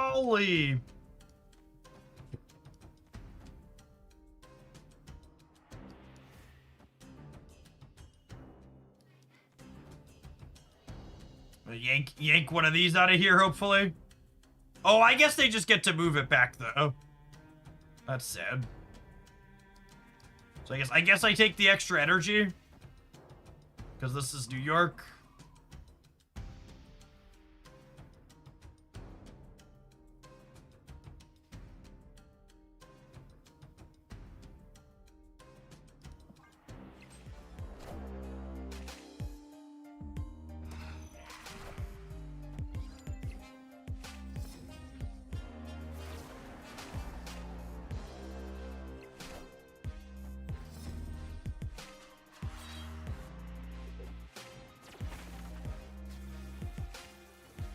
Chat, it's fine. It's fine, chat.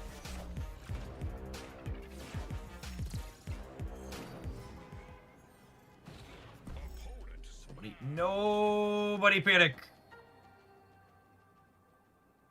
Are we dead? I think we're dead. I don't think we keep up with what they have going on here, unfortunately.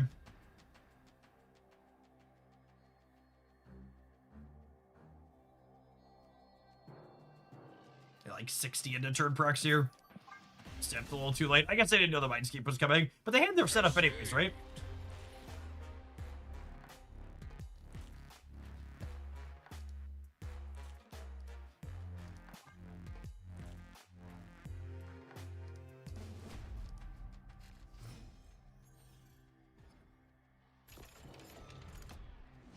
We actually haven't done anything with head pool yet.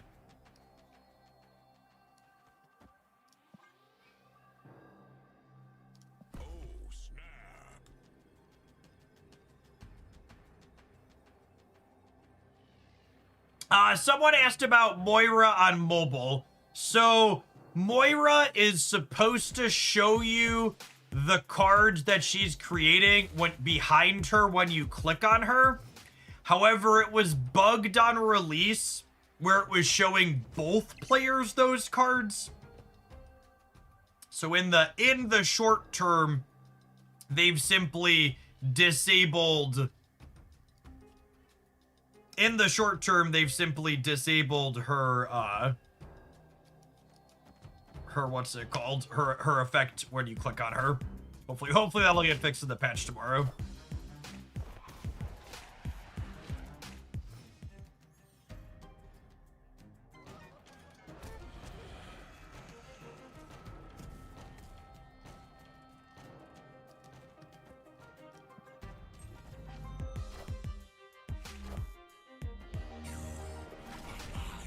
X23 kicks to the right here. Nice.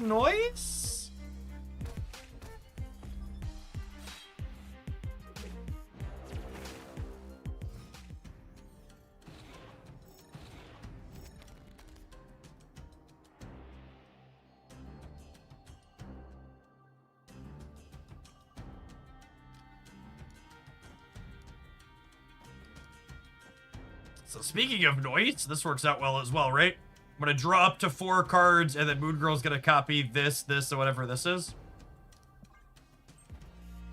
Oh no, sorry. She's only gonna copy these 2 because head pool's going back to my hand. I'm gonna have 5 when Moon Girl happens. That's fine.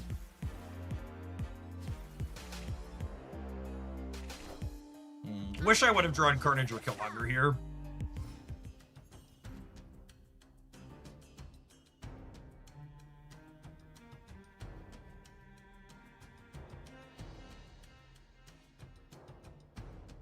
Yeah, if they have a Jocasta, I think we're just cooked. And I think that's probably the problem with this archetype. Is any of these big linear decks are gonna go up over the top of us. Should we snap to try and move Bob to left? I already snapped. I was just snapping on one. That's what I do.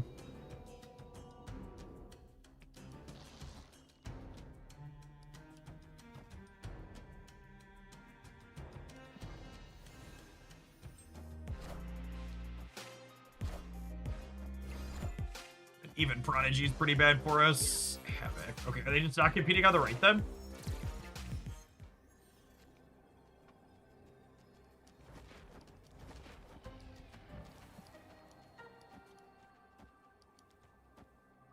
This is a lot over here. I don't know that it's enough, but it's a lot. I'm adding 11 on the right still. What I feel about Destroy right now. I think Destroy is fantastic. I think post Moira regular traditional Destroy is very good. Based on the numbers on Untapped, Destroy has been one of the top performing decks on Laddermetrics since Moira released. Even when Killmonger was temporarily nerfed, it was still quite good. You want to keep up on the Marvel stat metagame and my thoughts on it, I do a weekly Dex Roundup on the Hoaglandia Stat channel, usually Friday or Saturday.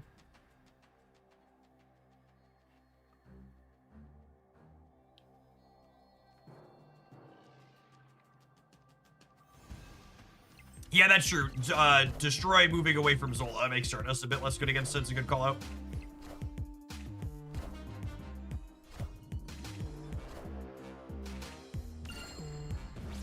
I don't think they're beating 39 on left, yeah? They're cooked.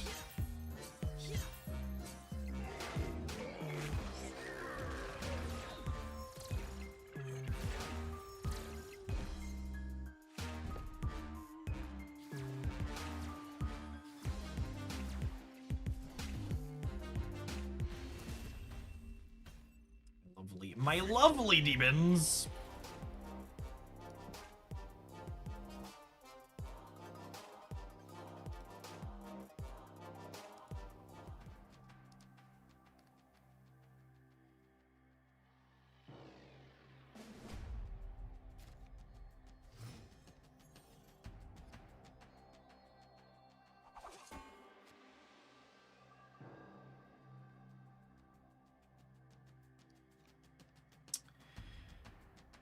I think I want to play in the Shadowlands. If I draw Carnage, it's a lot of upside.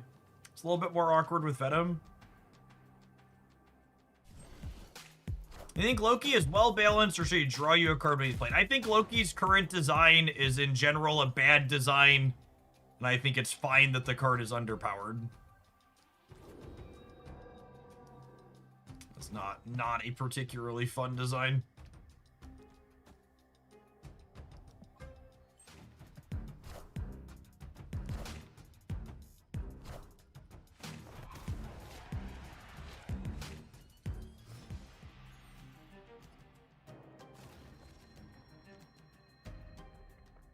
Well, the sandbar is trash for us anyways, so I'm just gonna go ahead and bounce out when all of our destroy cards are buried. Escaped.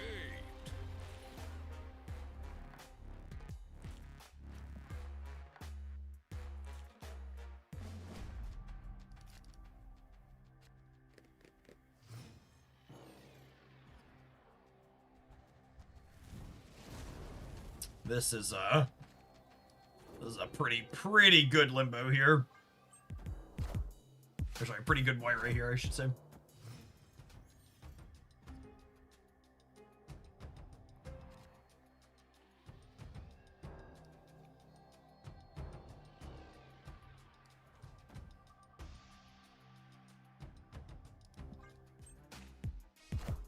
Just gonna start churning through here.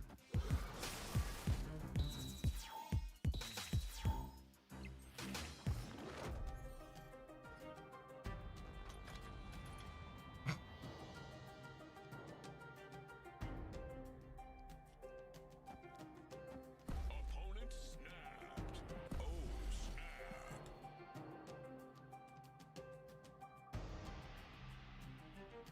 Yeah, having more than one Killmonger should be good for us here too. I should have an X-23.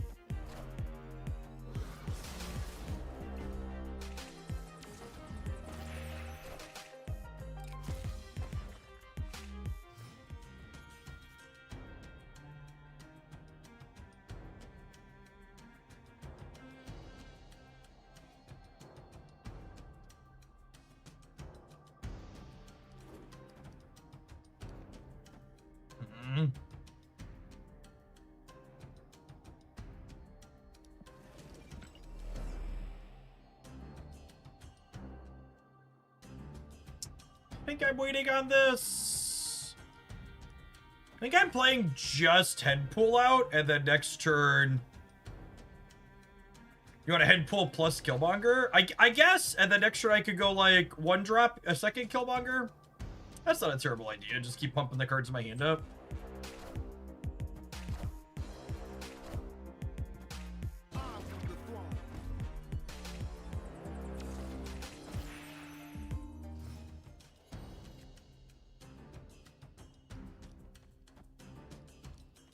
I kind of like this now.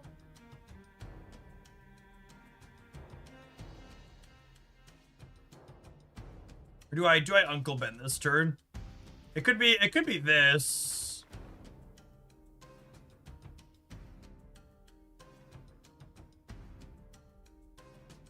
It could also be the Moira turn to get another Killmonger. I like breaking up their Prodigy as well, yeah. So that's definitely happening. It's just, am I Moiring or am I X-23ing or am I head pooling? I kind of don't mind head pooling.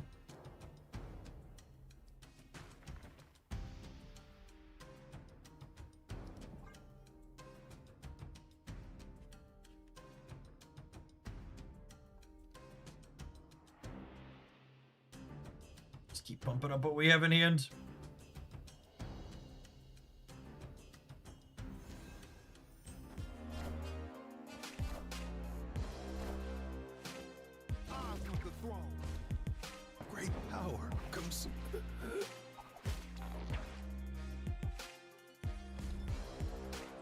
Jokatsu would have been the ideal pull there, but beggars can't be choosers and all that jazz.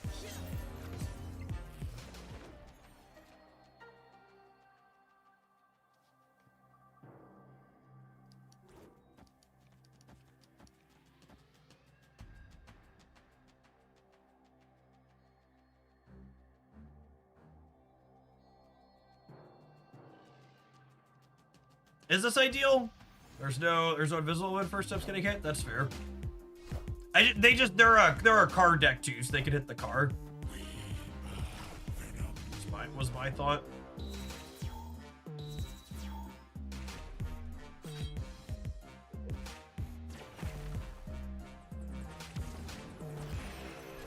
They're gonna pork us a lot of times. They are, aren't they?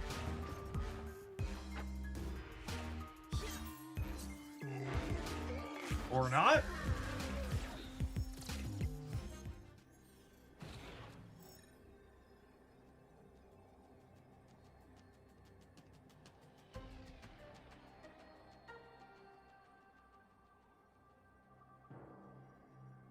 What numbers do they have left? They don't really, right?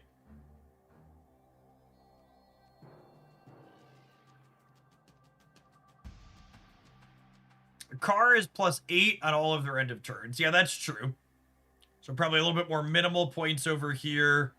And then we go like this.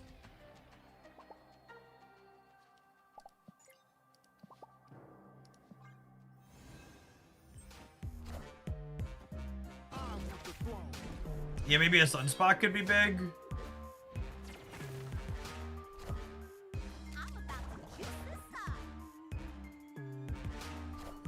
Sunspot would get doubled.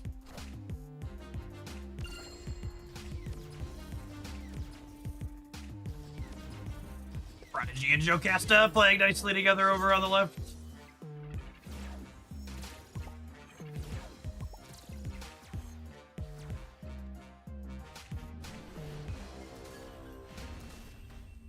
Joe and Prodigy best buds, yeah. Yeah, I hadn't thought, when I said the linear deck is bigger than us, I hadn't thought about the interactive aspect of Uncle Ben versus the Prodigy Jocasta. That's actually a really interesting thought, because a Scream deck is what won the Golden Gauntlet over the weekend, and there was a lot of end of turn there, right? In the metagame representation of that event, and those decks being able to break up that aspect of end of turn seems really appealing, right? Was it Screamless Scream? I don't remember. It was the deck that pushed their cards around. I don't actually remember if there was in my mind decks that move my opponent's stuff are Scream decks, but it's was there actually no Scream in it? That's funny. But you know what cards I'm talking about when I say Scream deck, right? Like that's the shortest way to communicate the jargon of it. They were playing Cosmic Ghost Rider. Yeah. All right, well, I definitely want to play some more of this. This is playing a bunch of cards that I enjoy. We take a brief pause for the cause to let some adverts roll, and we're going to run this through Gold Conquest when we get back since it earned a ticket. Thanks, everybody, for hanging out. Don't go anywhere. You're watching this on YouTube right now, and you're enjoying it. Make sure you tap the like button. Appreciate the folks that have done that already today.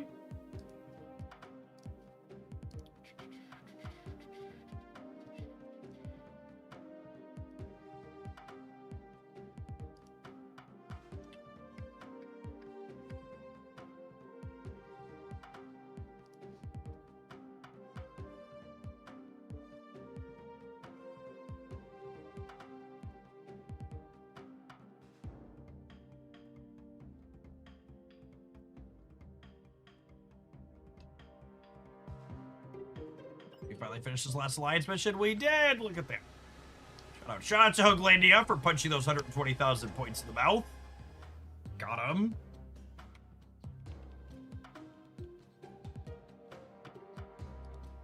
Yeah, the YouTube video I think is batting above average. So YouTube gives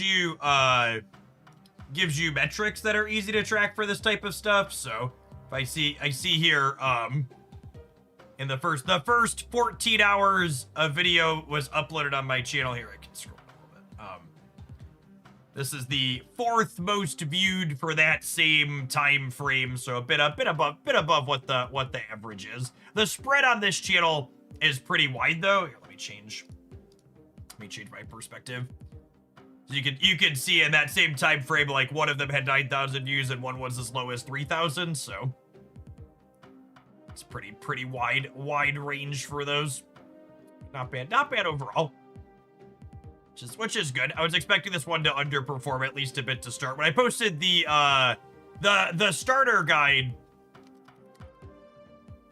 the starter guide from earlier this year is fun to look at from an analytics perspective, because so this is a different graph that YouTube has. So you can see the blue line are the views this video did, and this band here is what's typical.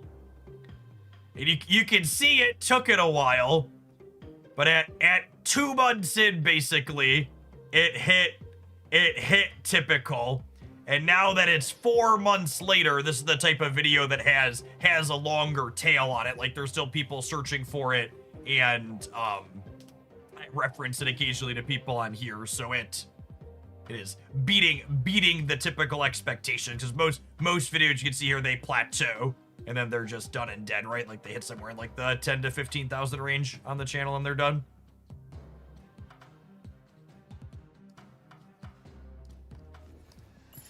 As something of a data junkie, all the analytics around our content are fun.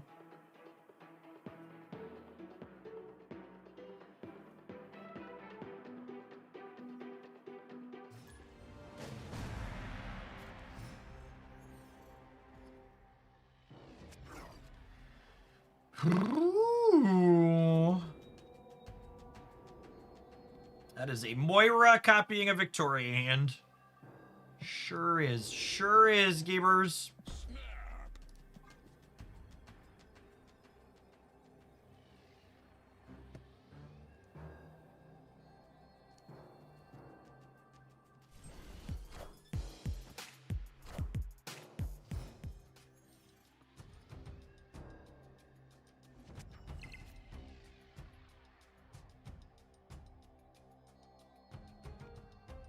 I think we do this just to play out as many cards as possible before Moira starts doubling us up.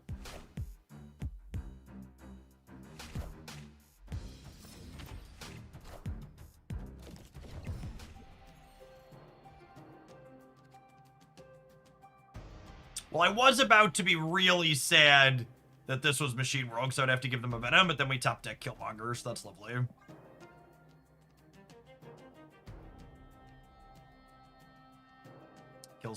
Kills the Anya here too. Real clean for us.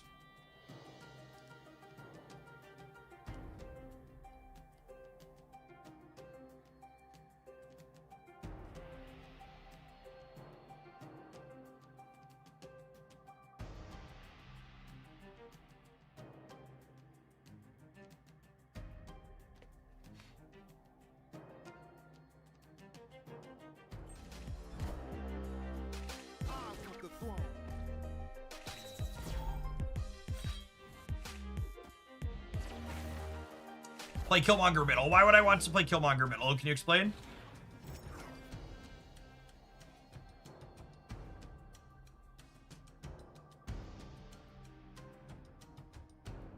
So you could Venom with one cost card. So what if my X-23 landed middle?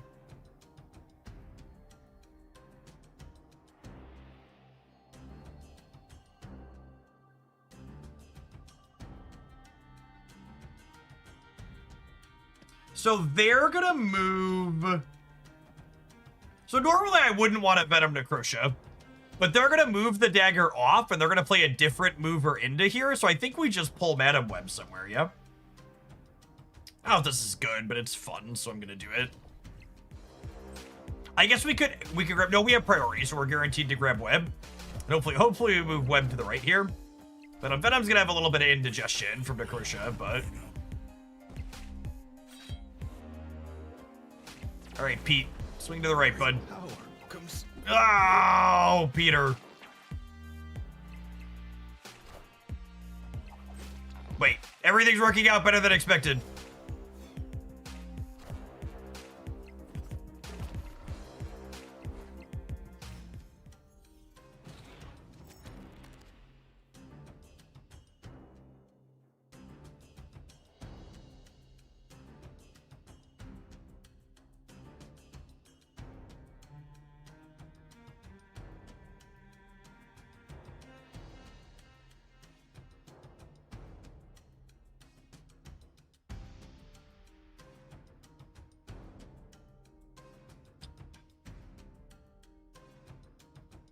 So I get to go digging for death.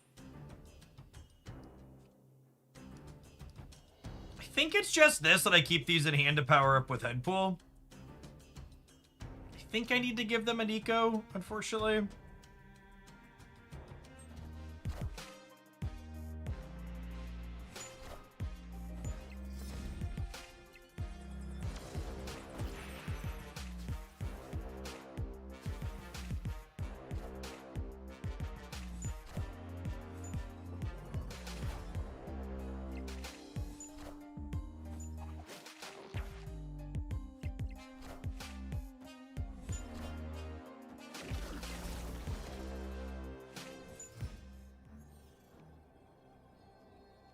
Did they not realize they were giving me a big vulture?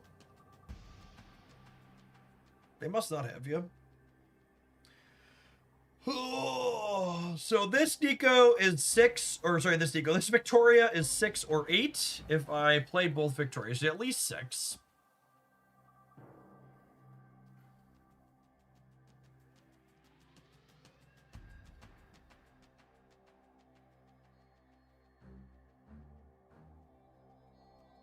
Yeah, these over here go towards Victoria.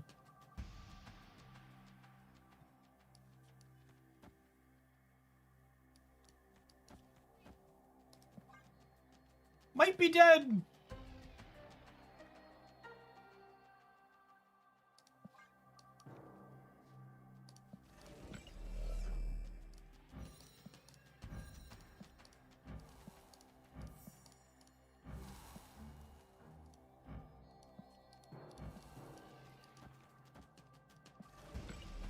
I think I want to put these here. Like this. I don't know. Mostly noodles on a wall here.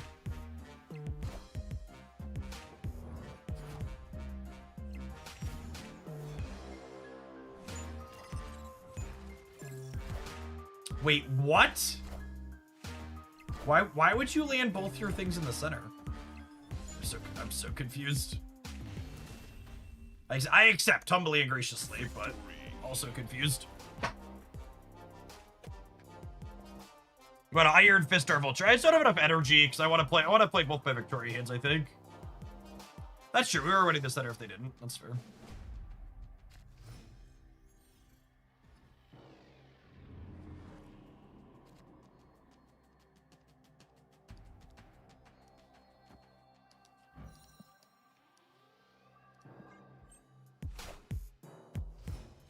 We did need all those points for Vicky, absolutely.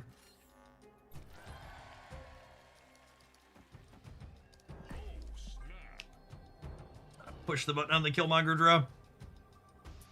It's pretty okay for us.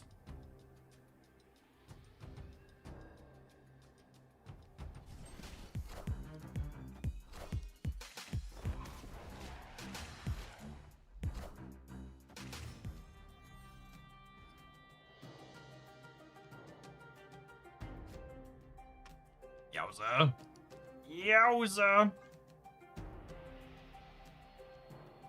Do we live in a world where Uncle Ben sees more play than Spider-Man? They see similar amounts of play, I would say. Either of them are like super common.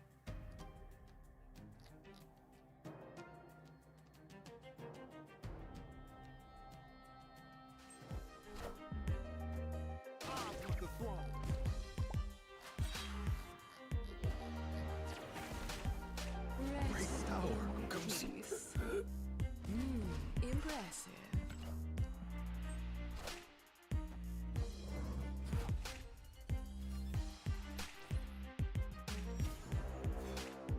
Wait, I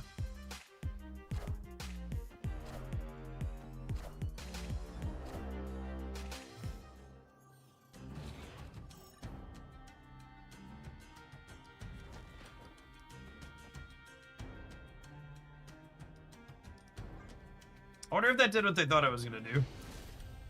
I'm gonna go with Victory.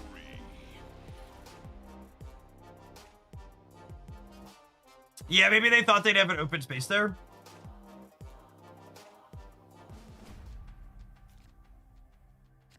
They can't possibly have Beast and Heimdall. Yeah, usually once you see the bounce cards, you don't play around Heimdall until you see it.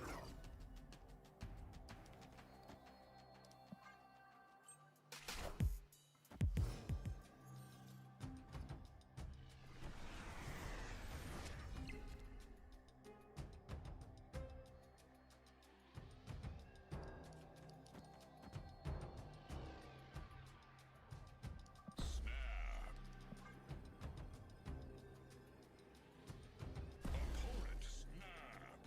I would love to play for 4 cubes, gamer. Let's get this match over with. Got 2 of these I can lose.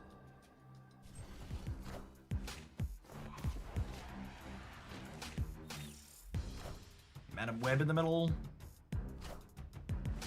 Sparky.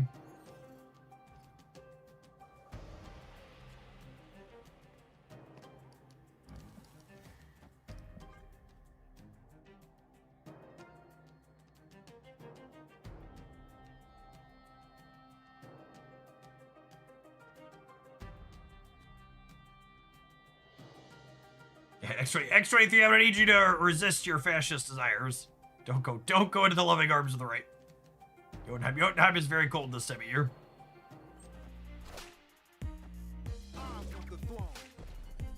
Rest in peace. God damn it, X23. So what's going on your performance review?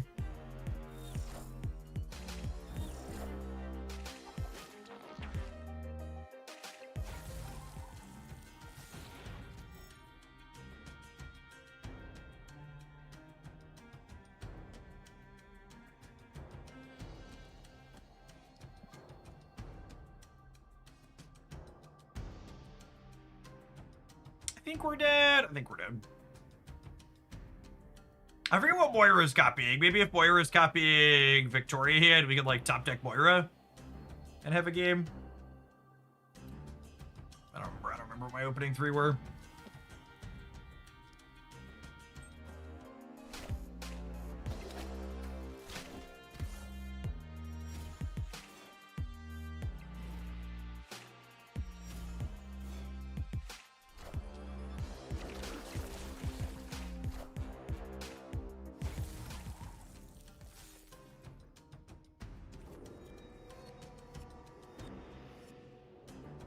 there's a Killmonger in there. They've already seen Killmonger. So maybe they won't play around it. Maybe they won't play around it. Kill Daddy will catch them slipping. Yeah, the X-23 jumping into Jotunheim. Could be an inside job here. She was going undercover, chat. We just gotta keep the faith.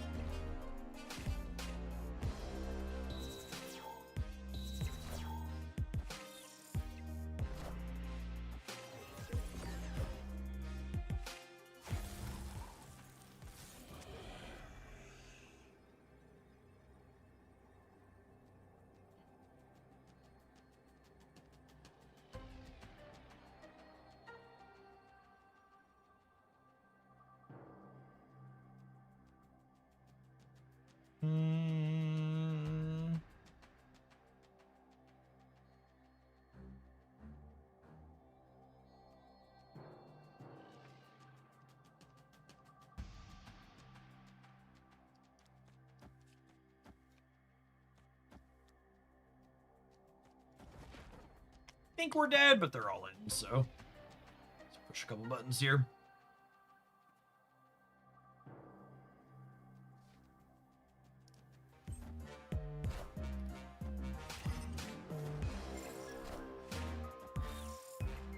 Man, that was incredibly winnable. If I would have put the demon on the left, we'd have won. Not expecting them to full ship there. Close.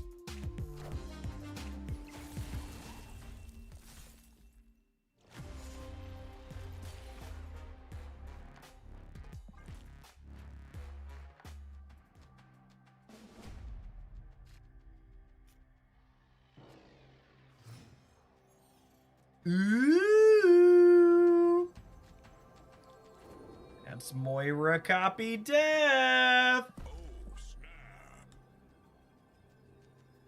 Opponent snapped. And copy Moira, and Valhalla gives me an extra set of odd reveals. Oh baby, we're cooking. And more importantly, death is our leftmost, so it's the first one Moira tries to generate each time.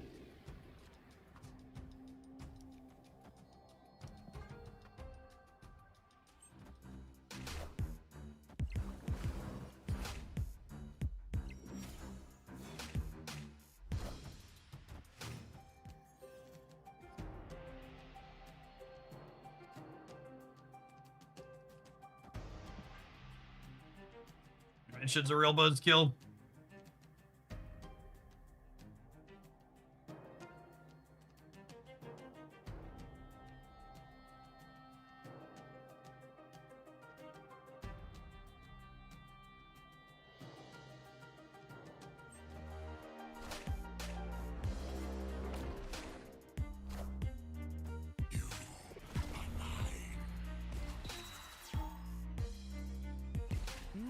Impressed.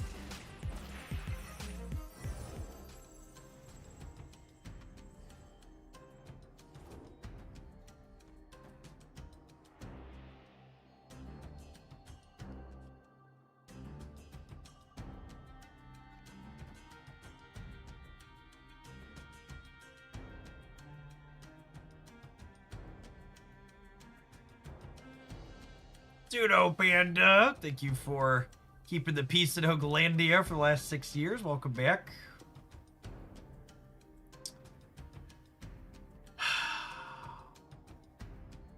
Is it Victoria here to make the deaths be 3? I think I'm into it.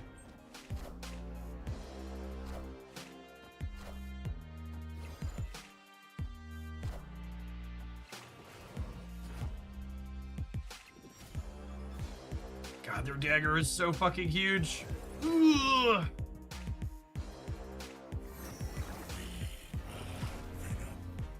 Rest in peace.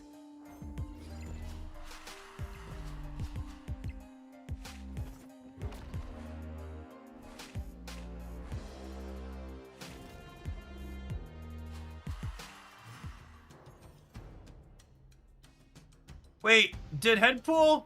Does Headpool not buff the cards if he doesn't go back to hand? Does he have to go back to hand to buff the cards? I'm sure that's come up before, but I haven't paid attention to it. Headpool's definitely been the worst card in this deck. It's not particularly close.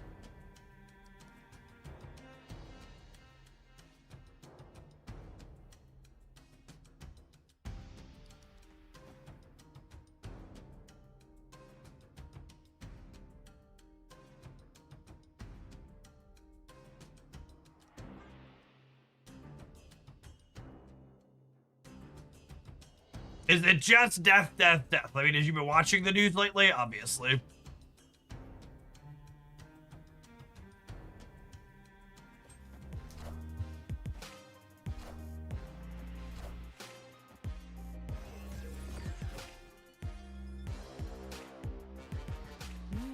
Impressive.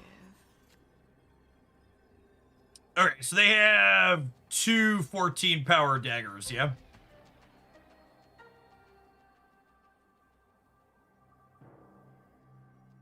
Yep.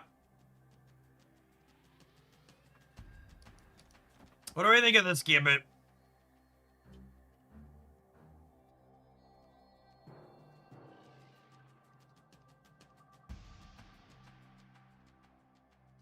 Think I like it.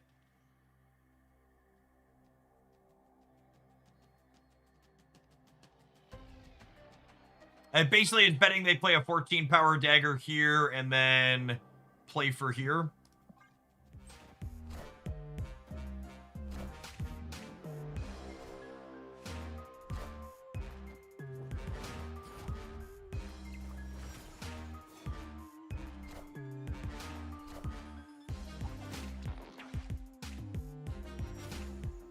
Yeah, I don't think any of our permutations beat that one.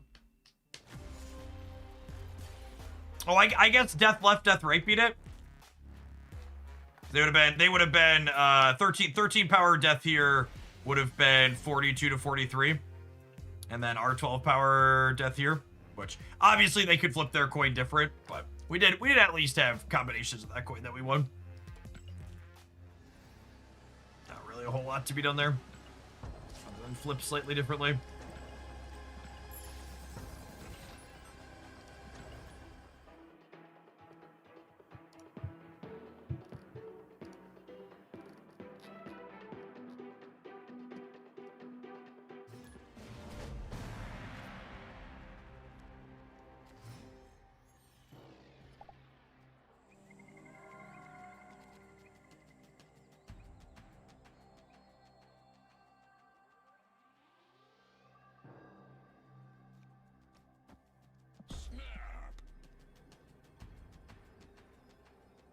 We'll check the shop after we're done with this deck betting.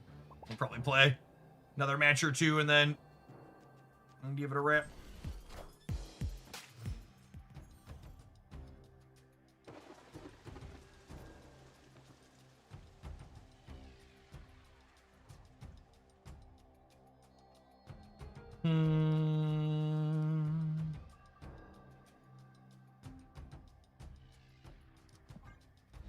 Chill for a turn.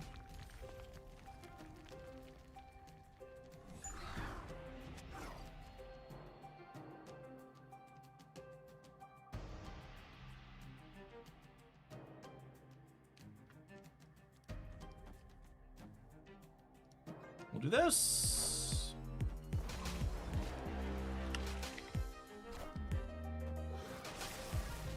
Rest in peace.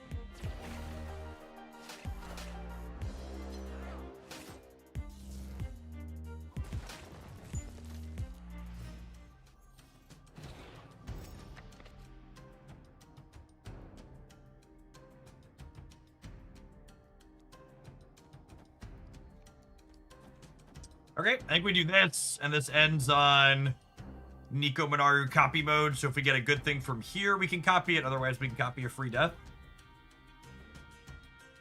This is another matchup that's probably challenging. Our deck isn't interactive really outside of Killmonger and Uncle Ben. Our opponent's deck is likely one that makes big linear numbers.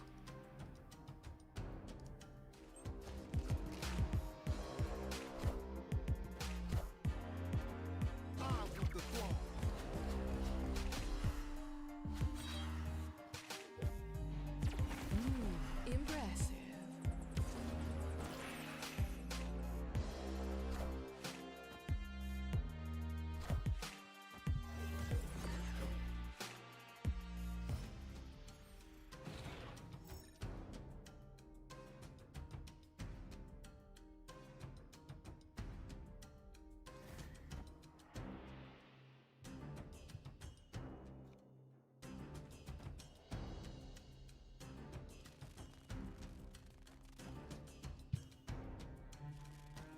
This works how I want it to, right?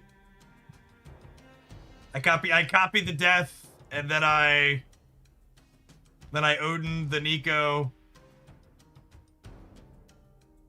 I think there's a chance this oh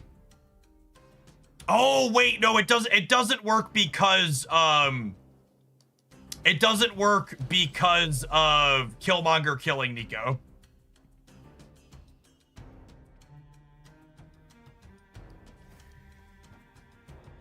Yeah, Daddy kills Nico.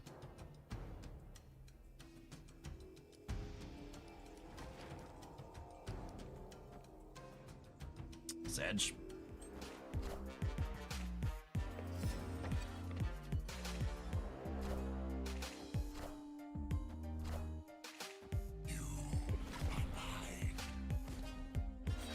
That's honestly not a bad suggestion. Could you play Korg overhead pull to hedge the linear matchups a little bit?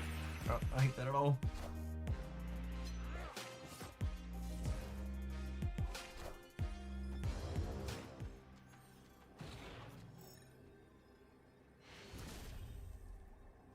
Victory.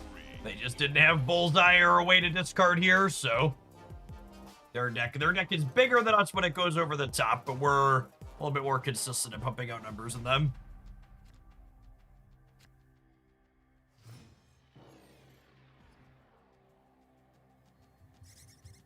Squirrels!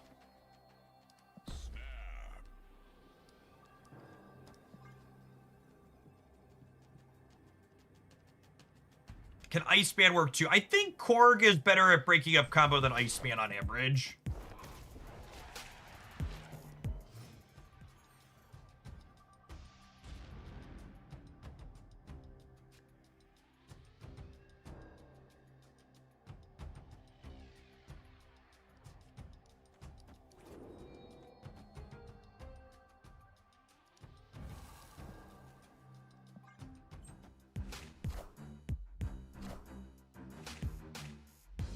So we're gonna brick a draw, but we're gonna be up 2 draws, so we come out 1 ahead here.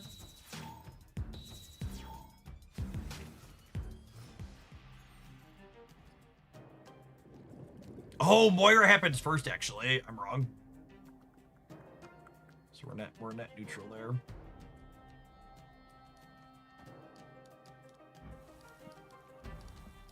I'm gonna play the copied one first. It gives up a little information, but it gets a thing on board that Nico copies. Or sorry, that Victoria buffs in case that's relevant.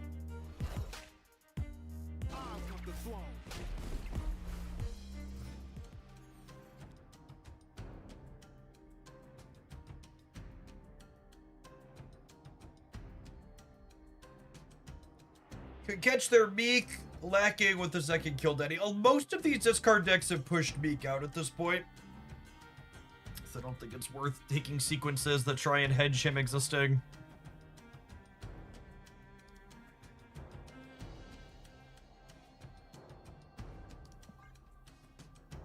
Yeah, that's true. They have to be clicking on my cards to see that it's created with Moira.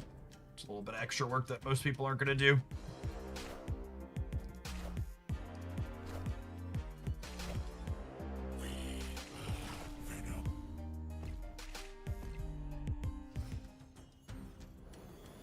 Speak of the little blue bastard, and he will appear, I suppose. It's fine. We got the second kill Daddy lined up, chat.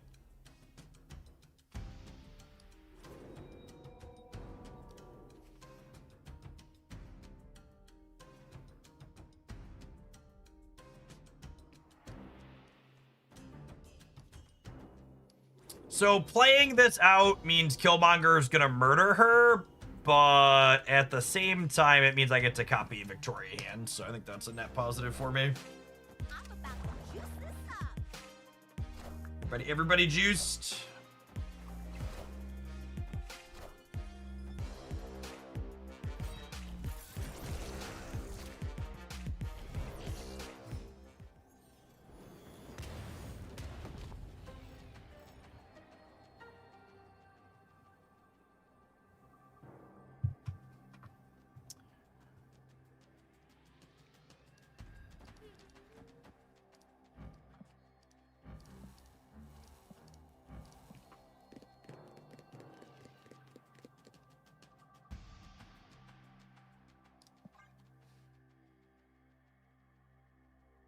Few ways this board can break here.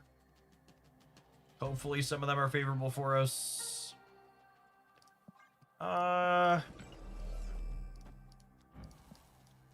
hedge this one here. It's gonna be 7 here in the center, and we're killing the Meek and we're pulling something else out.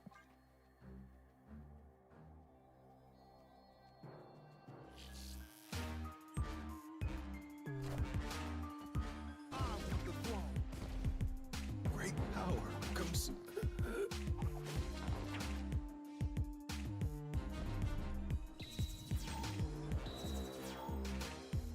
Only 15 in the middle probably does not bode well for our hero.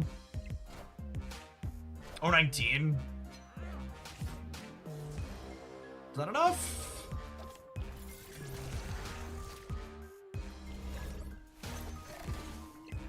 Got him? Question mark? Nice, nice. Victory. All right, we're grinding them down.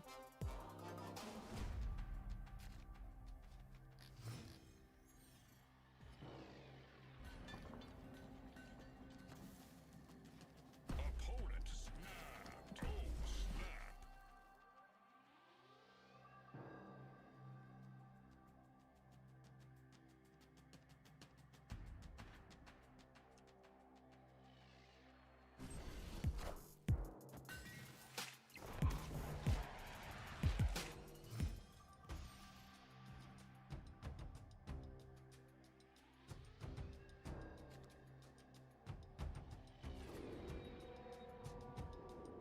Man, that's not the extra venom I wanted for Christmas.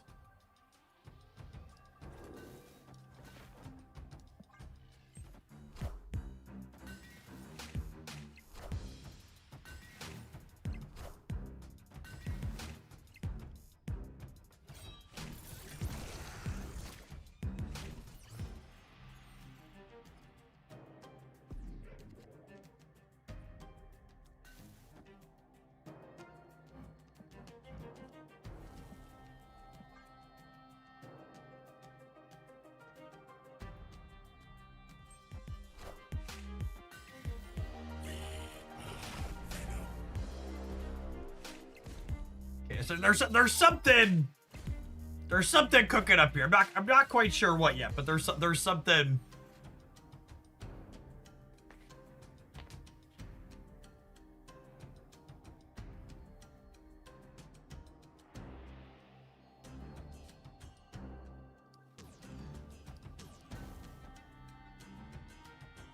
If this is wrong, I don't want to be right.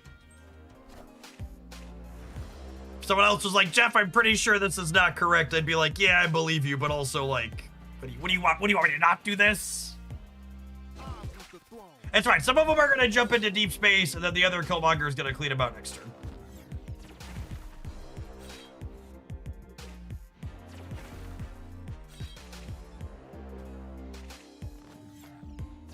It's cool. Everybody be cool.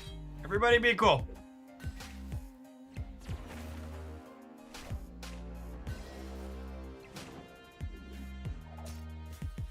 Alright, can we win the Moon Girl flip here?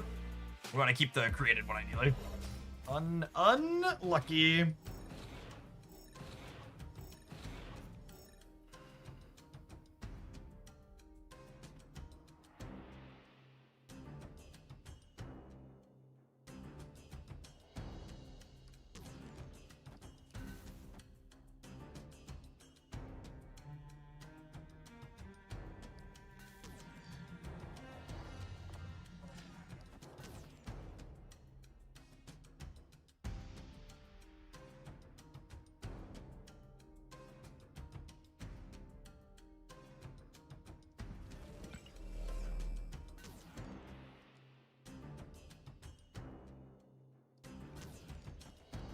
think it's just this.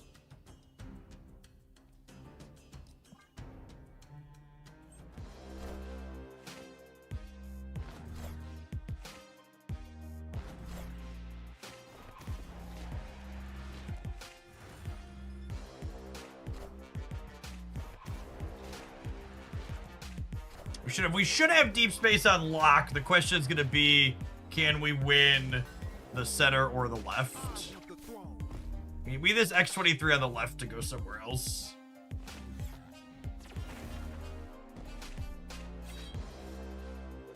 Oh, that's unfortunate. That's unfortunate. I think we're cooked.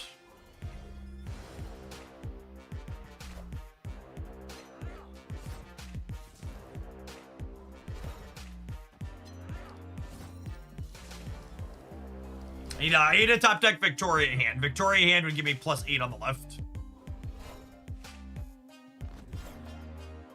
I think +8 on the left beats MODOK.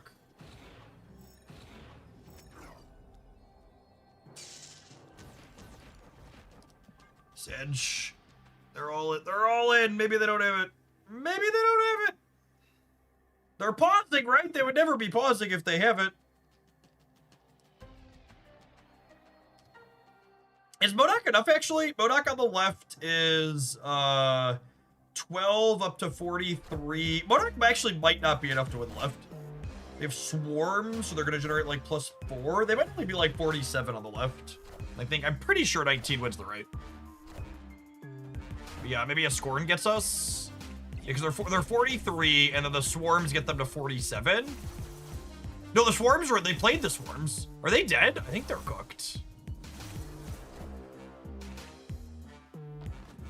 Oh, yeah. Oh, yeah. Never doubted us for a second, chat. When the sweet play is the correct play. Easy peasy. I always like to end the deck on a high note whenever possible, and that feels like a really solidly high note for this one. I think my one takeaway from this deck is head pool actually in it is incredibly medium. I think the points from it are not super relevant very often, and it was awkward managing our hand size in a lot of different spots as well. I actually really like the suggestion someone in chat gave of what if we just like play Korg as another cheap one that we can copy on occasion that also helps disrupt, because the matchups that felt hardest were things like that last discard deck and move and stuff like that can make bigger linear numbers than us. So having a disruptive card like Korg that like gets our hand empty to make Moon Girl and Moira a little bit better, helps make death cheaper when we're blowing it up. I think Korg seems like an excellent choice for that. Really fun, unique mix of cards overall though.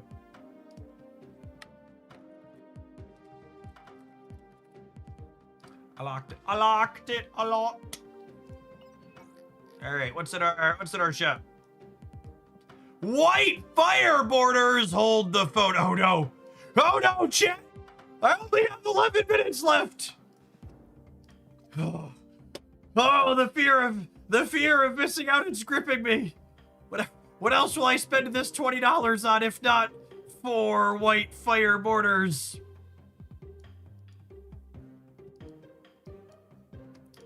Somebody please help me make choices. The dark patterns, they're pulling me in. Rhubarb, thank you for the over 2 years. Appreciate the 25 months. Welcome back. Good afternoon. I think my children can sustain nourishment from the borders. Don't you, Gibbers? Never the spotlight variant I'm waiting for. Never, ever. Never, ever, ever, ever, ever, ever, ever.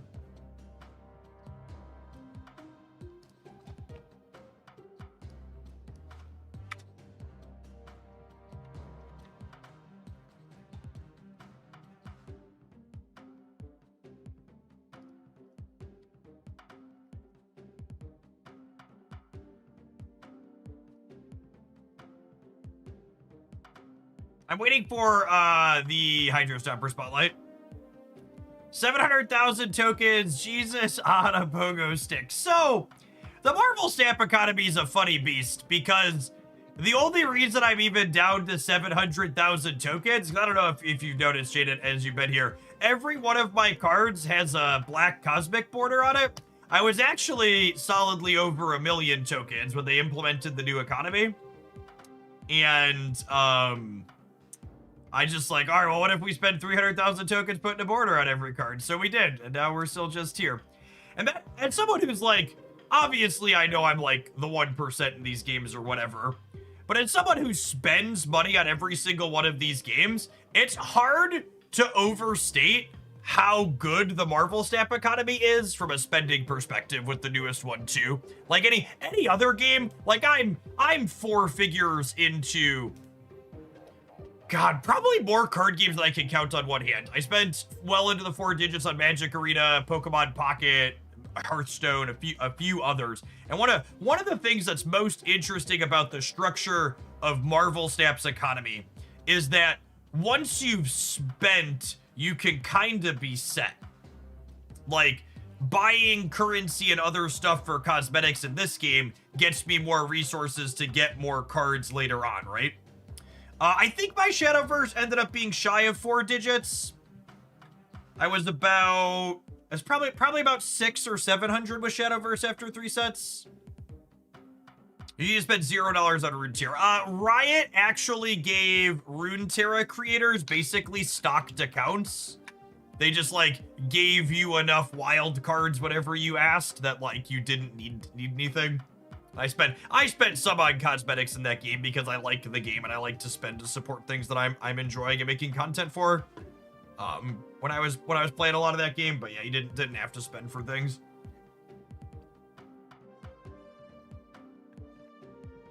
Is a returning dolphin gonna have fun collecting again? I stopped with the Eteria released around Symbiote Spider-Man season. So it depends on what you mean by have fun collecting. So yes, you will have a regular steady flow of new cards to be picking up, and you can pick and choose which ones you're getting up with the way the token economy is structured now. But you won't get everything. People will be different. Most people, I feel like, when they say, is it going to be fun, is, will I have everything instantly? Which is not going to happen. But if you're someone that enjoys the collecting process, all of your decks that you were playing the last time you played Marvel Stamp are still likely very reasonable and good. Marvel Stamp's a pretty well-balanced game that doesn't endlessly power creep like a lot of others. So you can absolutely jump back in with the same decks you were playing last time. Yeah, the cost to get that collection complete status is cheaper than it's ever been now. Because I don't know if you check Sleight of Hand or have kept up with the economy, but they have these snap pack things now where if you're someone that's spending a bit here and there and you want to work towards being complete, you can get cards at random at a discount. And they're guaranteed to be a card. There's no cosmetic stuff in them, although they can have cosmetics, even extra cards as a bonus, right? So you can even get multiple cards out of a single pack, which is great. Sockman, thank you for the 25 months. Welcome back. Jeff, I stopped playing during Death Wave. Can I come back to play that deck? You know, it's funny. It would be interesting to go back and look, because there was definitely a point where what I'm saying, it didn't apply, right, Mao? Like there was, I don't know when exactly it was, because it's been 3 years at this point, but I don't know that exact time window where they like hit their balance stride, so to speak, and they stopped having things be gutted periodically, right? Because there was like the Leech Leader deck, Death Wave, and a handful of others that like absolutely needed to be nerfed, and those types of play patterns needed to be changed and worked out of the game. And there was a point where those types of things stopped happening, basically, for much better. Yeah, Loki was somewhere. So I think it was somewhere in like Marvel Stamp year 2, if I recall. I mean, my memory is hazy, and I hate trying to recall dates off the cuff, but my gut says it was probably somewhere in year 2.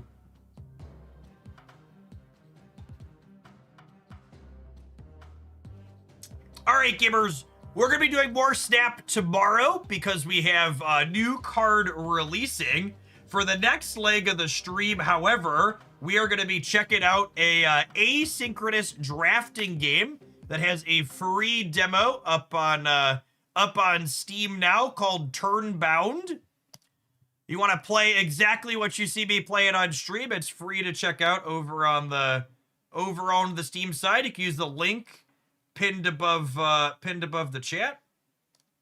Let me get this moved over to our main screen here.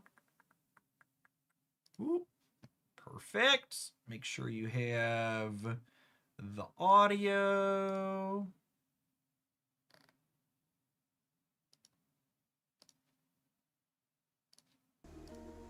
All right, I think you should have some audio noises from them.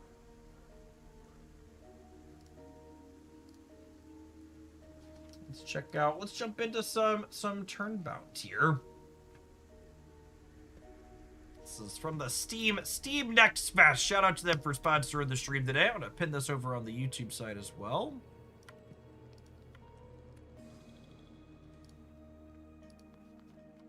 Welcome, my furless friend. Oh, I'm gonna move myself so you can see the cat. No need to be shy. I can already tell you've sensed the rewards that await. Every wish you desire can come true if you win this game. That's all I want out of life. My desires from playing games.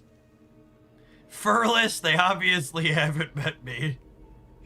A game so easy that even a cat can play it. You select tiles and place them on the board, and then the board does the rest. Let's tap the old play button. But first, you must embody a hero before you could go into battle. My whiskers tell me your soul is fierce and strong. I have the perfect hero for you to start with. Sun Wukong, the Monkey King. Moral warrior, born of legend. Got some abilities and stuff here. All right, let's see what a run looks like when we start.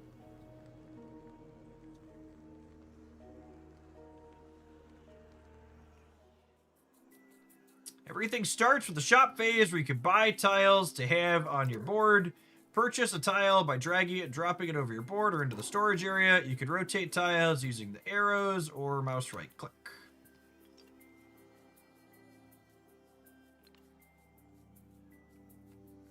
Weapon!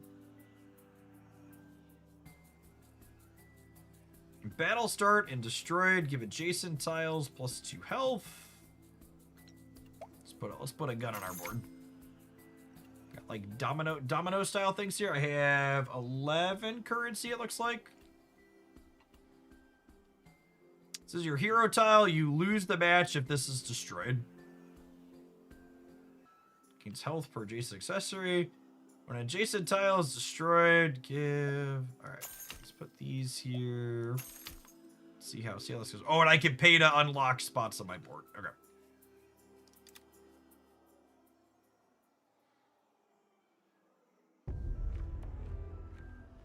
The goal of the battle is to destroy the opponent's hero tile. Each turn, your attack tiles will attack the opponent's attack tiles in a sequence. A turn ends when the full attack sequence of all attack tiles are completed.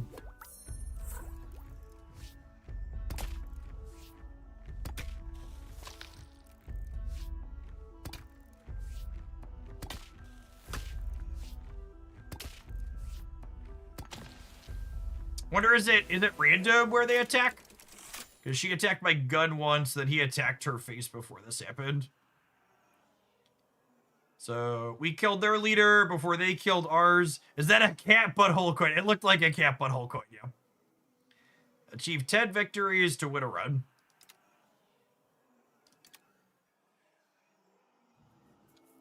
Some tiles apply their effects to tiles adjacent to them or benefit from having tiles around them. Carefully place these to get the most out of them. Tiles can also carry keywords such as taunt, which force the opponents to attack the tiles with this item on them first. You can access a complete description of all the keywords in the how to play screen. Taunt. Taunt seems very good in a game where having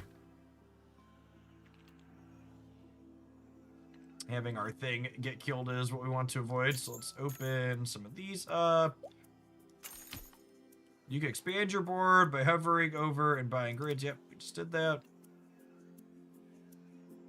Gives adjacent tiles +2 health. Oh, do these connect together? It looks like they connect together.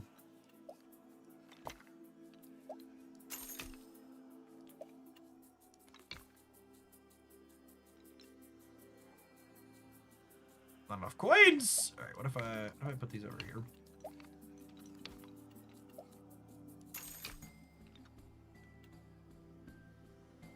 For each additional genesis on the board, give another +1 health to adjacent tiles. Ah.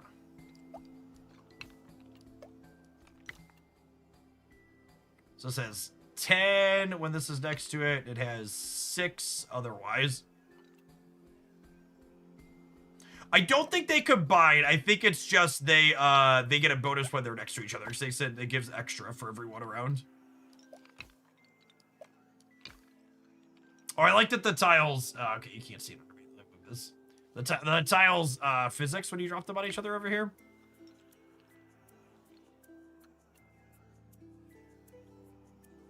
When an adjacent tile is destroyed, give adjacent attack tiles +2 power. Okay, so from a positioning aspect, I want this to be next to our taunter probably. So that way when this dies, it's going to give this more attack. And then ideally, I probably want it next to my gun as well.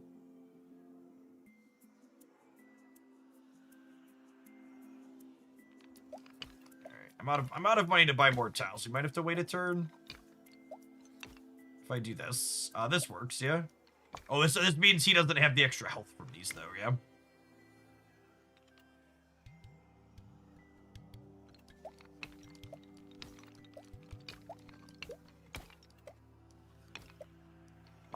Alright, let's do this.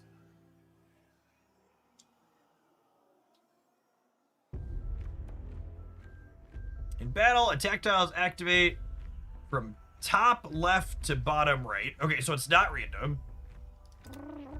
Targets are chosen at random, but the game avoids hitting the same one twice in a row if it can.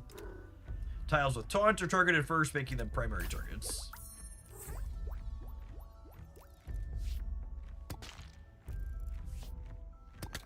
So we broke their gun.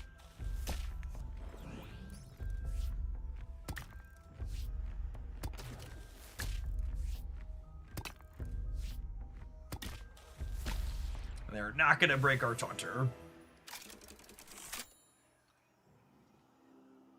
You can merge tiles by dragging an identical tile on top of it. This levels up the tile, making it twice as powerful in some cases, unlocking additional effects. Oh, you can merge. Okay, merging 2 level 1 tiles, level 2 costs coins. Merge 2 level 2 tiles to reach the maximum of level 3. In both cases, you will receive a free tile.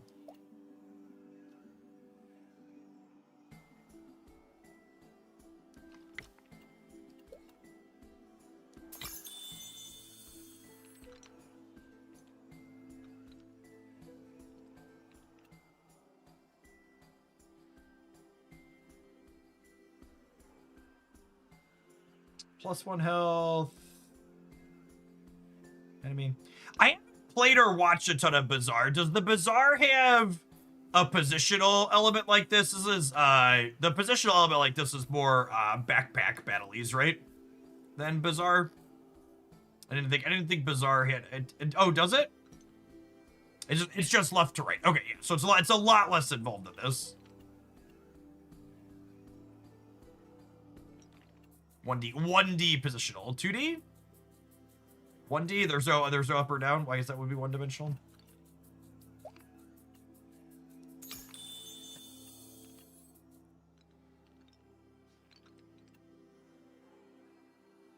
This effect is triggered. Consumable. Tiles. Alright, so I want to spend some coins to reposition this, I think.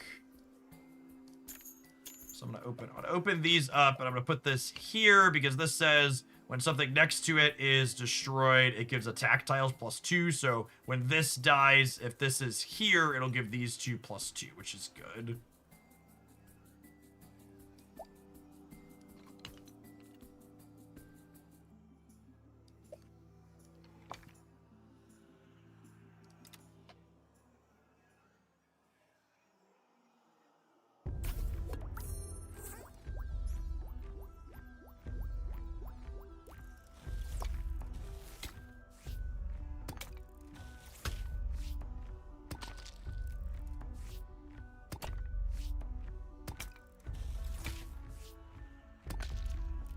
having a good taunt tile seems really important.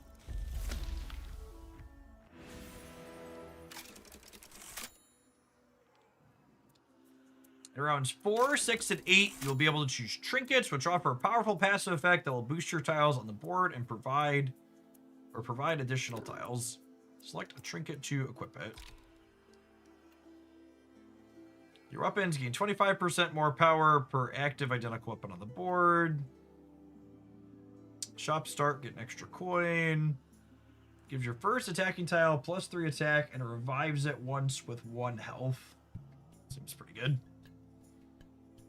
And we control which weapon attacks first, right? Because it says we attack top left to bottom right.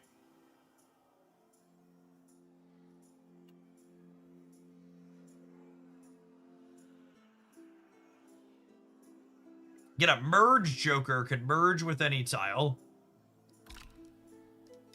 Seems fun.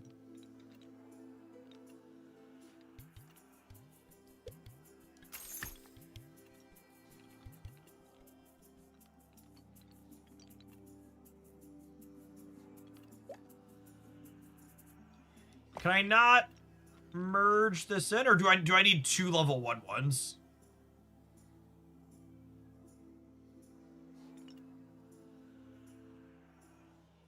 I need 2 2s to make a 3. Okay.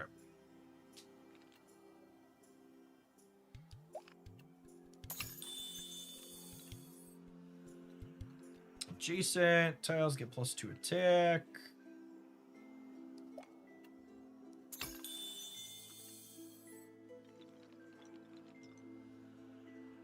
Yeah, we have a 1 and a 2.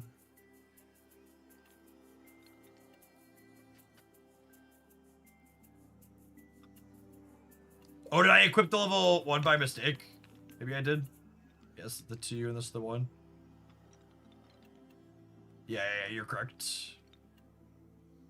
We're out of money.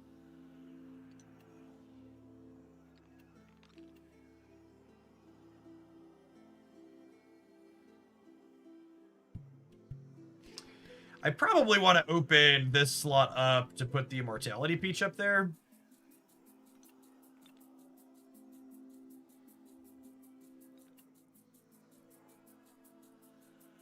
Yeah, I'm pretty sure there was a sell mechanic. Yeah, sell for 3.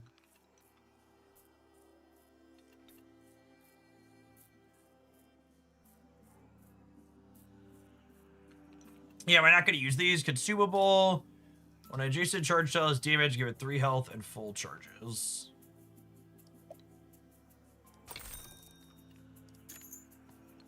So let's put this here. Give both of those a little bit of extra HP.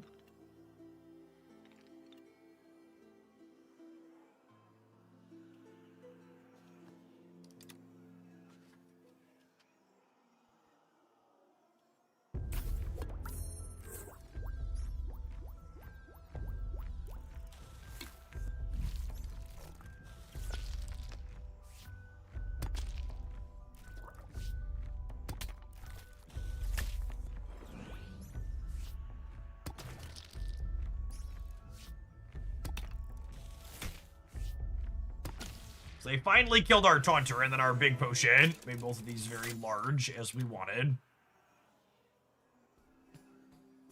The offers are not so great. You could reroll the shop to get new offers, but keep in mind each reroll comes with a price. Go on, do it. It's that shiny bell in the bottom left. I cannot comprehend how you haven't pressed it yet or thrown it off the table. You could also reserve a tile in the shop by clicking on the price tag. It will stay in the shop even if you reroll and be at the start of next round.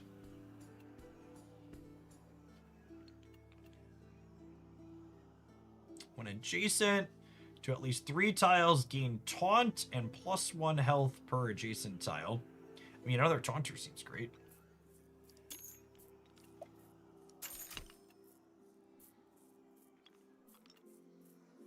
And then when this breaks, it'll make these bigger here still too. That seems good.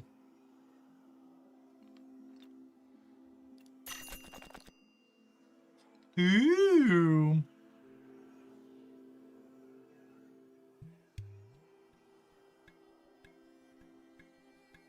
There's so many taunts, chat. Twin Hunger. When hitting an attack tile, gain +2 health. When hitting any other tile, gain +1. Let's throw this one up there.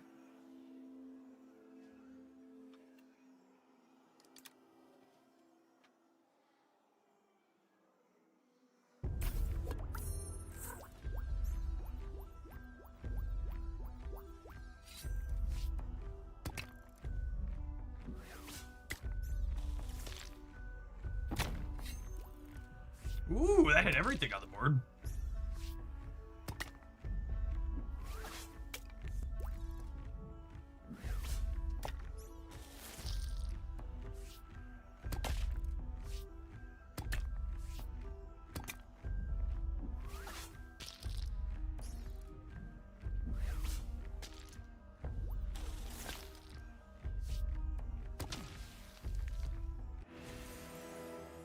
It's interesting that the captain or champion tile is the only one that matters on the board in terms of winning.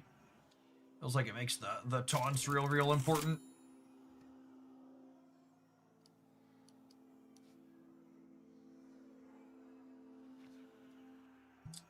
Trinkets can boost different aspects of your game. The trinket color represents the different categories such as offensive or defensive.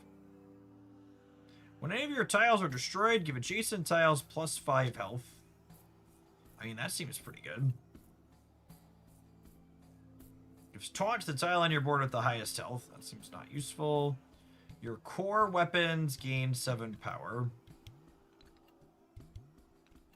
I think this one seems good. When one of your tiles are destroyed, give adjacents 5 health.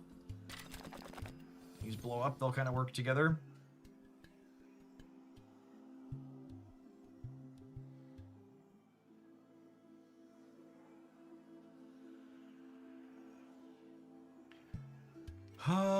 It's a scavenger's musket.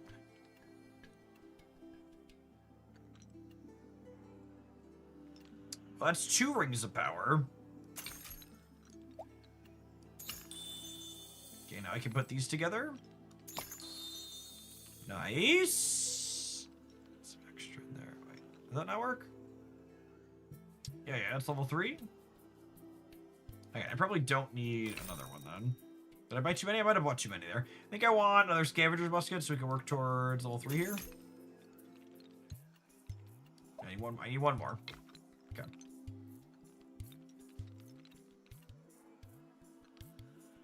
I guess, because I'm here anyways, though, I can pay to open these and put the other musket in. Is having more weapons on the board useful, though? Because it alternates back and forth who's attacking, so having more attacks doesn't necessarily seem ideal. I guess it gives you more things that can hit as things get broken, maybe? So one thing I need to teach myself.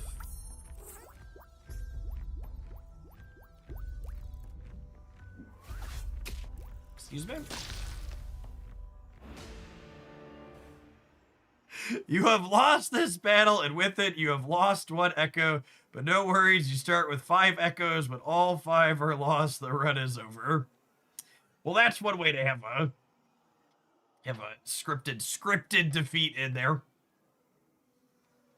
So you can have 4 losses and still win. So you go 10 and 4.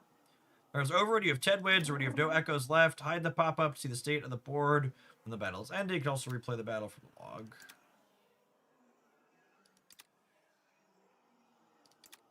Yes, I agree. I actually prefer a heavy scripted loss as opposed to one that looks like you're supposed to be winning, but then it ends up being inevitably impossible no matter what your strategic decisions were. It's like if you're gonna put me in a box for some learning purpose, like make it apparent you're putting me in the box for the learning purpose. Upgrade our hero. Upgrading boosts your hero's health and power and lets you choose a shop ability. Shop abilities can be used during the shop phase and provide bonuses for shop or battle. All shop abilities are restricted to 3 uses per run.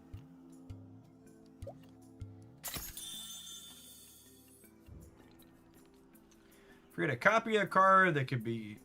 Create a copy card that can be used to create a level 1 copy tile of your own. Scroll of Wisdom, Key of Charges, and bonus damage. Oh, copy task, that's good.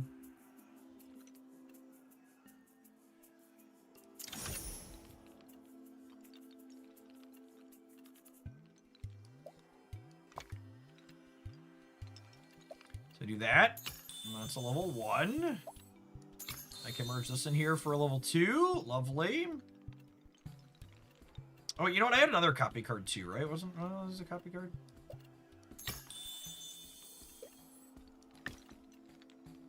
Not enough coins! Rude.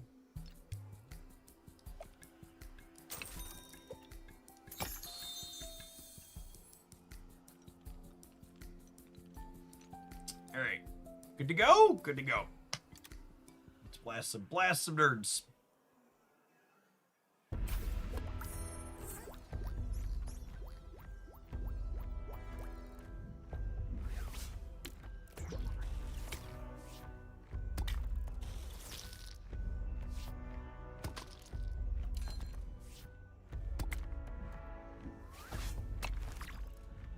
For the regulars just joining us, we're checking out the Turnbound demo this afternoon. It is free to check out on Steam. This is gonna be, I believe, the full. I don't think I have a price on it. I think it's gonna be, I believe, it'll be a one-time purchase game when it comes out. Let me look at my doc here. Oh.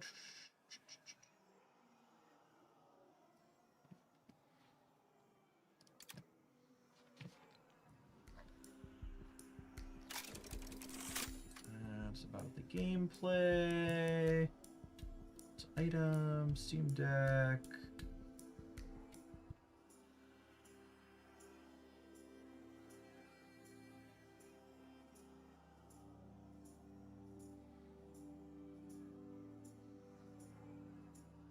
Actually, don't see a point here about what their launch price is gonna be.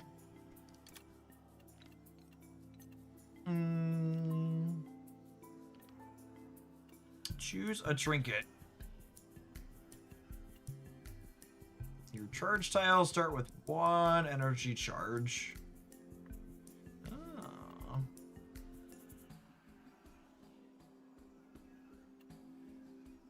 Anytime a tile uses charge effect, give your attack tiles 4 attack. Sure. Oh, do I get to choose? Neat. So for the last one, I can get halves, or this is a more powerful one.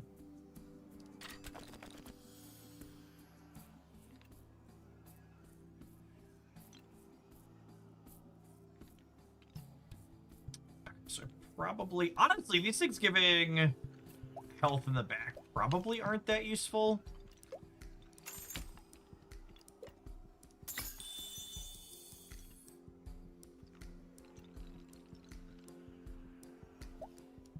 Put this here. Both of these get attack. Let's sell this. Oh, because it costs me resources to merge them too. Great.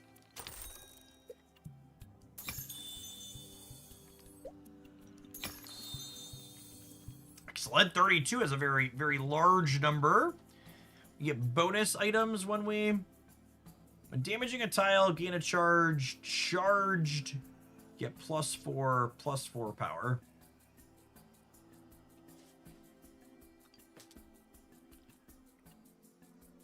Don't think I have space on my board. Oh, I guess I could, like, open this up and slide another musket in here.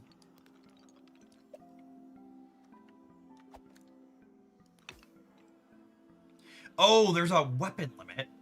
Oh, you can only have 3. Got it. 1, 2, 3. I understand.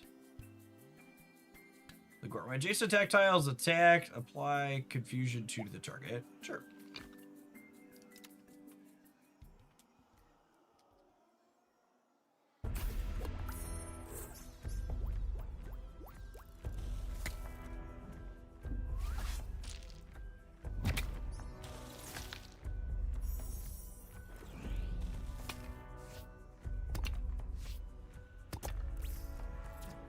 Like they alternating hitting my taunters.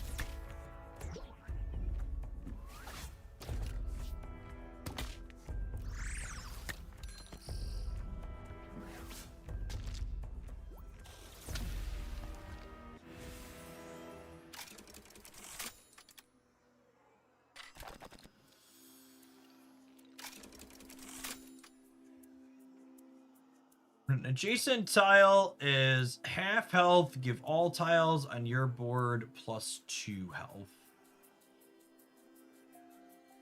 An adjacent tile is halved. Give all the tiles on your board. That's probably good next to my my taunters up here, huh?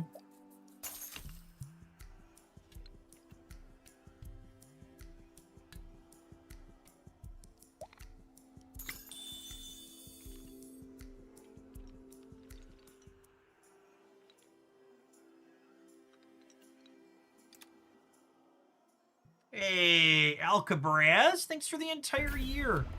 Appreciate you dropping that prime off again. Get you a sword to go with that shield. Welcome back.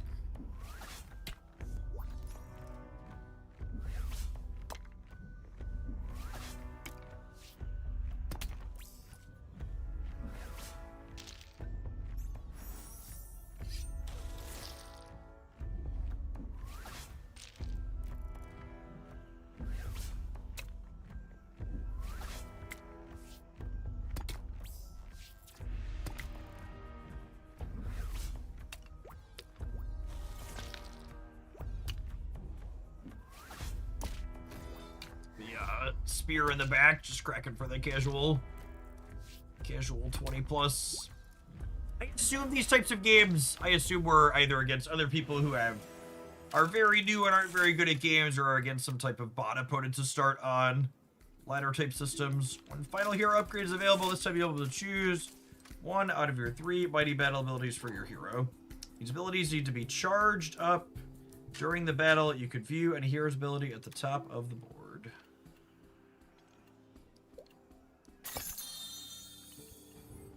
Ultimate. When the Monkey King has destroyed 2 tiles right on the cloud, somersault, remove 1 charge. Every opponent's charge item, give 1 charge to your own.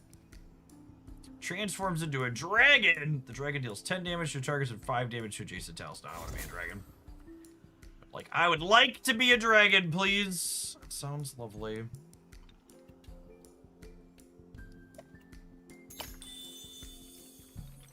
Get the Twin Hunger powered up. A donkey.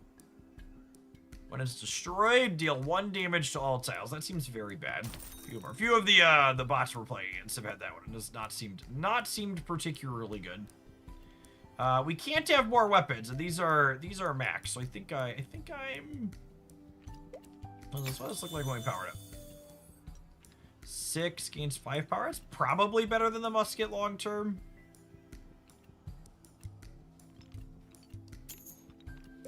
Takes up more board space. It's got to be better, yeah.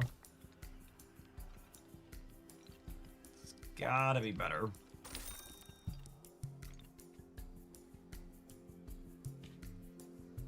Give taunt to adjacent tiles with destroyed effects. When an adjacent tile is destroyed, gain taunt and +1 health. Hot girl!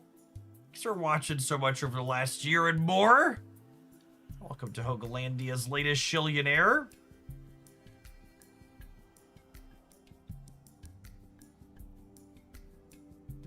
Good to see our trickle-down economy working in action.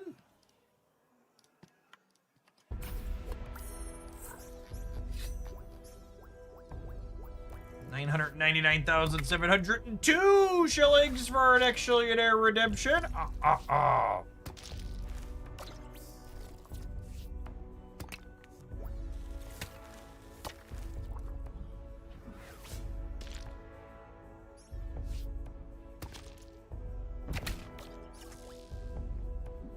Shillionaire with no auto clicker.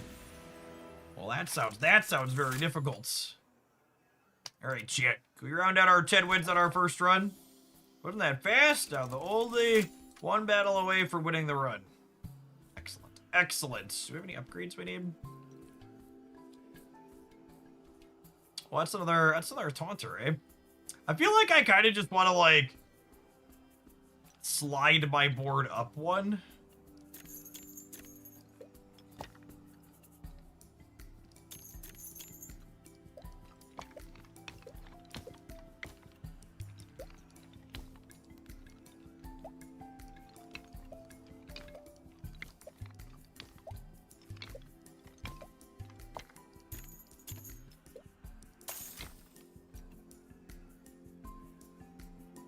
Poison effects applied by adjacent tiles deal poison 3. I don't have any of those.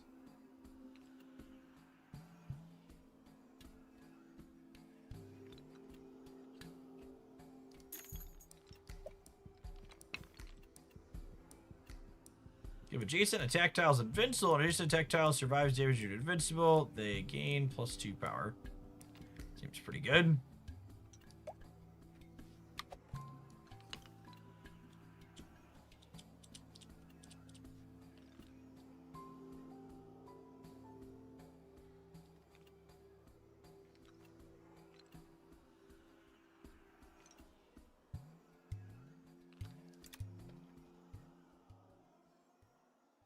Out the last one and see what end of a run looks like.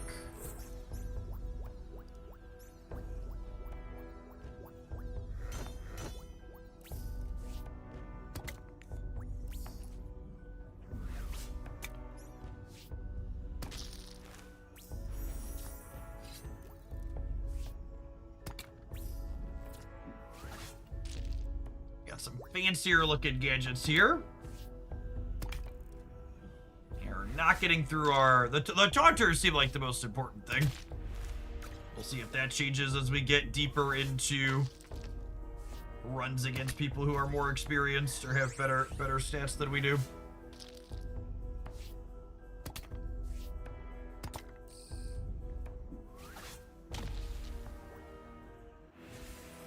Congrats on completing your first run. From now on, your opponents will be other trapped traveling souls. Okay, so the first run is just against bots.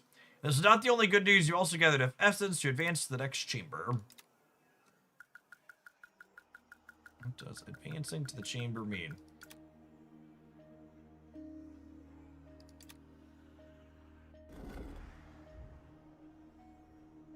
So we have begin run.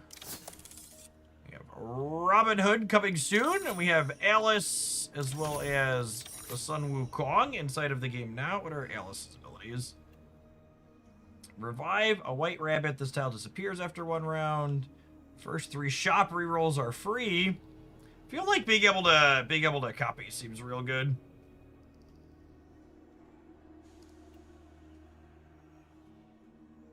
When consumables have triggered 4 times, give all tiles on your board +7 health. I think we're gonna play with the monkey. Play with the monkey a couple of more times. Third guy is Robin Hood. No abilities yet on him. Coming soon. I assume there'll be. This is a demo that's available on Steam right now, so I assume when they do their full release, they'll have Robin Hood and maybe another character or something else in there.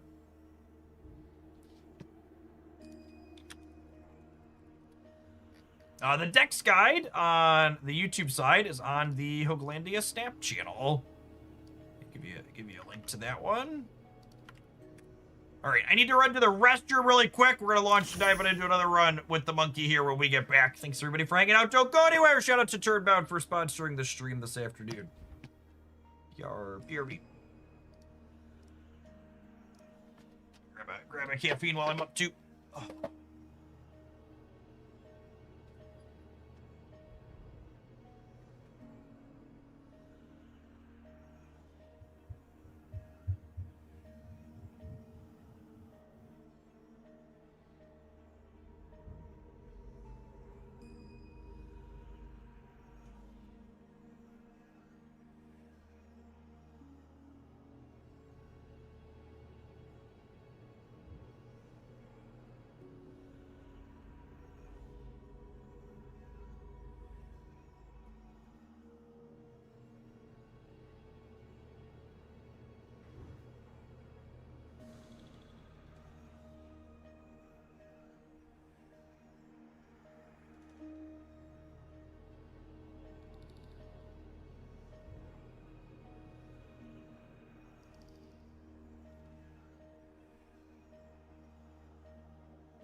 And a little trick-or-treating event for the kids at the campground over the weekend. So there's a bunch of candy on my counter upstairs.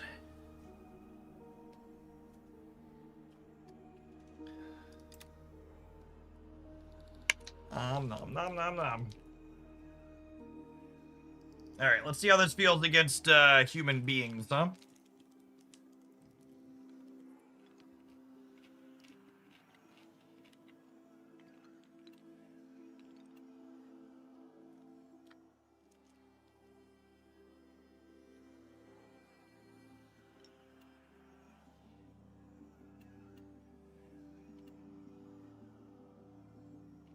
Feel like having a taunt tile is really important. That's what my gut says. Damaging a tile, gain 1 charge. Charge, the next attack has a damage area. So every 3 attacks, you get to hit a group, basically. There's other synergies that can make charges happen faster for us. When an adjacent tile is destroyed, if adjacent attack tiles plus 2 power. Yeah, that sounds great.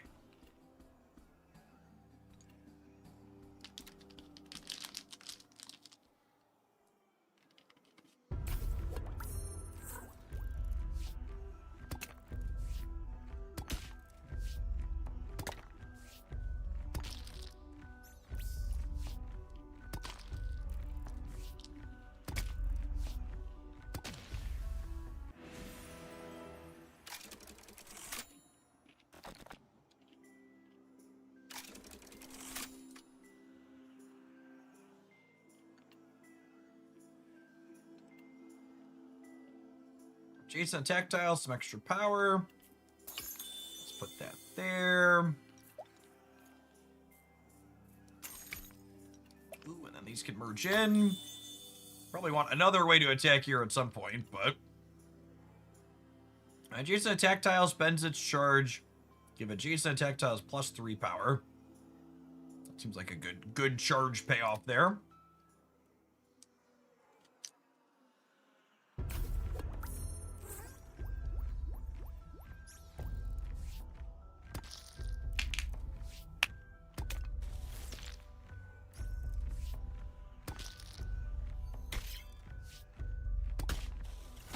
Ooh.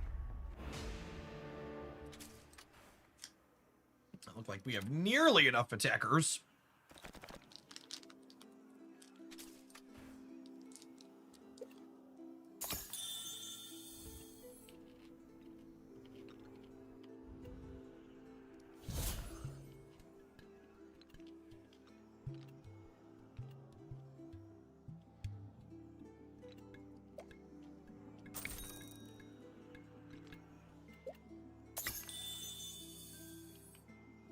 Well, I guess I still need a...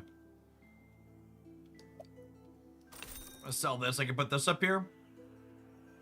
Once per battle, revive with 4 health. Buy this, put this here.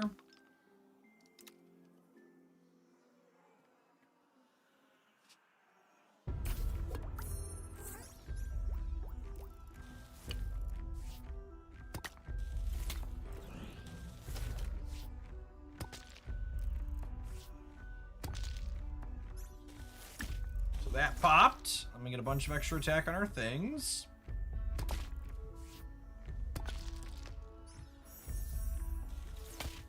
Well, that comes back with its base stats. Okay. That's good to know. So this being next to the power up isn't necessarily ideal. Unlock 8 random grid cells. Merging no longer costs coins. Receive a random C tier weapon. Gives your attack tiles reflect. After being hit by a direct attack, reflect damage back to the attacker. Let's do that. I guess the 8 randoms is a little bit of a mixed bag. It's a discounted one of these. Give taunt to an adjacent accessory with the highest health.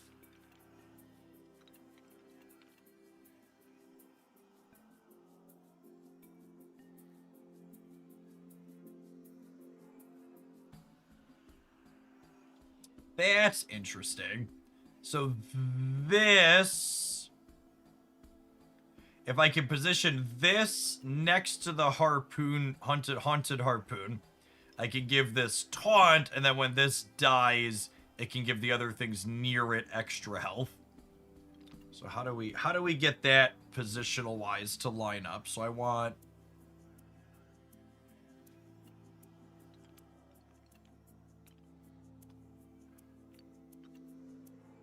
if I do this and slide these over, then I open that, and I like put this here, and I put this here. So then this, when this gets destroyed, it gives this taunt, and when this gets destroyed, it makes both of these better. That maths to me, yes.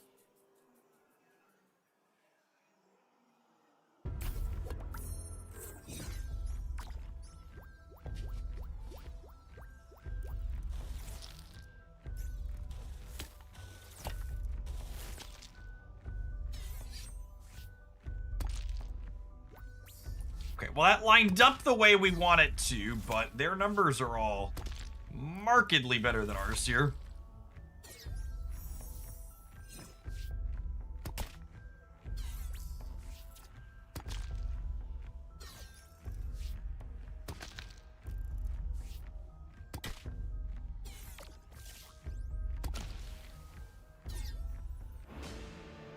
Did I misunderstand?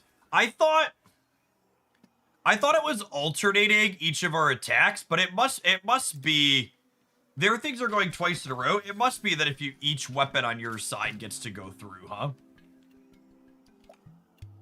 So I probably want to have 3 weapons for the sake of that.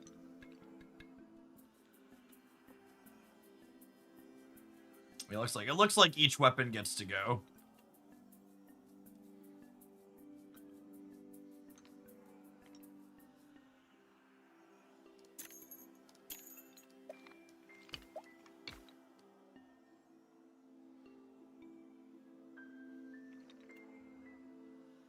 Grab that for later.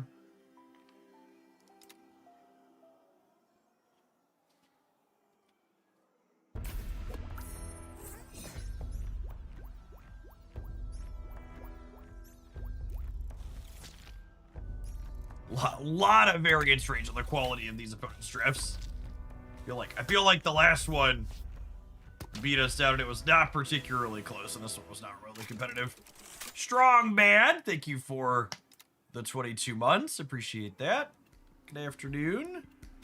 Choose a trinket. Unlock 12 random grid cells. Whenever you buy a tile, you'll be given a new offer right away. Gives you a free tile.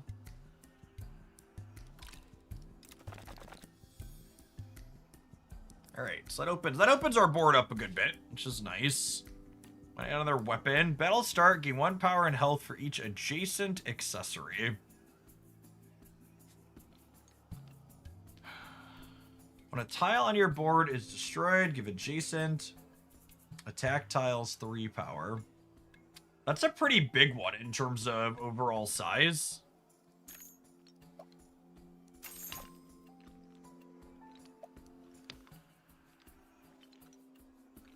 Kinda want to get it here.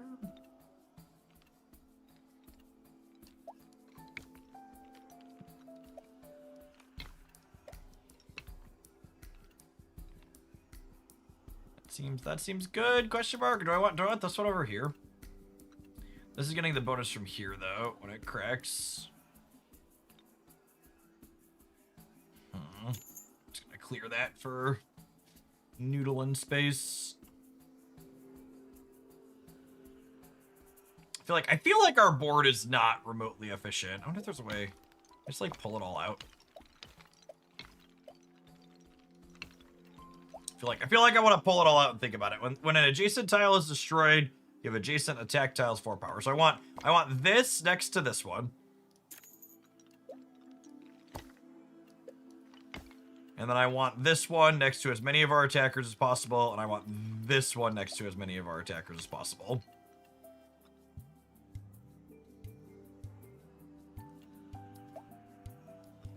And then I want this one next to that.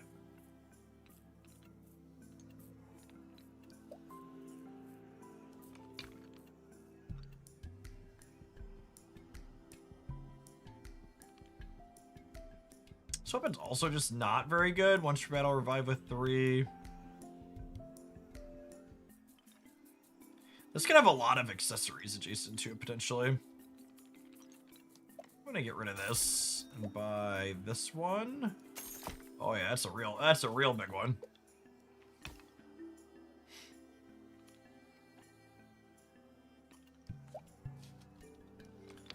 Redbeard, thank you for the 41 months. Appreciate that. Good afternoon. I guess I want this next to as many of these as possible too, though. We rotate this way. Put like this here.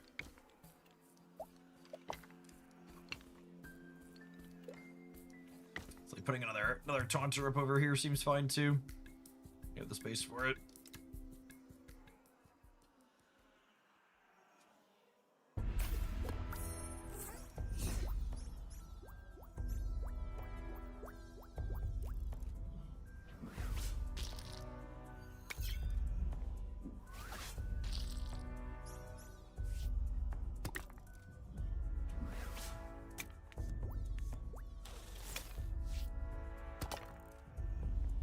Don't have taunt. Must, yeah.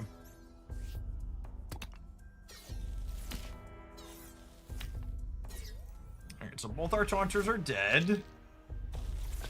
There's their taunter down. We hit one of their weapons. None of their things have a ton of attack, though.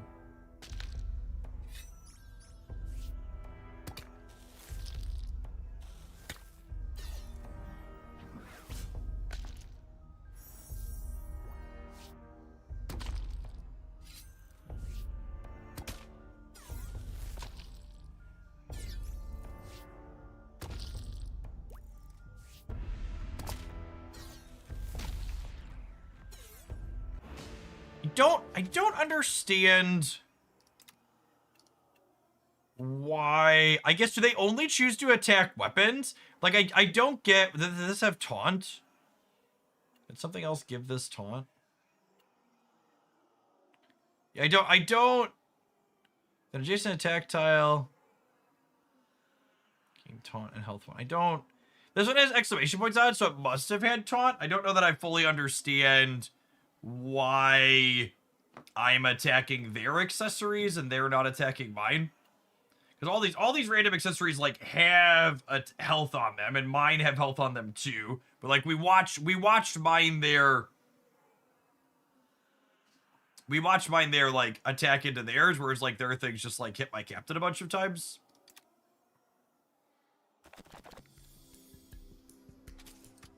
I have one more loss to give here yet.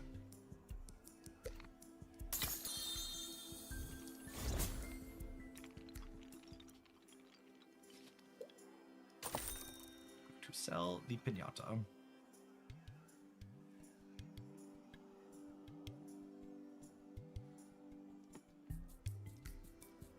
Chain attack tiles are granted an additional attack.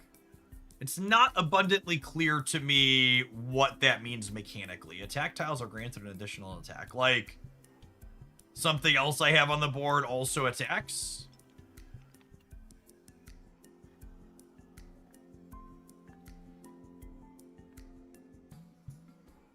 That seems like a real good one. Sell this.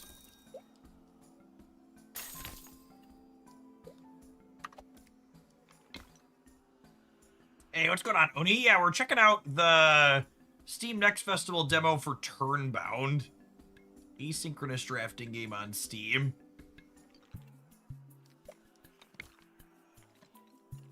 I wish when I dragged two of these back and forth to swap them, it would swap them instead of throwing them over there.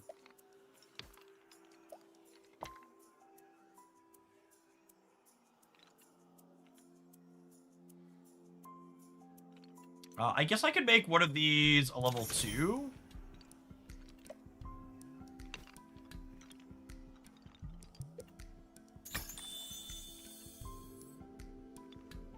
Destroy a tile. Ooh, what is that? Bracers. Give adjacent attack tiles +2 power and +2 health for each adjacent attack tile. Oh. Oh, I also only have 2 attack tiles right now, right? I can have up to 3. Probably want to pick up another one of those at some point.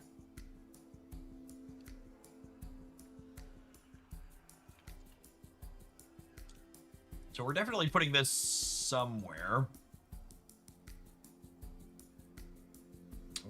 Over a rainbow.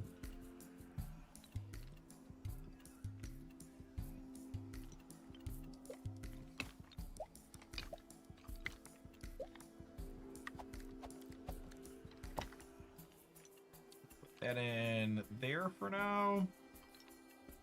Oh wait, what if I do that and then I can put this in the center here still? Yeah, that works out. Okay, I'm into it. I'm into it.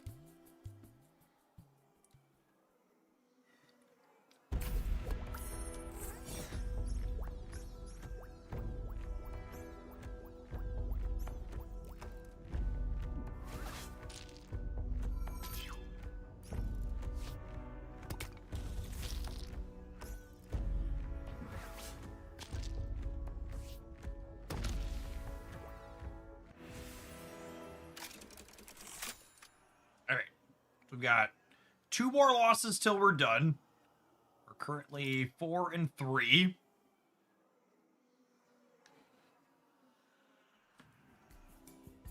Choose a trinket. Start shop gives you 3 extra coins. After 6 turns, get +20 power on your attack tiles. That's a big number if we could stall it out. Yeah, I assume the big delta between opposing draft quality is one of those things that gets shaken out, like, once you have more people logged in an MMR system. Like, for a game like this, especially a demo. I have to imagine you've got a wide range of people that are all starting from 0 is just kind of how it works. I don't have charge effects. I think I like Late Bloomer. Let's grab some more defensive things. Apply 1 poison to the attacking tiles. That says taunt. Lovely.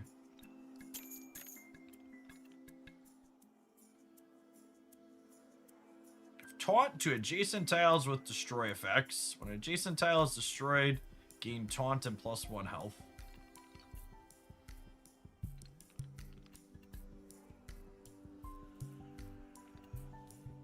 Oh, yeah, that's kind of neat. And then this becomes a taunter too. I like that.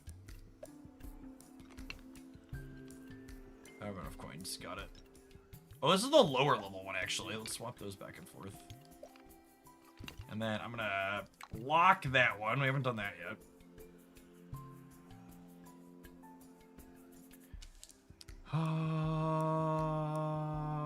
Yeah, we're gonna fight. Yeah, we're gonna fight. We're gonna fight. What if I out of thin air and copy the stork, actually?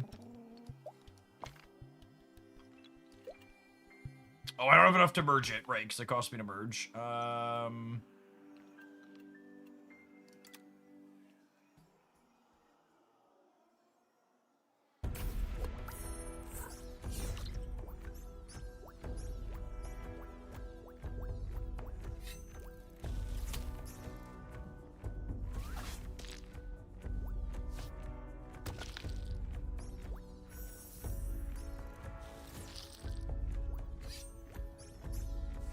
So we effectively have 4 taunt things.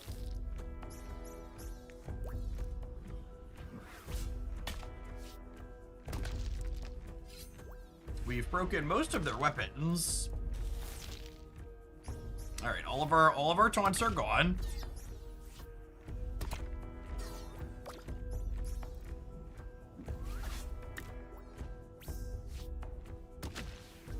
Okay. 5 and 3, almost a respectable ratio. Ooh, what's that?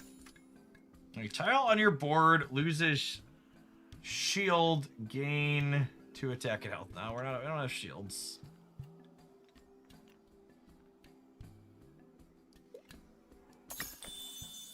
Put that up there. Like to merge those together. Damaged, apply stun to the attacking tile. To figure out a way to make that attacked. When an adjacent attack tile destroys a tile, give the hero tile 4 its health and 3 attack. Interesting. I also still only have... I still need to put another weapon on the board, I suppose. I don't have anything to do with shields, but this might be worth... just doing because of that. Maybe we'll get something with shields here.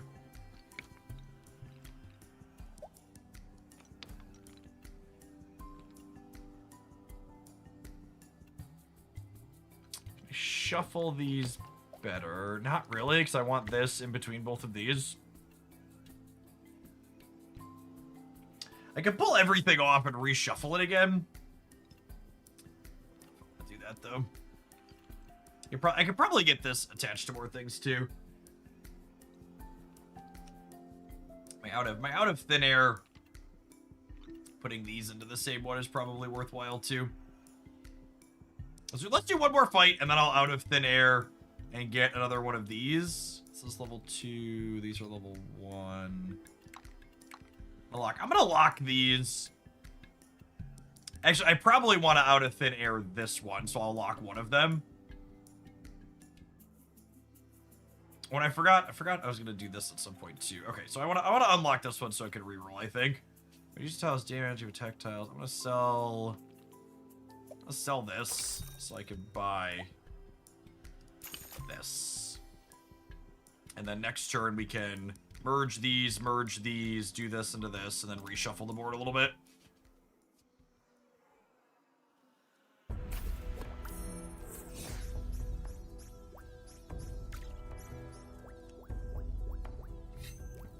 Their board looks significantly better organized than ours. From an aesthetics perspective, I feel like they've got us beat.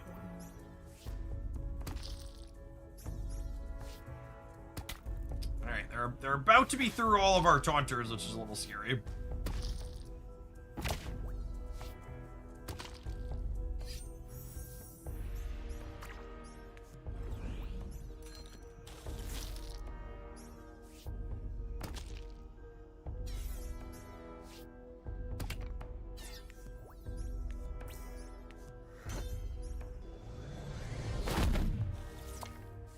Does it give 7 health to everything, it said?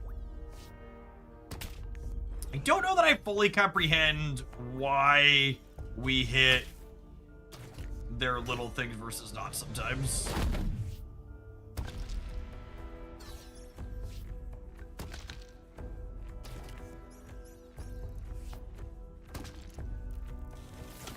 Because, like, our captain had 54 attack there. If he'd have attacked their thing, she would have died.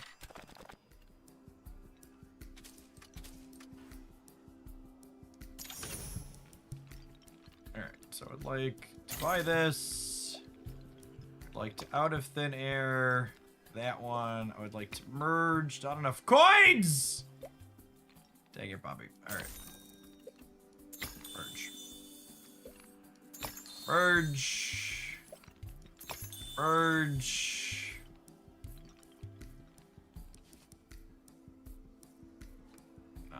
Not that one, I don't think. Let's merge these together. Oh, can merge those together. Oh my gosh, I got an Iron Staff of Conquest for free when I just bought one. That's so sad. It's all for 5 at least, I guess. Oh, okay.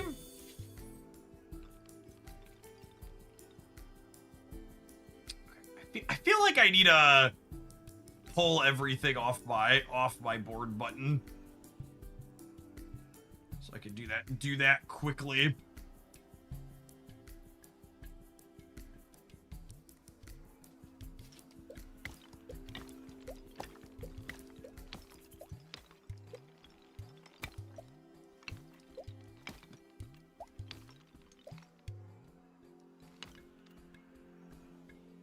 Adjacent tile is destroyed. Give other adjacent attack tiles 4 power. So I think.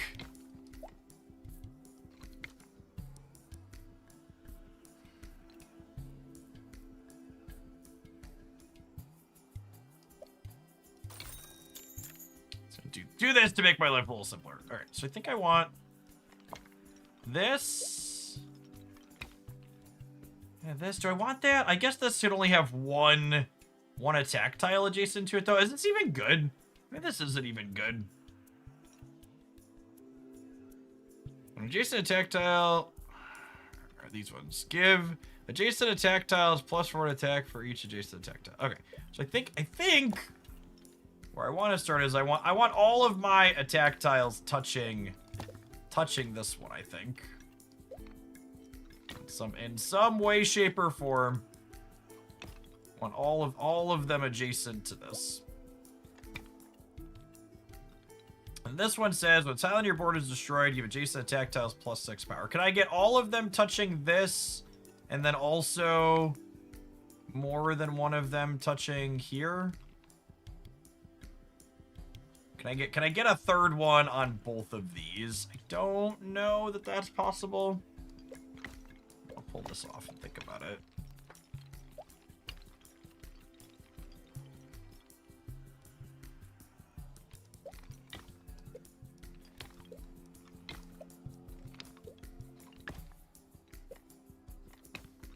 Doesn't look like it. No, I don't think so. Alright, and this is a taunter. And the taunter says when adjacent tile is destroyed, give adjacent attack tiles +4 attack. So if I do this, and I put the taunter here, when this blows up, these get bigger. Seems fine. I don't know if that's even worth it, honestly. It makes my sequencing so awkward. Let's just get the adjacent attack pile straight up +4 seems better. Slide that over there.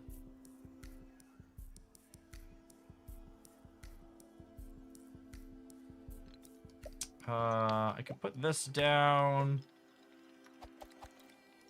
Put this here. It makes my hero get extra attack and health when that works out. And I can put this one up over here to make these two bigger. And then I do want the taunters on the board.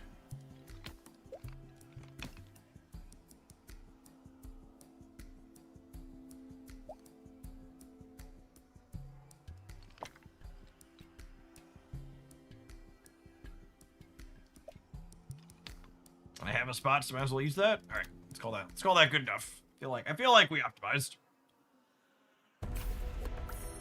Are we actually? I don't know. I feel like we did stuff.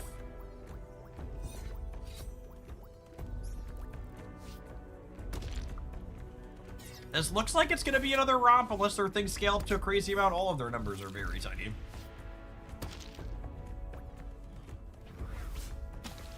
Okay. Cool.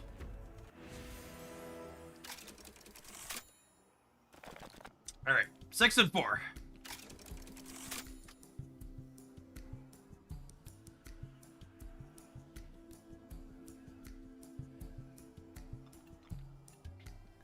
So this is stage 2, this is stage 3, this is stage 1. We don't have anything with the shield. Is there anything that gives shields? I don't think I've seen anything that gives shields. It's only stage 2, so we'll grab this one. Make it better later. Oh, this one wants to be near more accessories. I guess it's near 3. It's a good amount, so most any of them are going to be near. An adjacent tile is damaged. Give adjacent attack tiles +3 health and deal 2 damage to self. That's interesting. None of these are seem very good. Just take a respin here. Hey, another one of those. that on into there. We don't need another one of those, so we could sell that. I think we're gonna be pinning this one, so we can work towards more of those. Would still really like something with a shield here too still.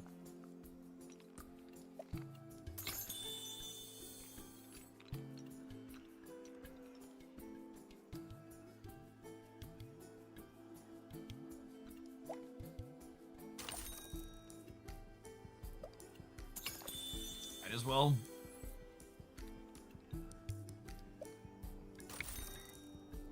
Is that a railgun? I don't think so. It looks like some type of fork type. It says resonance rifle.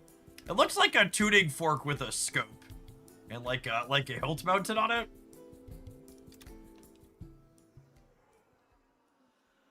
For the regulars coming in, this is Turnbound. It's an asynchronous drafting game that has a demo up on Steam. It's part of the Steam Next Fest this year.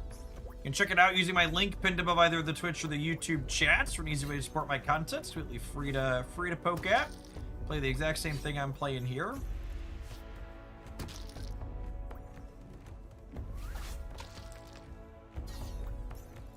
No taunters here for them, and our health total is scaling up very nicely.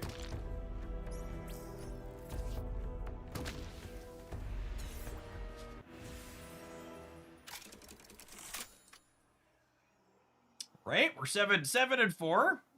It's our first run against other humans drafts. Our adjacent tile is damage. Give adjacent attack tiles +3 health. Oh yeah, I wanted to buy this one. Let's do that. Do the first adjacent attack tile, a chain 1 attack. Sounds nice. Adjacent attack tile spends its charge. We don't have anything with charges. Adjacent attack tile destroys a tile, give it 10 health. I mean, that seems pretty a-okay. 10 health. 10 health's a lot of health.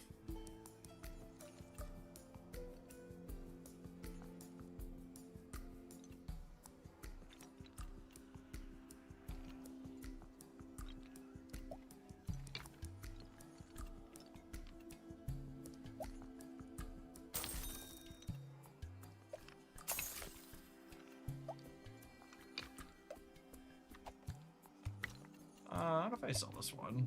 4? Not quite enough to buy that yet. Think I'm gonna go ahead and pin this.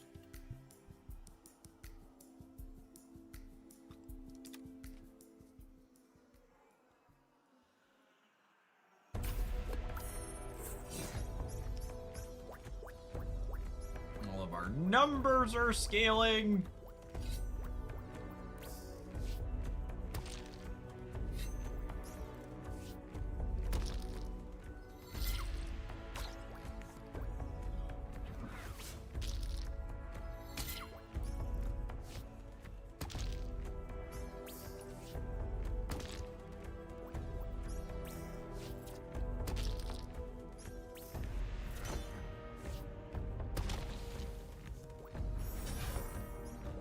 Wait, what? Now you're supposed to be dead, monkey. What do we revive with? All right. Second time. The second time we spanked the monkey, it was gone. Okay, cool. Excellent. Like to charge that up. Lovely. Hey? Is our taunter finally gonna get fully leveled up? Get that. Better late than never, but never late is better.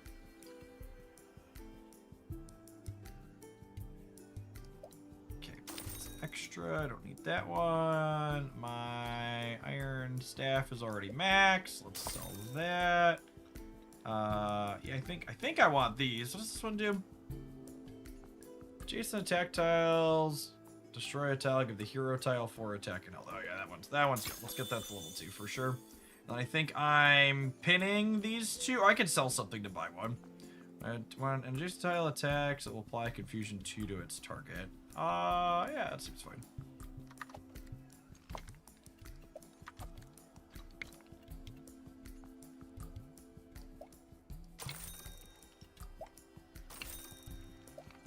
buy this. I'm gonna pin this.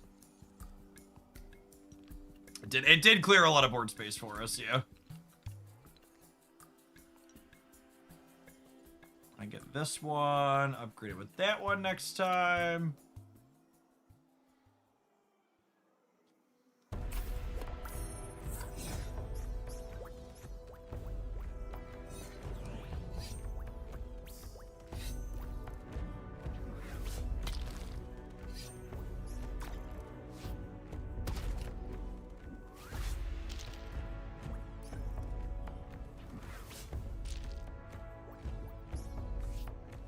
Still got 2 taunters for them to work through. Yep.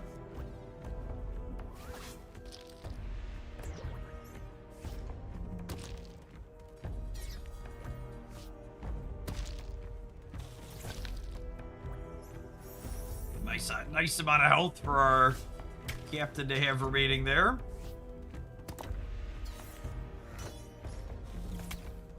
When they run out of taunters, all of our weapons are poised to one-shot their lady.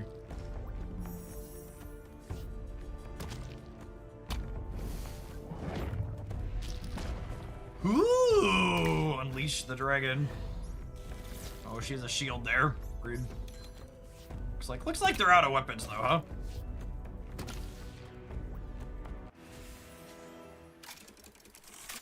All right. So the next one, and we're done, huh?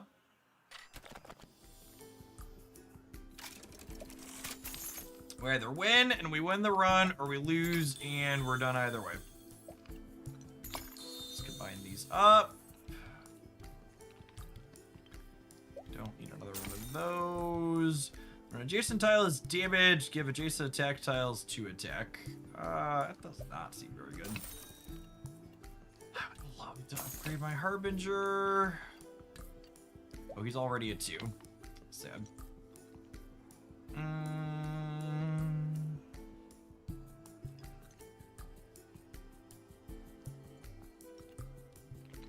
That's about all we have, gamers. Let's hit it. Let's hit it.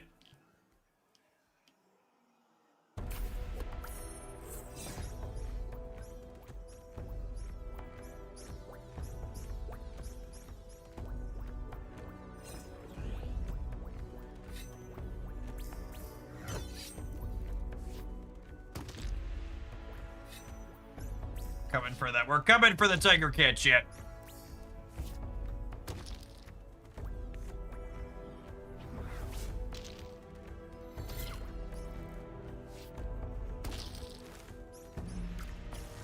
Alright, our hero is ramping up. Maybe? Uh-oh. Uh-oh! We're gonna be fine, says increasingly nervous man.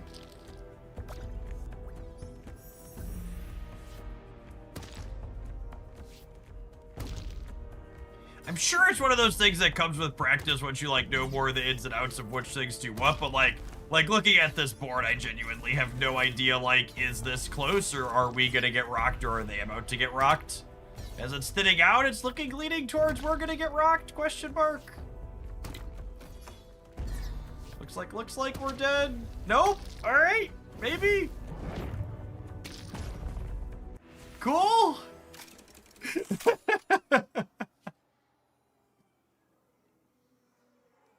I accept humbly and graciously our 98 attack, Wukong. What a lovely lad he is. 10 and 4. Maximized our amount of gameplay.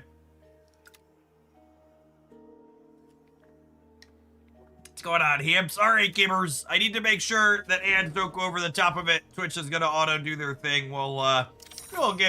We'll give Alice a try and see if we can make something happen with her abilities here in our next run. Shout out to Turnbound for sponsoring the content this afternoon. Appreciate everybody hanging out. Let the old Twitch adverts go.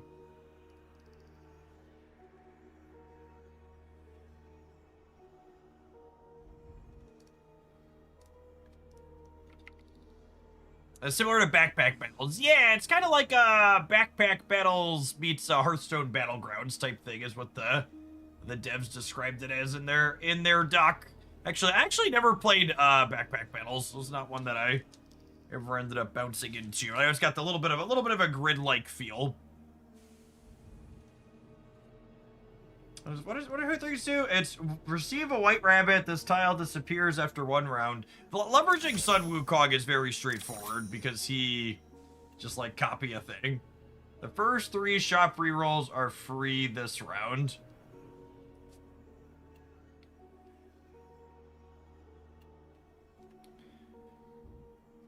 When consumables have triggered 5 times, Alice puts sleep to 1 random tiles on your board and 3 on your opponent's board. When consumables have triggered 4 times, give all tiles on your board plus 7 health. Okay, so she really encourages you to draft in a very, very specific direction.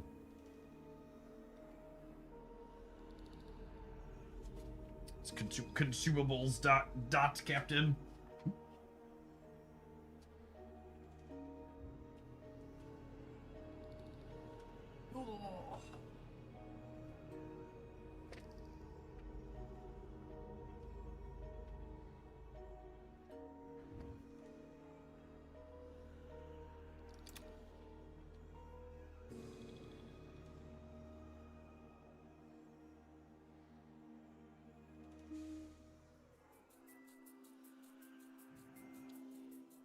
Oh, my board is so little again, Chip.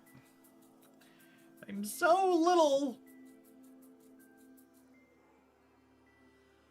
When Jason attack tile, heart is halved, give it shield and plus 3 health. Oh, look at that. Something that gives shield. We were looking for those in the last draft.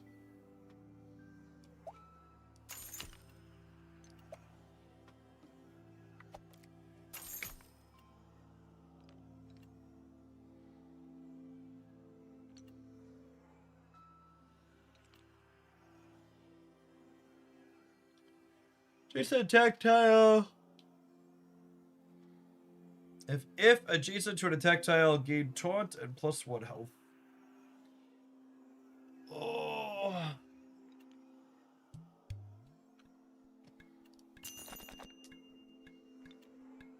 Ooh, second weapon on the open seems good. Let's grab that. I'm gonna pin the second harpoon here.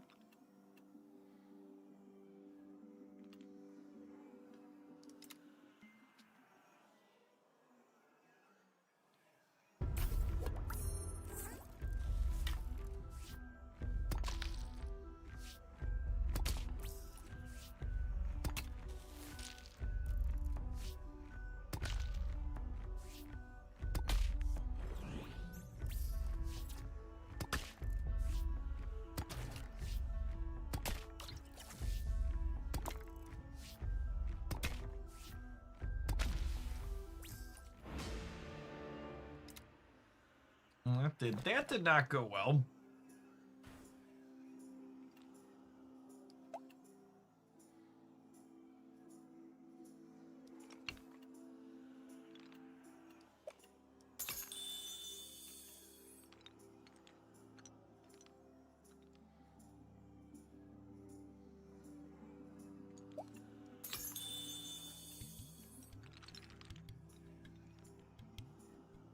I guess these need to live long enough in order to be able to get halved, though.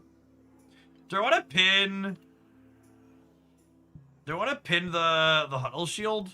Maybe I want to pin this. I don't know that I want to pin 3 things. I can sell this for 3, so I actually just buy this. I don't think I want to get rid of the drink me bottle. So I want to get this to level 3 if we're going to be playing it. We want consumables for Alice's other abilities down the line.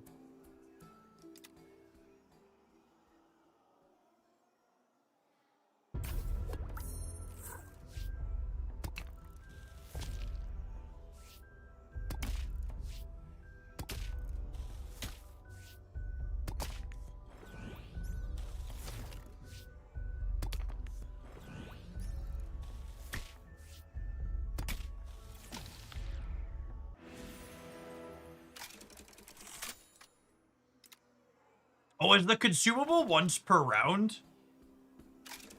I understand now. So the drink bee is once per round.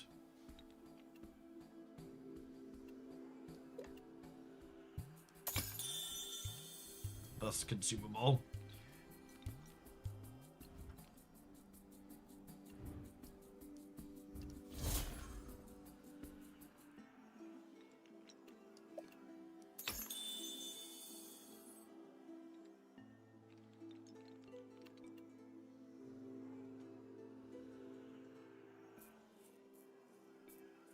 After 2 turns, give shield 1 to a random adjacent tile.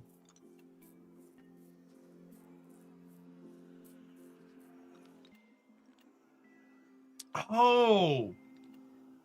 I just realized that the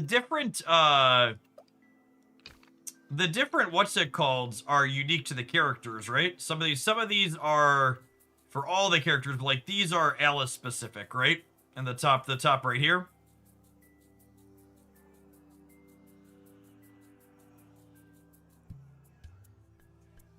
Neat. Okay.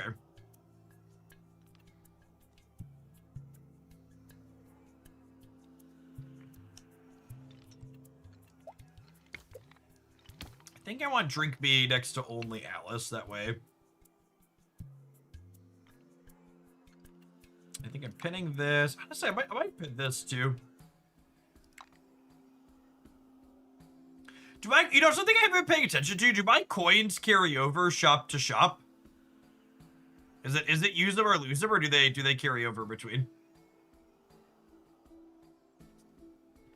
I assume they carry over.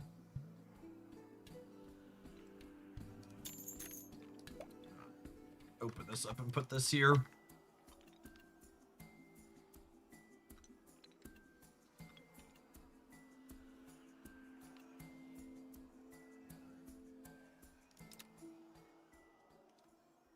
Usually they carry over in this style of game.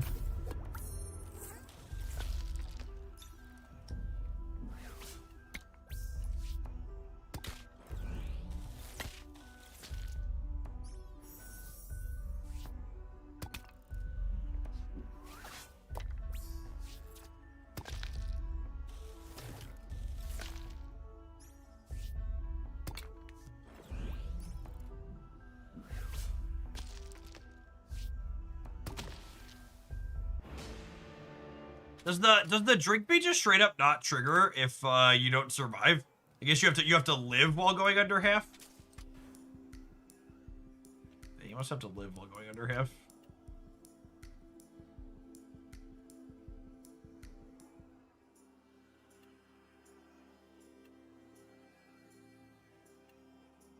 Merging no longer costs us energy coins. Yep, sign me up.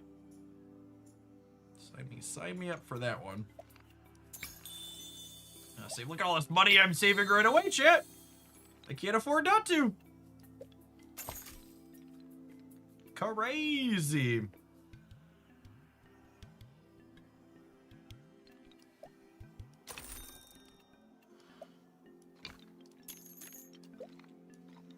All right, Al, it's time to put on the dress.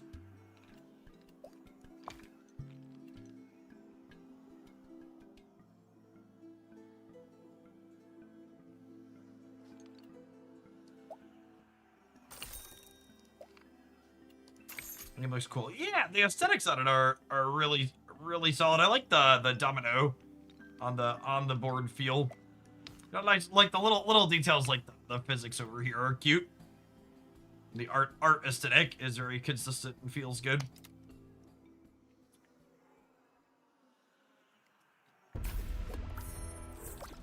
As a busy adult, I appreciate asynchronous games more than anything. These days, being able to pause and come back to things is super welcome as a parent. Anytime I'm playing, heck, even sometimes when I'm on stream, the children will come in and I'll be like, all right, I gotta run out for a second. So being able to do that, especially when I'm trying to play other games in my off-stream time, is very, very good. I want to get this umbrella out. For 2 turns, give shield to 2 random adjacent tiles. Okay, I think I want to move this up and this here. I'm gonna put this here so I can give shields to both of these. Do I want to give shields to these? Maybe I want to give a shield to the hunted harpoon. When an adjacent tile is destroyed, give the hero +4 attack and health. I kind of like that one. You like put that in here alongside these two.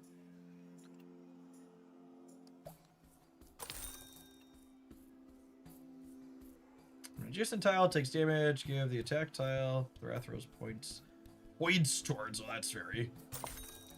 That's logistically heavy.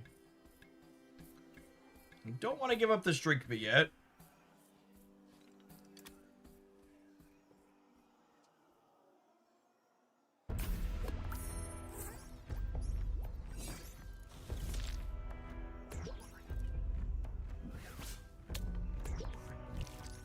Yeah, sleeping one of their things for 3 turns seems quite good.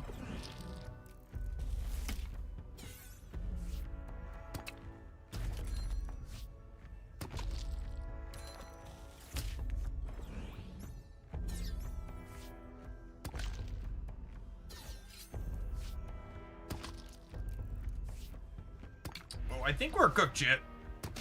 I have 17 attack. These are the that powers up the old hero here. I think that would be whenever an adjacent tile is destroyed, give a hero. Yeah. My Alice just had no attack there. I need to select the trinket first. Unlock random grid cells. Poison items deal extra. When any of your tiles are destroyed, give adjacent tiles +5 health. Yeah, that sounds good.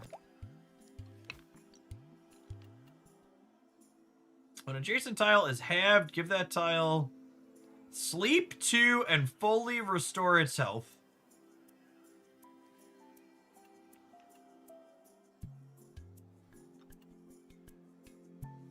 I mean, that seems nuts next to something like this by Taunter, right? So why does it matter if my Taunter's asleep?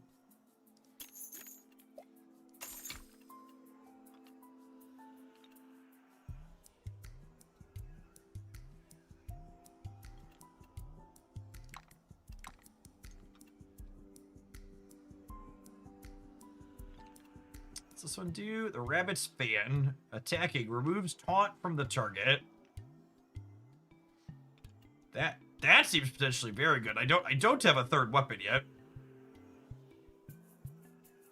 Has a damage area too.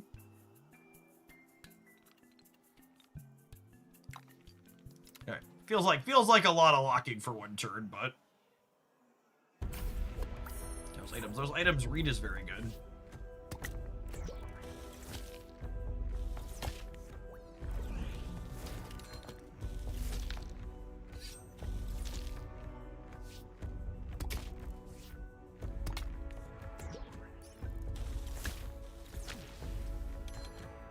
Oh, the umbrella gave the shield to the drink me potion. That's bad. I don't want that.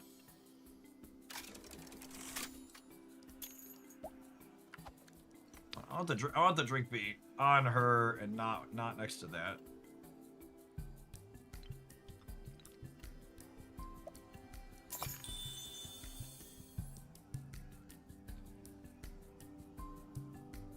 Oh, it has 2 uses when I level it up. That's fun.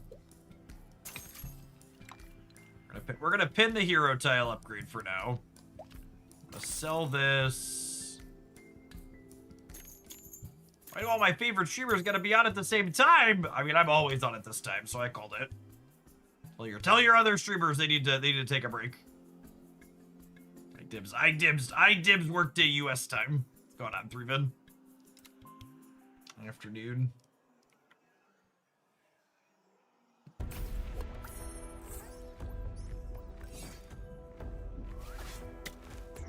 Stripping the taunt off of their thing seems like really big game.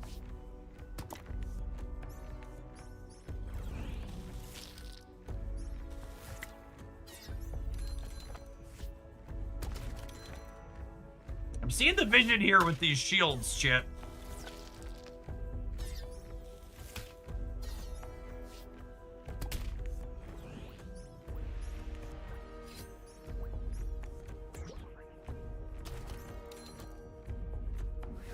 Speaking of the vision with shields, good golly, their Alice is kind of stacked here, huh?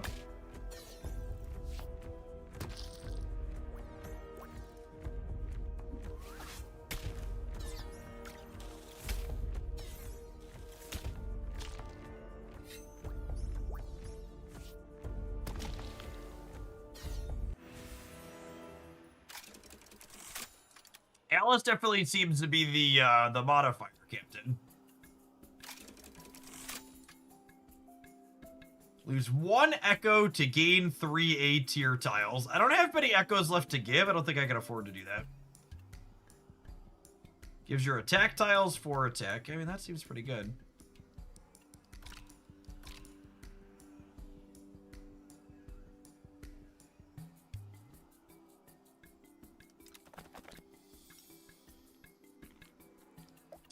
There's the drink me upgrade. Lovely. Yeah, I don't need the haunted harpoon. Get that out of here.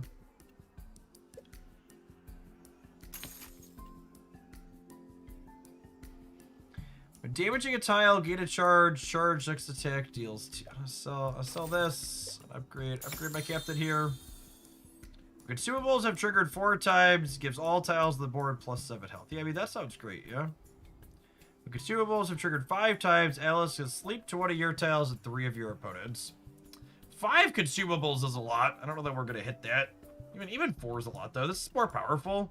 Probably going to get to 5 as often as I get to 4 copium. On an adjacent tile, loses shield. Give that tile shield and plus 2 health.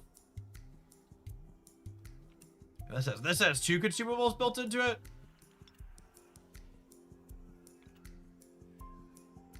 Gunblade. Yep. Okay. Well, I'm pitting this one. Do I want the gunblade? I mean, this is just not very good, right? I think I'm gonna pit the gunblade here. We'll swap out the hunted harpoon for it. What does this sell for? It sells for 5.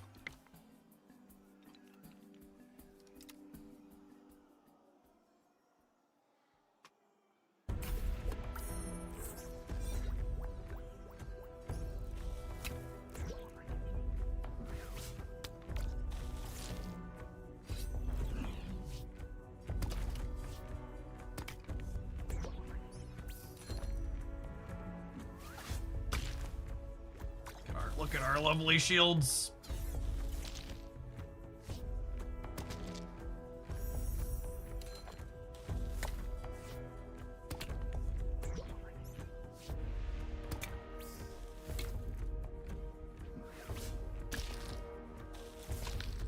The fan having area attack seems real good too. There were so many healings on our dress here. They just could not get through it. Here, I think we're starting to figure out what's going on here. I'm picking up what Alice is putting down.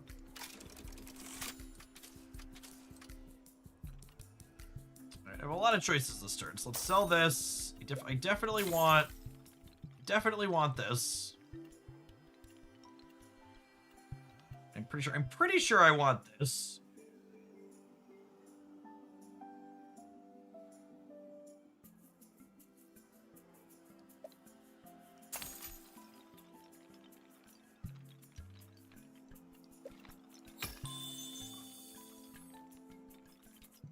Yeah, there's a dress upgrade here as well. God. Oh, what am I selling?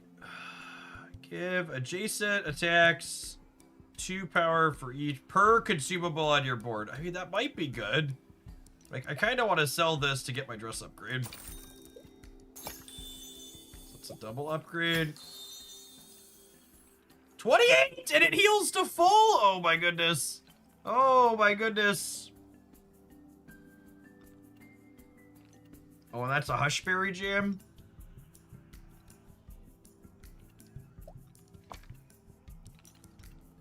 Alright, I need to put this shield generator on the board somewhere. I need to put this weapon out as well. Have we hit the I'm pulling everything back and repositioning yet portion of the game?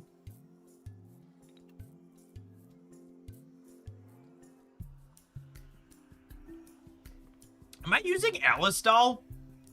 I almost feel like I'm not using Alistal. When adjacent tile is destroyed, give the hero 4 attack. We kind of just didn't use this, right? Like this lived for so long with all of our stuff.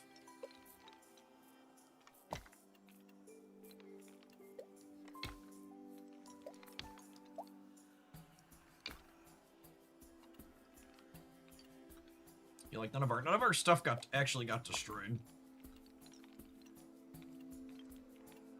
I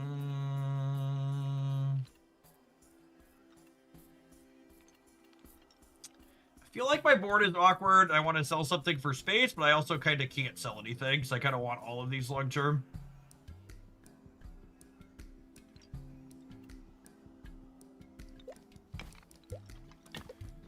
What if I do this?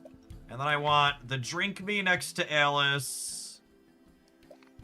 And I want this. This is gonna give the drink me a shield sometimes, but I think I just deal with that.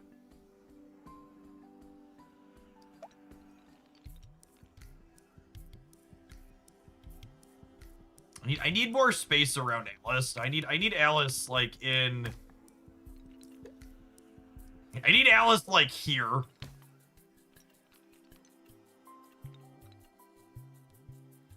I need. Is this the heal? Yeah, I need this here next to this one. I want this one to constantly heal this one.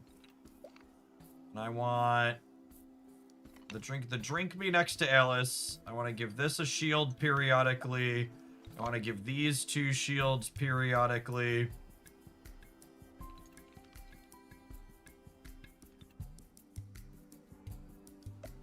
I'm gonna put this one here. I'm gonna put this weapon here. And I put this weapon here. All right, I think that's the best I can do this turn.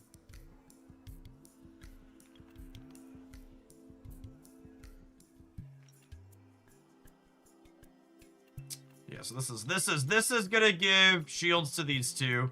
And then this says when a tile loses shield, give that tile shield and +2 health.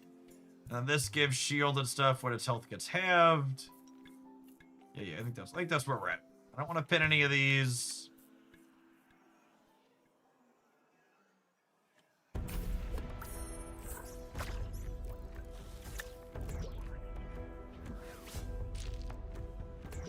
The taking taunt off the thing we hit seems absurd.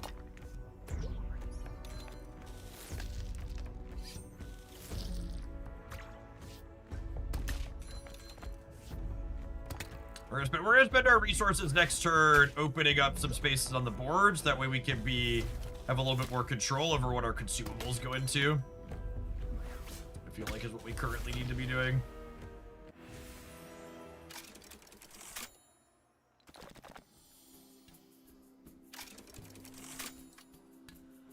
All right, there's the umbrella upgrade. If 3 shield or random adjacent tiles. All right, so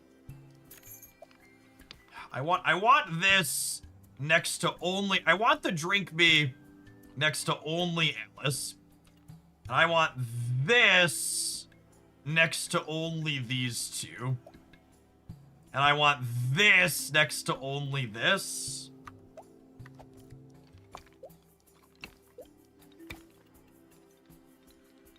The positioning to make the consumables only hit the thing I want them to hit is a little brain breaking.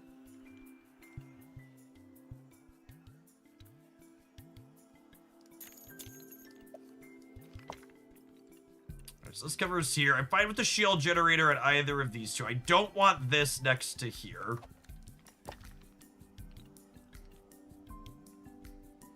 Use an attack tile as damage, give it change for the next attack. I don't think I want that.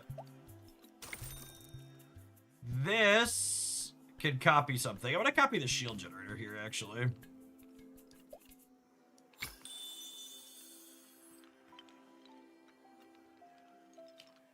Give attack tiles +2 power and +2 attack for each adjacent attack tile. 7 more. I'm definitely selling this. do need another Hushberry Jam at some point. I probably want to grab this fan to work this towards level 3. The musket is not very good. The gunblade's also only okay long term. I also, like, okay, I have 3 weapons. I'm keeping the rabbit's fan forever. These 2 are probably upgradable at a certain point.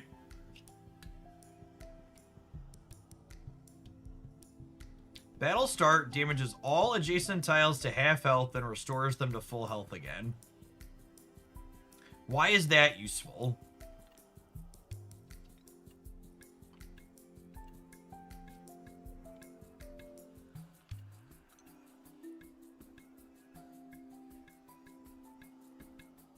Per tile sold. That sounds way too complicated. It triggers shields and consumables. Oh, to trigger your consumables at the top. Sure. I feel like I want my consumables to trigger organically over the course of the game, though, yeah?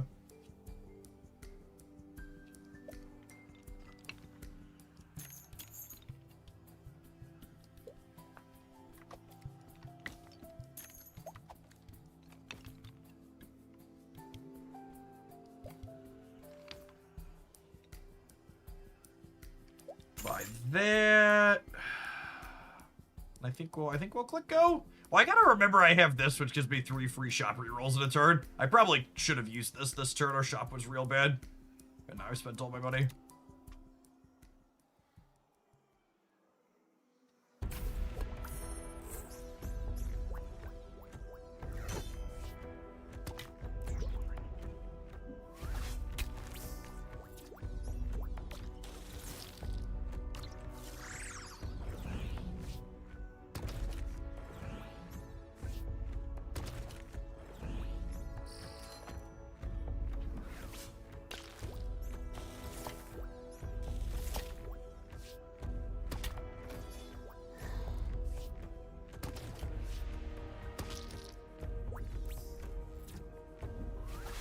Ooh, our taunter is down, and this never.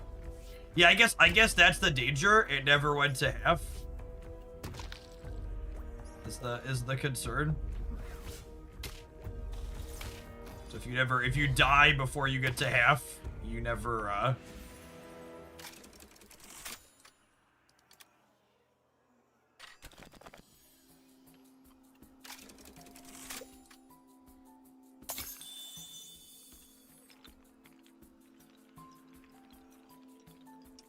charge tiles +1. Damage, gain charge. When damaged, gain a shield. Only has 9 health, though.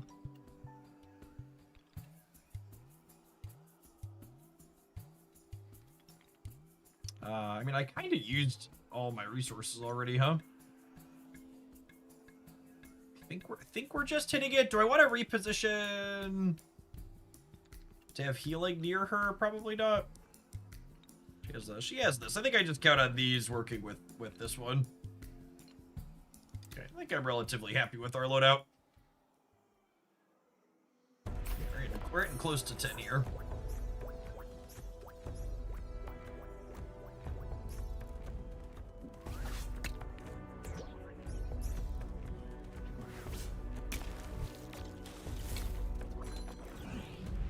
Yeah, I have the shop reroll, but like rerolling the shop doesn't really do anything. Like rerolling the shop doesn't do anything if I don't have currency, right? So like, why should I reroll if I'd already spent for the turn?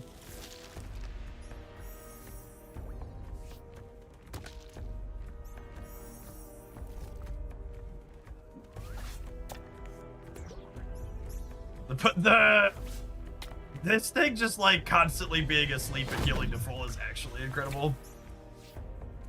Oh, and hey, our consumables thing just triggered and put a bunch of stuff to sleep.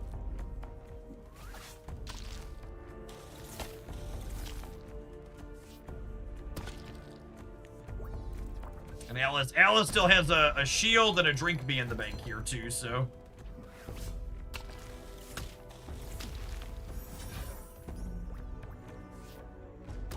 Look at our gal go. All right, 8 and 3. I have a loss to give here still too.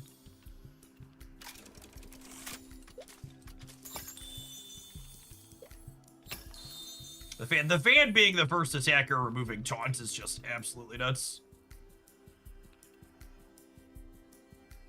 Blessed Bracers give invincible to the tile that Blessed Bracers point towards invincible. When a tile receives damage that would destroy it, it survives with 1 health. Wait, what?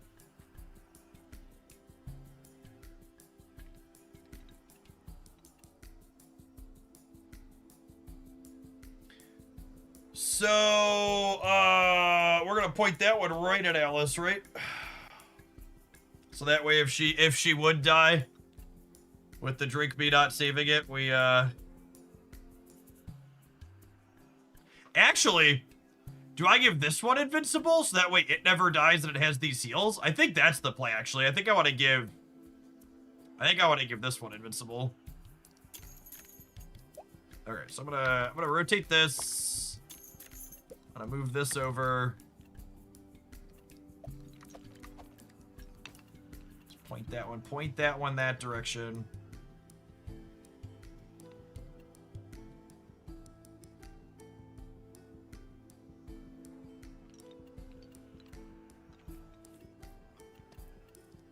None of these are exciting. Let's reroll. Oh, hey! Oh, hey!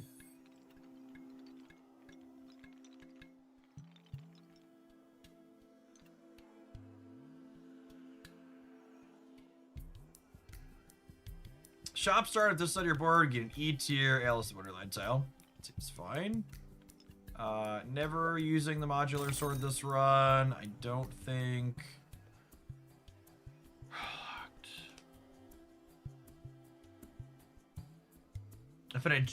If adjacent to an accessory gains shield, gain +5 for each adjacent consumable.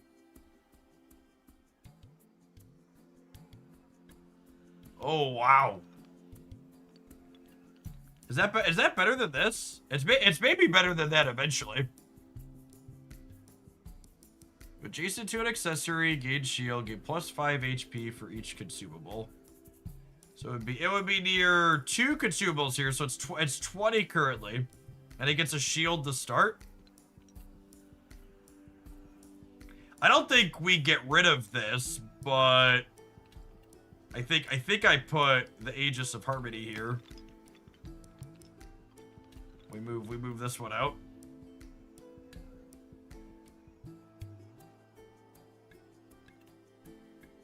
Gains 2 reflect for each adjacent attack tile. Yup. I probably want to get another attack tile adjacent to it, yeah, if possible.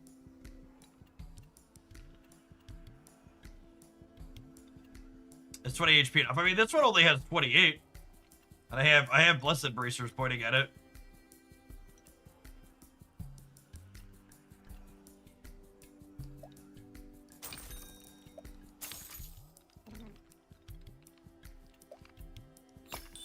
And it's gonna roll a shield to start, and it has reflect.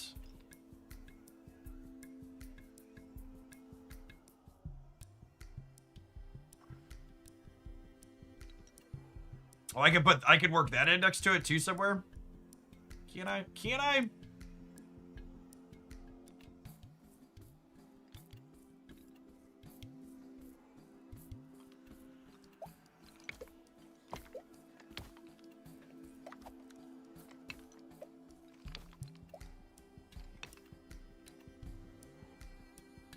Sure can. I think I want to put this somewhere on the board, question mark.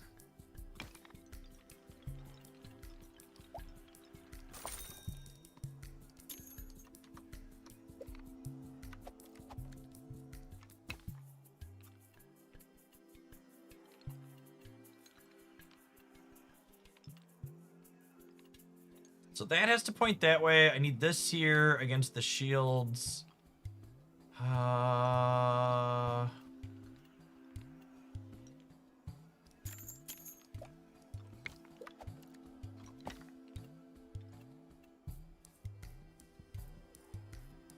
Okay, well in theory, This can go here eventually.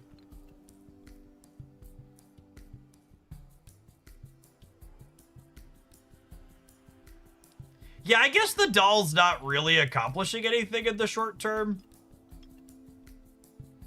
Because these aren't typically dying. I don't think I have a good way to shuffle these positions around. What if I did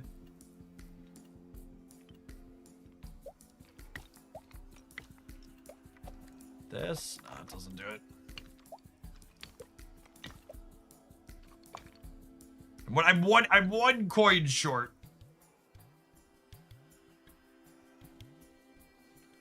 I think I just do without this for the turn. Although maybe I just sell this. I think Chet's right. I think the Alice dolls. We're just not playing the Alice doll.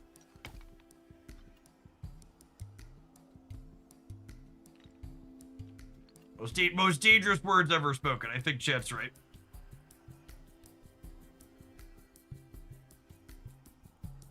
An adjacent tile attacks, that attack applies sleep to.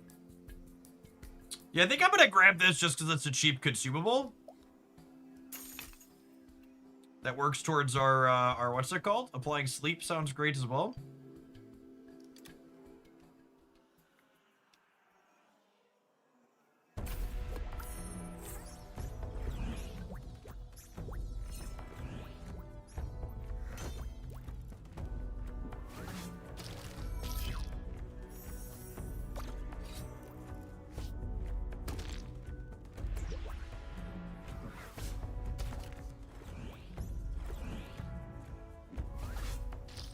Look at all the shields go.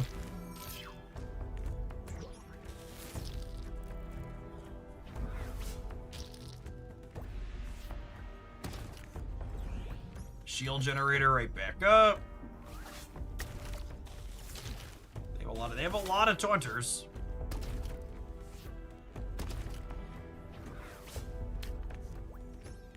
All right, we're finally out of shields, and then it healed back up to full. The consumables triggered. All right, the invulnerability triggered. Oh wait, no, our healing is sleeping though. That's sad. So we have another heal to full here, but it got put to sleep by our Alice. Uh-oh. Sorry. Is our shielded House of Cards falling down yet? No, I think we're good. I think we're gonna be good. Maybe that's the last word. I think we're good. Yep. Cool.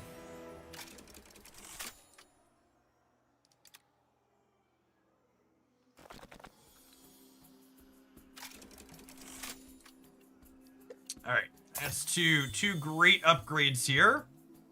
Needs 10 HP for each consumable around it. Oh man, and we got the weapon upgrade here too. Whoo, doggy. Alrighty. Oh my goodness, so that's another one for later. Give adjacent attack tiles plus power for each level 2 or 3 tile on your board. I mean, that's not bad, but I wanna grab this one here. Get the upgrade on here.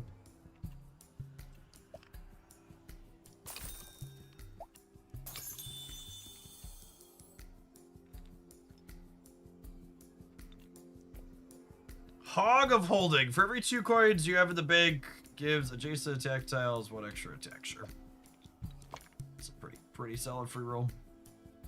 Yeah, that's got 50 HP, and it's chilling next to the Hushberry Jam, so every time it's halved, it goes to sleep and heals back up to full. Hitting the level 2 on that's gotta mean we're good to go.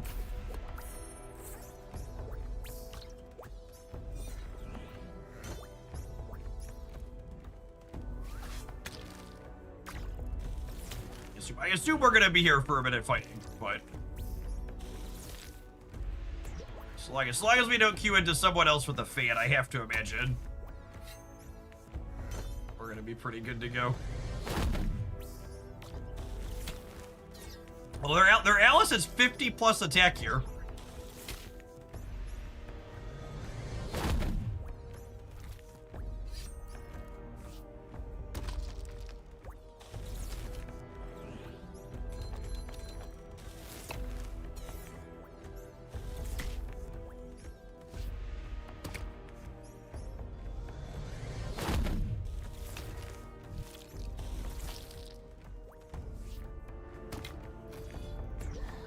We lived, we healed. That's our one invincible.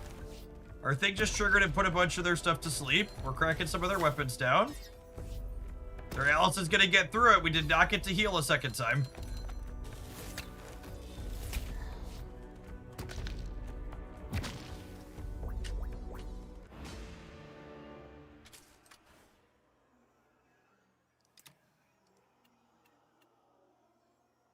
Deal damage to all opponent attack tiles equal to this tile's max health. Well, that's nuts. Yeah, we hit the death bloom and our entire board died. All right, I think we're like max rolling for another Aegis of Harmony at this point. I think I need to get this just as high as possible so we can try and heal it multiple times in a row. Let's trigger the whirlwind here. I think I like our configuration and we're just looking for upgrades at this point.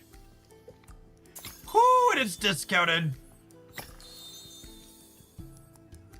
100 HP.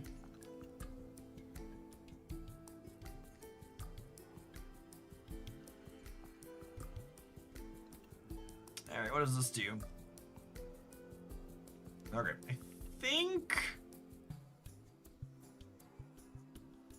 I think we're just rolling looking for upgrades still. We hit the one we really wanted. Our musket's not very good, if I'm being honest.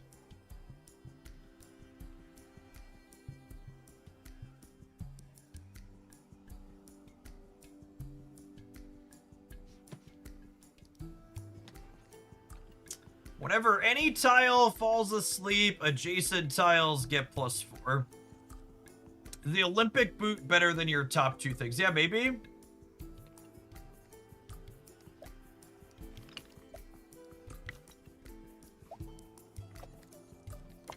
Oh, yeah, that seems like an upgrade.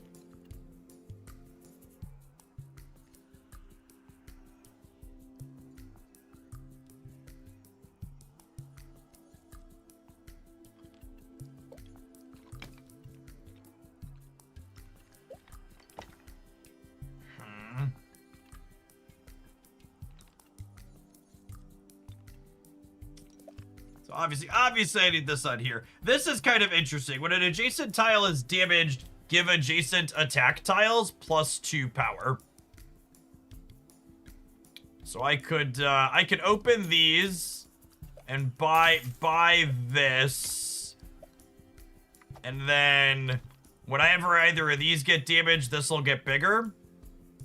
I kind of wish I could get this next to the fan, but I think this is about the best we can do. And we have the entire board used now from an efficiency perspective.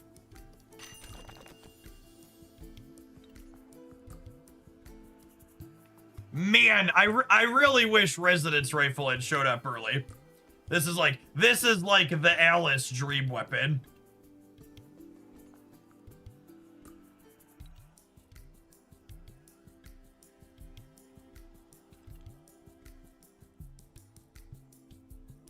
Trade bracers and idle bracer points left. Which ones?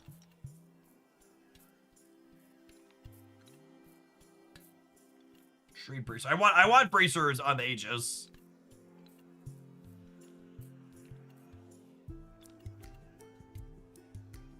Oh, bracers and balm. Okay, so I could do this, and then this goes here on this one. Yeah, I think that's better.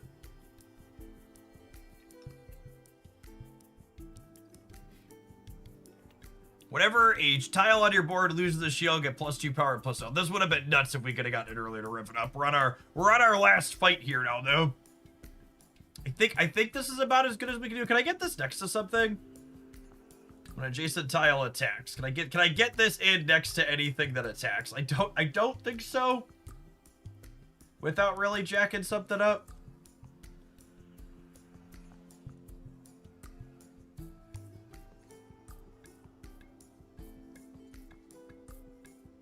All right, Do we pull the trigger? I'm a little bit afraid. It's our last one. The last melon. Alright, it's against the monkey. I feel like our setup against the monkey's gotta be good. Wait, what? Okay, now I'm a little bit sad.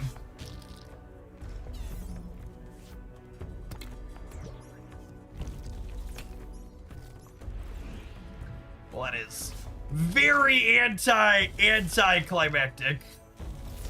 I mean, it's not just because this is the monkey. I think, and obviously, I think like I mentioned earlier when this happened, I think part of this is just the fact that it's a demo, and I'm sure basically everyone they're dumping in has the same MMR. But this is weird. I feel like this has got to be something weird with the matchmaking, because there's no way this person is a 9-win board, right?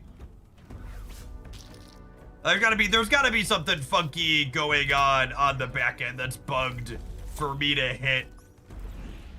Yeah, this is something that gets ironed. Oh, are they at 0 wins? Oh, you're right. That's super strange. Why would it give me a 0-win opponent? Why would it give me a first-round opponent when I'm 9-4? You know, I wasn't paying attention when we got random easy ones earlier. I just assumed it was like weird MMR. But is it not? I would assume it would match same round or same number of wins or something. Maybe you don't need to strictly match the round. Like you could match a 9-3 into like a 9-1 or a 9-0. Yeah, maybe it's only doing MMR and it's not matching wins. Something funky there. I will say though, the two characters that they have here, I've played some of these other like positional drafting games in the past, and the character dynamic of there's neutral pool things that you're drafting, like the monkey had and Alice had, and then the unique ones to the specific captain, commander, whatever they're called here, hero, champion. All these games use different jargon for it, but the Alice draft with the consumable dynamic felt really meaningfully different than the monkey Wukong that we had here. And I'll be curious to see. So there's they have a Robin Hood here as coming soon, and I wouldn't be surprised if he ends up being one of the ones that's in the full release. This is a Steam Next demo. If you enjoy fun drafting games, you can experience these full captains here to start right now up on Steam. You can check out Turnbound, asynchronous drafting game, using the links above the chat. Completely free to check out the demo, and the full game will be coming out soon here, hopefully. Shout out to them for sponsoring the end of the stream, and I appreciate everybody that stuck all the way through to the end for our variety segment this afternoon. I'll be back tomorrow morning. I think we'll probably do some Once Upon a Galaxy to kick things off is the plan, and then we'll do some Marvel Snap in the late morning, early afternoon as we get a new card release tomorrow. All right, I'm out, folks. Peace.